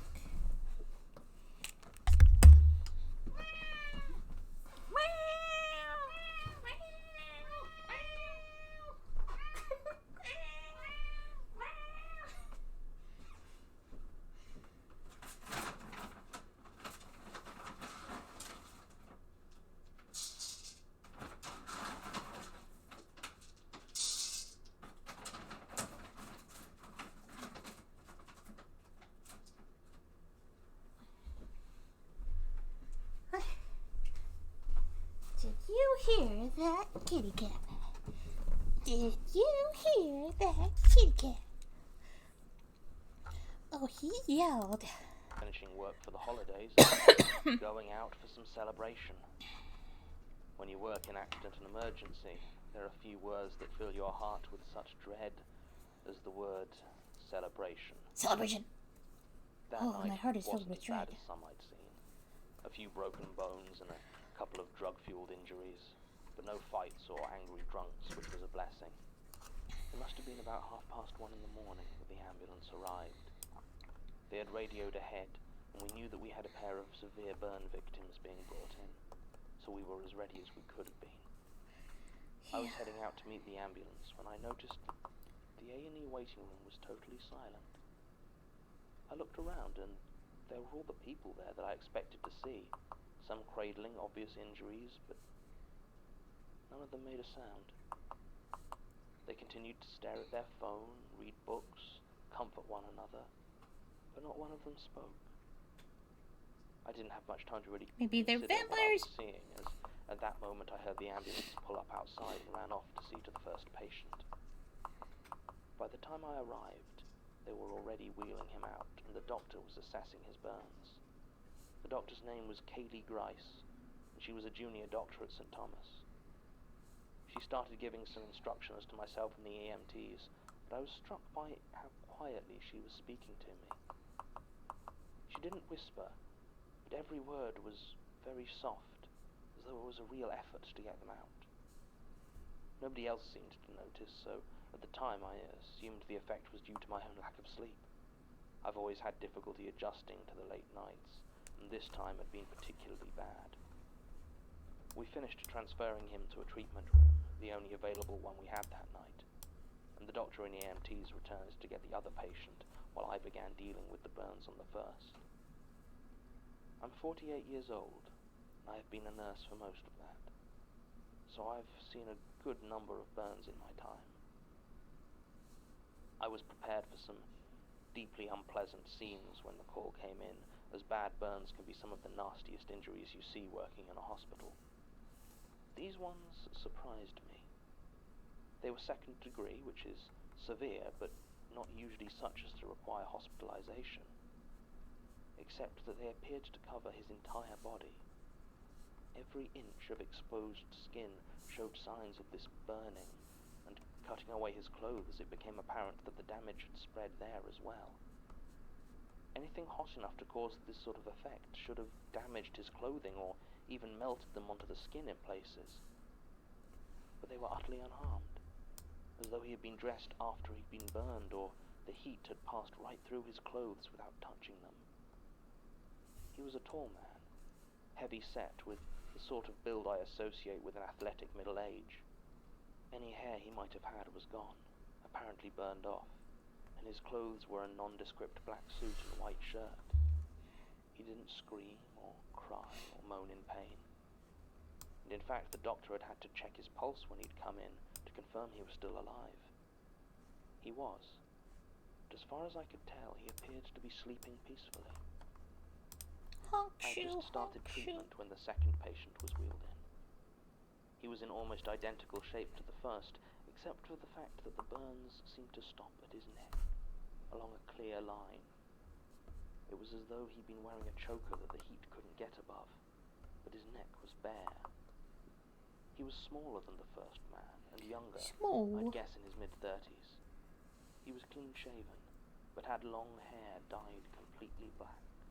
He wore a similar suit to the older man, except that over the top he wore a long black leather coat, just as undamaged as the rest.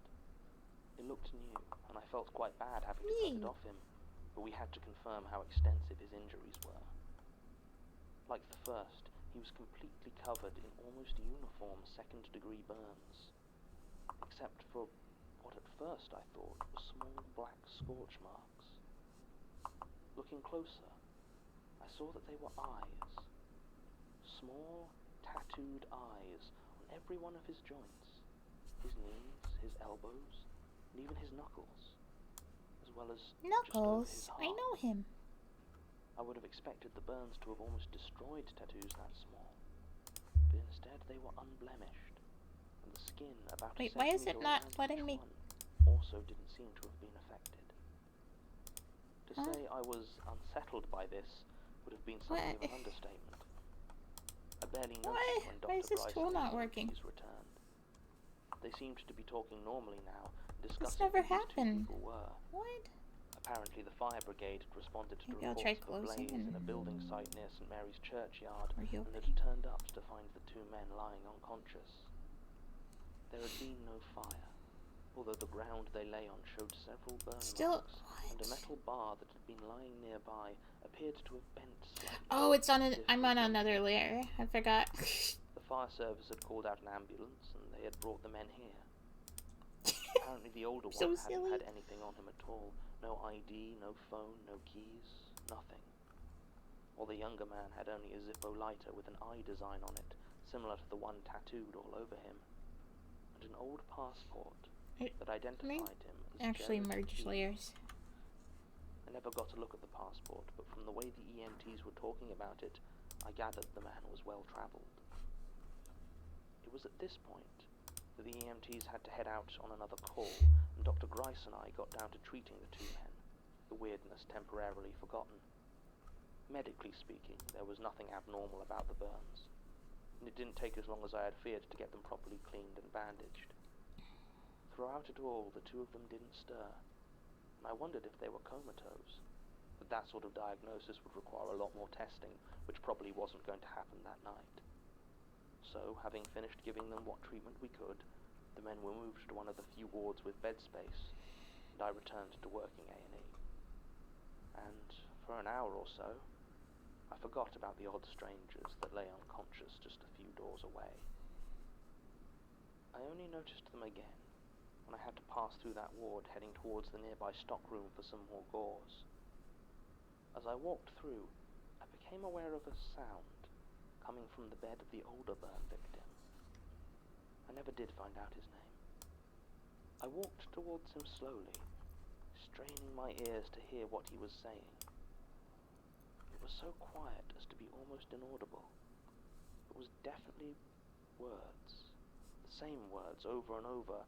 The more I heard, the more it sounded like most of them weren't in English. The first sounded like a sark, or a sarg, then vipalach, and finally in English, the lightless flame. The last part was very clear, and I assumed he was talking about whatever burned him, but he said it with such intensity that the words made me feel quite uncomfortable. His eyes were still closed and his lips were barely moving. I started to feel warm, like there was a fever quickly creeping out towards my skin. It wasn't the first time I'd had a reaction like this, though, so I took a moment to center myself, and the feeling receded. The burned man was still whispering. I might even have called it chanting, and I wasn't entirely sure what to do, so I checked his bandages to make sure that they didn't need changing, and left to go and continue my shift. If I saw Dr. Grice, which was more than likely, Then I could tell her that our mystery burn victim had started talking. Mostly I just wanted to get out of that room for as long as possible. It was as I returned to the main accident and emergency reception that things started to get really strange. And by really strange, I mean that the reception was completely empty. I don't care how late it gets, and at this point it was nearly 3 in the morning. The waiting room for A&E is always full, especially on a night like this. I mean, I'd been in there not 5 minutes before, and there were upwards of 30 people. But now it was utterly deserted. Even the staff at the admissions desk were gone. I was freaked out, quite frankly, and started checking through all of the examination rooms, the wards next door, and the individual patient rooms. All empty, except for those patients physically too sick to move or hooked up to IVs. They lay there sleeping, and part of me wanted to wake them just to hear the sound of another human being, to not be alone. But like I say, it was 3 in the morning, and weird as all this was, I couldn't justify waking up patients just to put my own mind at ease. I went as far as to make as much noise as possible directly outside their rooms, but they just slept on.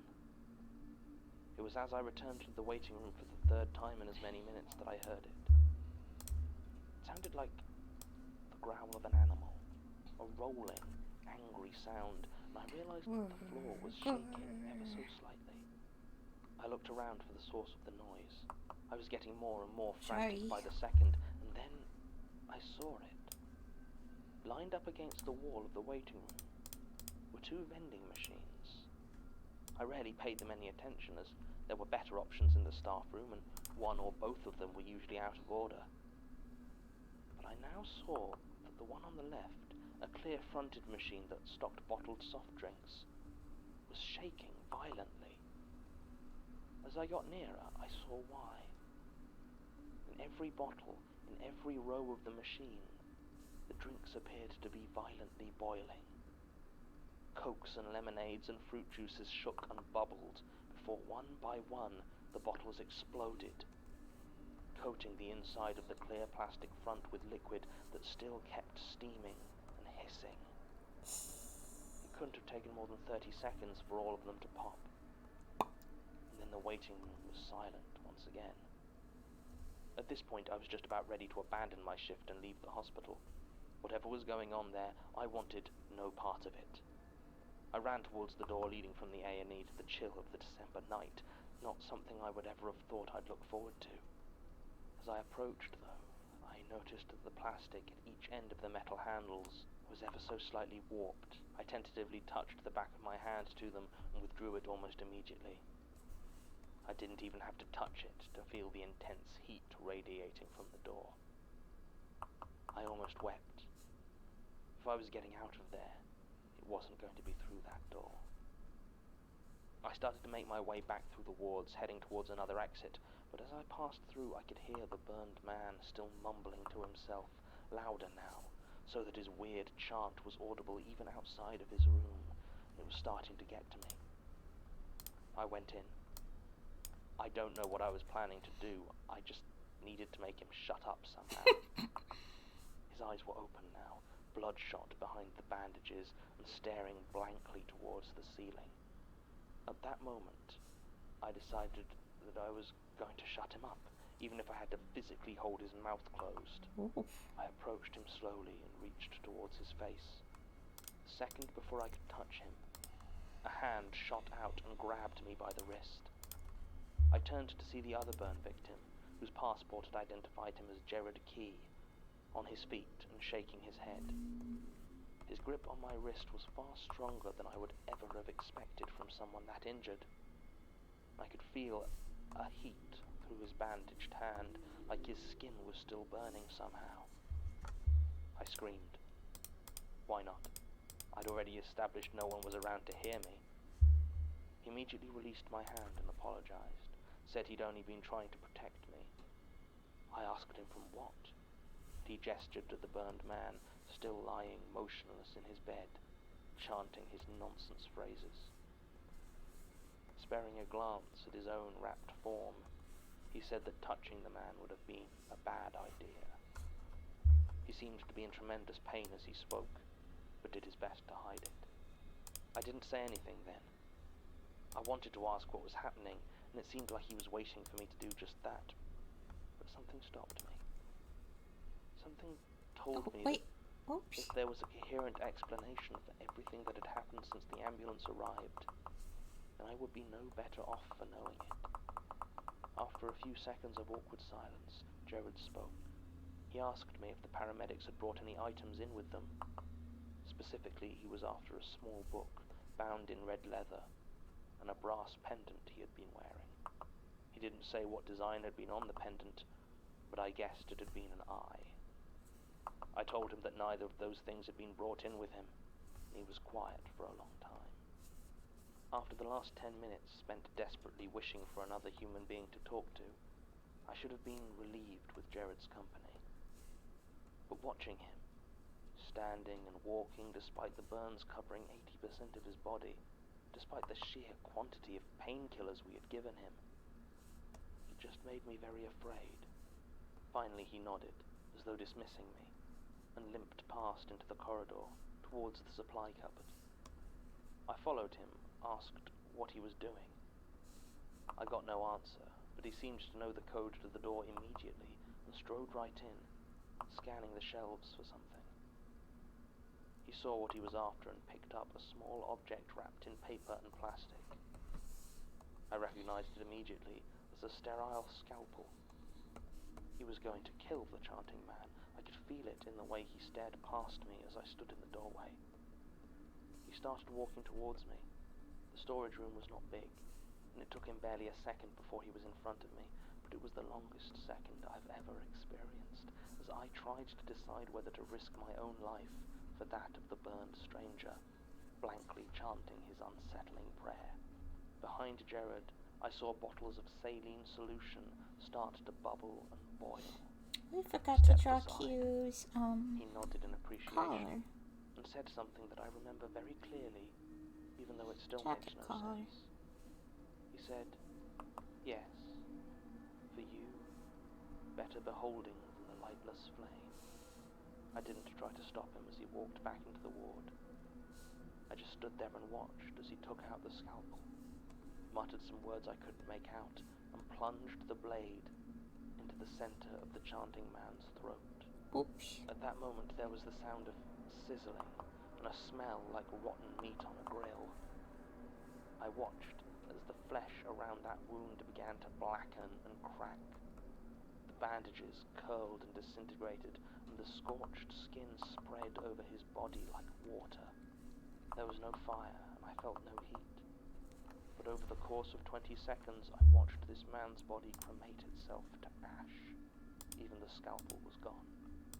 Jared Key walked over to his own bed, and picking up the empty bedpan beneath it, gently swept the ashes into the basin and handed it to me, As you do. asking me to dispose of it. I took it and numbly walked out, heading towards a medical waste bin. As I walked the corridor, I noticed a figure at the other end. It was Dr. Grice. I'm not ashamed to admit that I wept in relief as I ran to the waiting room and saw it once again full of people complaining and moaning to themselves. By the time I was finished and got back to the room, Jared was lying in his own bed, apparently sleeping. I considered asking him now what had happened, but at that moment another ambulance arrived with 3 members of a Christmas party that had gotten dangerously out of hand. Just like that, the rest of my shift was gone. Jared Key was treated for a further 4 days in the hospital before being discharged into the care of his mother. I tried to talk to him about what happened, but he was on a lot of painkillers and never seemed to really register I was there. It may have been feigned, I suppose, but in the end the result was the same. Since then, I've just tried not to think about it. I'd managed to get almost 30 years of nursing under my belt before something like this happened, so with any luck, I'll be long retired by the time anything like it happens again. I worry sometimes, though. Over the last few months, when I'm alone on the wards, I get the feeling I'm being watched. Not threatened or judged, just watched. I avoid that storeroom, particularly. Statement ends. There's obviously a lot to unpack here, so let's start with what is provable. Sasha managed to get access to the hospital records for this period, and they do list the admission of Jared Key and an unknown male for burn injuries similar to what Ms. Saraki described. Furthermore, there are only discharge papers for Jared Key, and a short police report on the disappearance of the second burn victim. No evidence of foul play was found, and no official missing persons case was ever opened. As far as the mystery man's chanting goes, if it was indeed a Sarg that he was saying, then that's quite interesting. A Sarg is the name of a demon in Sumerian mythology associated with disease and corruption, which doesn't really seem to have much relevance to this statement, except that it was also fabled that a Sarg was able to boil fish alive in their rivers. Admittedly, in Sumerian myth, this was because he was monstrously ugly, but a curious coincidence nonetheless. The Palach might also be a mishearing of the Polish word Wypalacz, according to Martin, which means to cauterize or brand. Admittedly, if Martin speaks Polish in the same way he speaks Latin, then he might be talking nonsense again, but I've looked it up and it appears to check out. I can't find anything conclusive on the phrase the lightless flame, however. It crops up in a lot of different contexts throughout various esoteric literatures. It has not escaped my notice that this is the second time Jared Key has turned up in this archive. I'd be very keen to get his statement, but unfortunately it looks like he passed away from a brain tumor late last year. We're doing further research into him, though. If we're lucky, maybe we already have a statement from him tucked away somewhere in these damn files. We contacted Miss Saraki to see if she wanted to make a follow-up statement, but she declined. Apparently she still gets the watched feeling occasionally, but aside from that, there haven't been any other abnormal occurrences in her professional or personal life. One final note. Sasha has been able to access the hospital's CCTV footage for the night of 23rd December 2011. It shows something quite startling. Hi, Noel. I had assumed that there was a significant hallucinatory element to Ms. Saraki's story, and indeed the ward where Jared Key was admitted didn't have a camera. But the accident and emergency waiting room did. At 03:11:22, it shows everybody in that room, which I personally counted at 28 people, standing up and calmly filing out of the doors. After this, Ms. Saraki can be seen entering and leaving 3 times, once taking a minute to stare at something beneath the camera, which I assume to be the vending It's going machine. pretty The good, rest of although the I'm staff and patients do almost not done. return until 03:27:12, over 15 minutes after they left, when they walk back in through the same doors. The footage does not contain any sound, and no alarm of any sort was recorded, so I cannot offer any guess as to why they left or what they were doing in the intervening time. There is one other thing Sasha highlighted, however.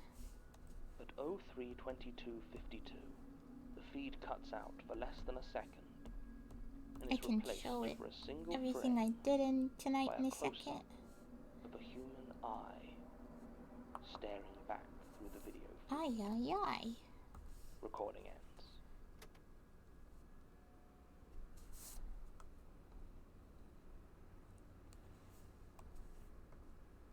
The Magnus Archives is a podcast distributed by rustyquill.com and licensed under a Creative Commons Attribution Non-Commercial Share-alike International license. Today's episode was written and performed by Jonathan Sims. It was produced by Alexander J. Newell, Mike LeBeau, and Murray Porter, and directed by Alexander J. Newell. To comment on episodes, make donations Colin, links, the images, last videos, and page show of our notes. calendar. Visit rustyquill.com. Rate and review us on iTunes. I think I'm Visit us on just got Facebook. done. Tweet us on Twitter at The Rusty Quill, or email us at mail@rustyquill.com. Thanks for listening. That timed up so well with that episode.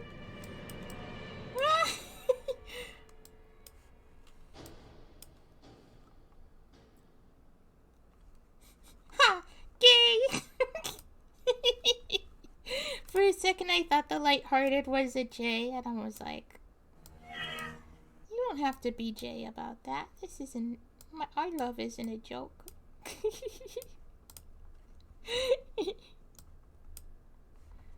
I might make the background a little darker just because of how the snow blends in with my feet so much.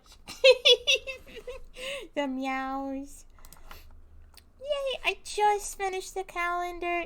Ow! Oh, my back hurts. Let me just... I feel like this edge is a little weird looking. Let me fix that. Let me just cut off that. And then...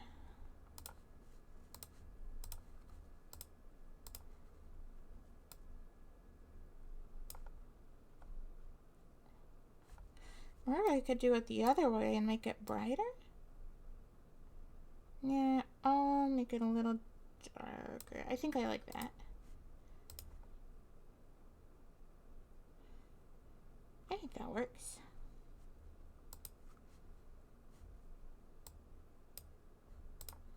And rotate us a little bit.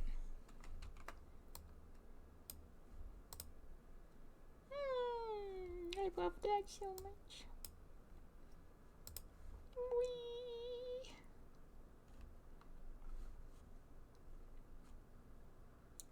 I think I'm gonna raid some leggy girl. I gotta show all the pages I did first. I think I'll show all the pages, not just of tonight, but the whole calendar. And then right after I raid, I'll try to get the calendar ordered, and I'll upload all the pictures to Twitter so you can order your calendars too. Oh yeah, I've definitely heard of Hatsune Miku. Famous. Oops. Sorry, I hit a bowl with my tablet pen. Calendar. I think we're gonna go with Vistaprint again because those colors were really, really bright. I don't remember how much Vistaprint is. I think it's like $20 or $30. If you are tight on money, I would recommend Staples because I saw they print them for only $10. But yeah, let me get the folder. Why is the folder not already up? I thought I just was. Oh well. So I'll do it month by month here. Where's January? Let me also delete I put the backgrounds in the same folder so I can delete those. Okay.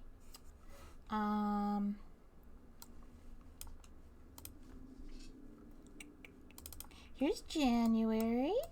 It's Ghost and Meadow.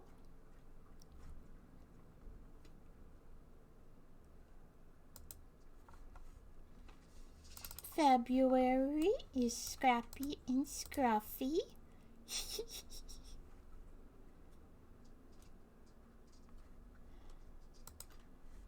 March is Scare, Pookie, and Chalky.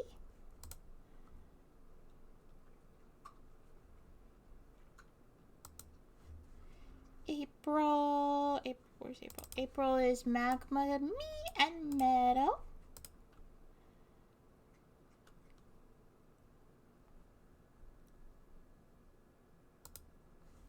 May is Data and Hollow.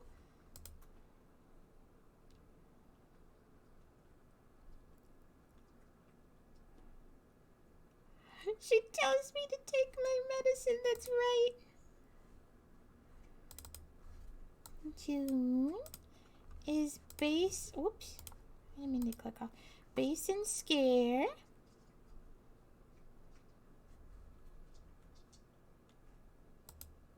July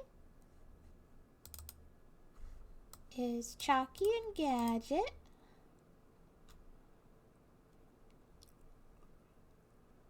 Aw, thank you. Noelle, you're so sweet. August is Magma and Cuddle.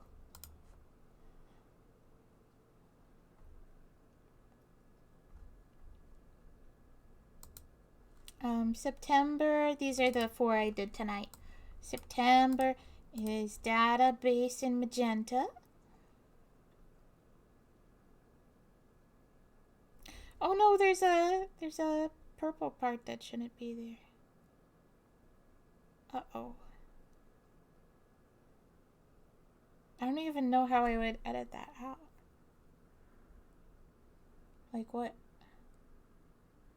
Maybe I can... Hang on, let me fix that really quick. I don't know how I didn't catch that. Thank you, Rasa!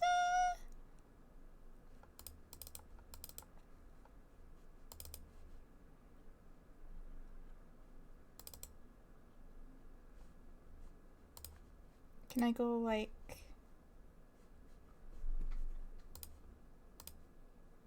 Yeah, I think this will work.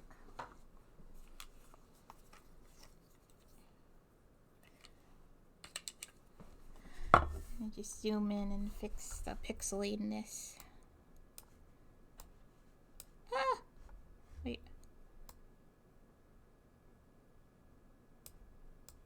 Why does paint zoom in like that? That's so weird that you can't... I can't zoom into this side of the screen anymore.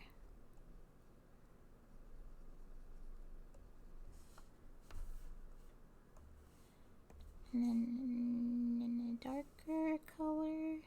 Oh, hang on.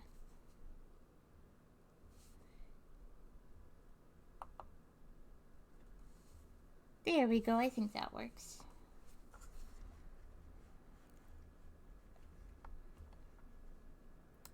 Okay. September.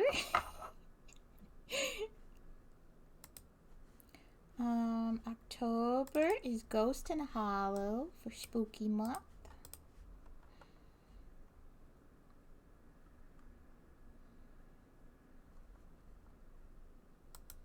November is Pookie and Boopsie. So cute.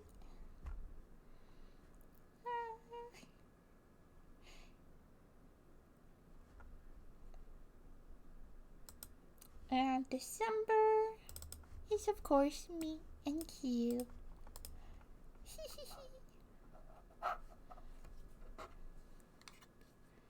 Yay. Oh, it feels so good to be done with that. It took longer than I thought it would.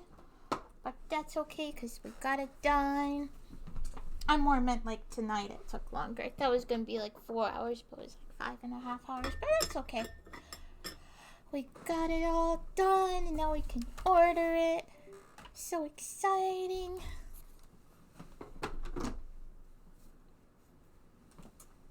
I'm gonna switch to our other screen. Oh yeah, my tablet. The chat's not on Streamlabs. That's weird. I didn't notice. Oh, I hit refresh and it came up. Whoop! Whoop! I slipped on a banana peel. Wah! Wah! Whoop! Whoop! I slipped so fast you didn't even see me slip, so my dignity is saved.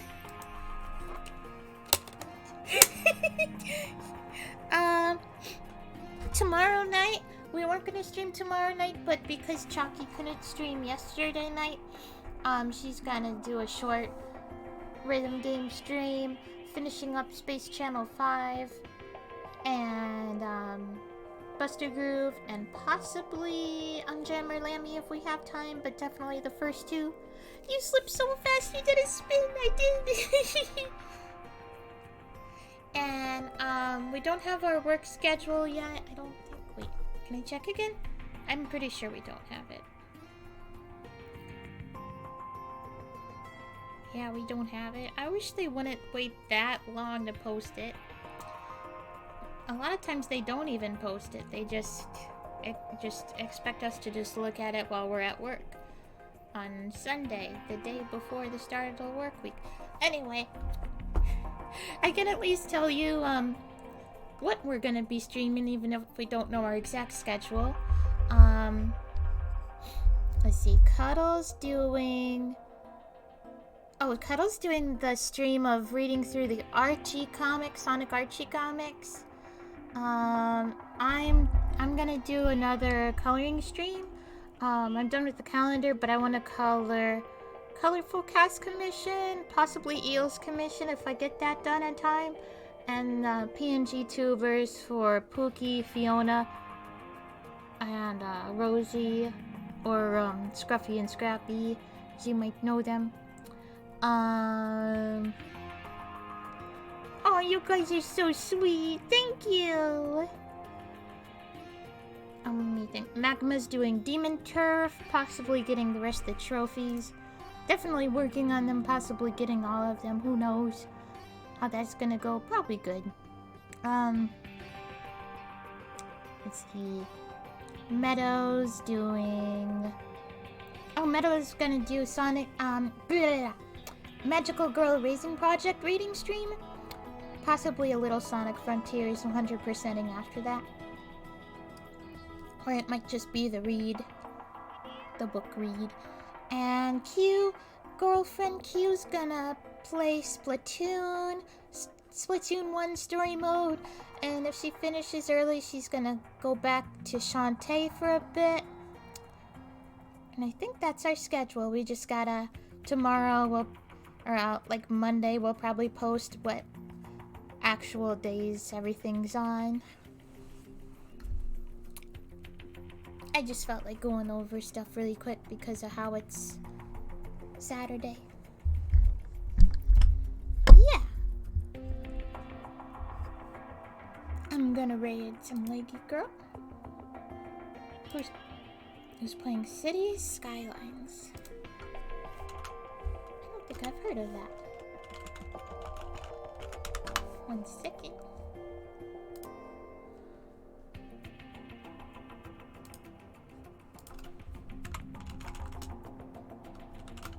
And I look forward to seeing you guys in the Sonic Prime Discord watch if we're doing that. Yeah.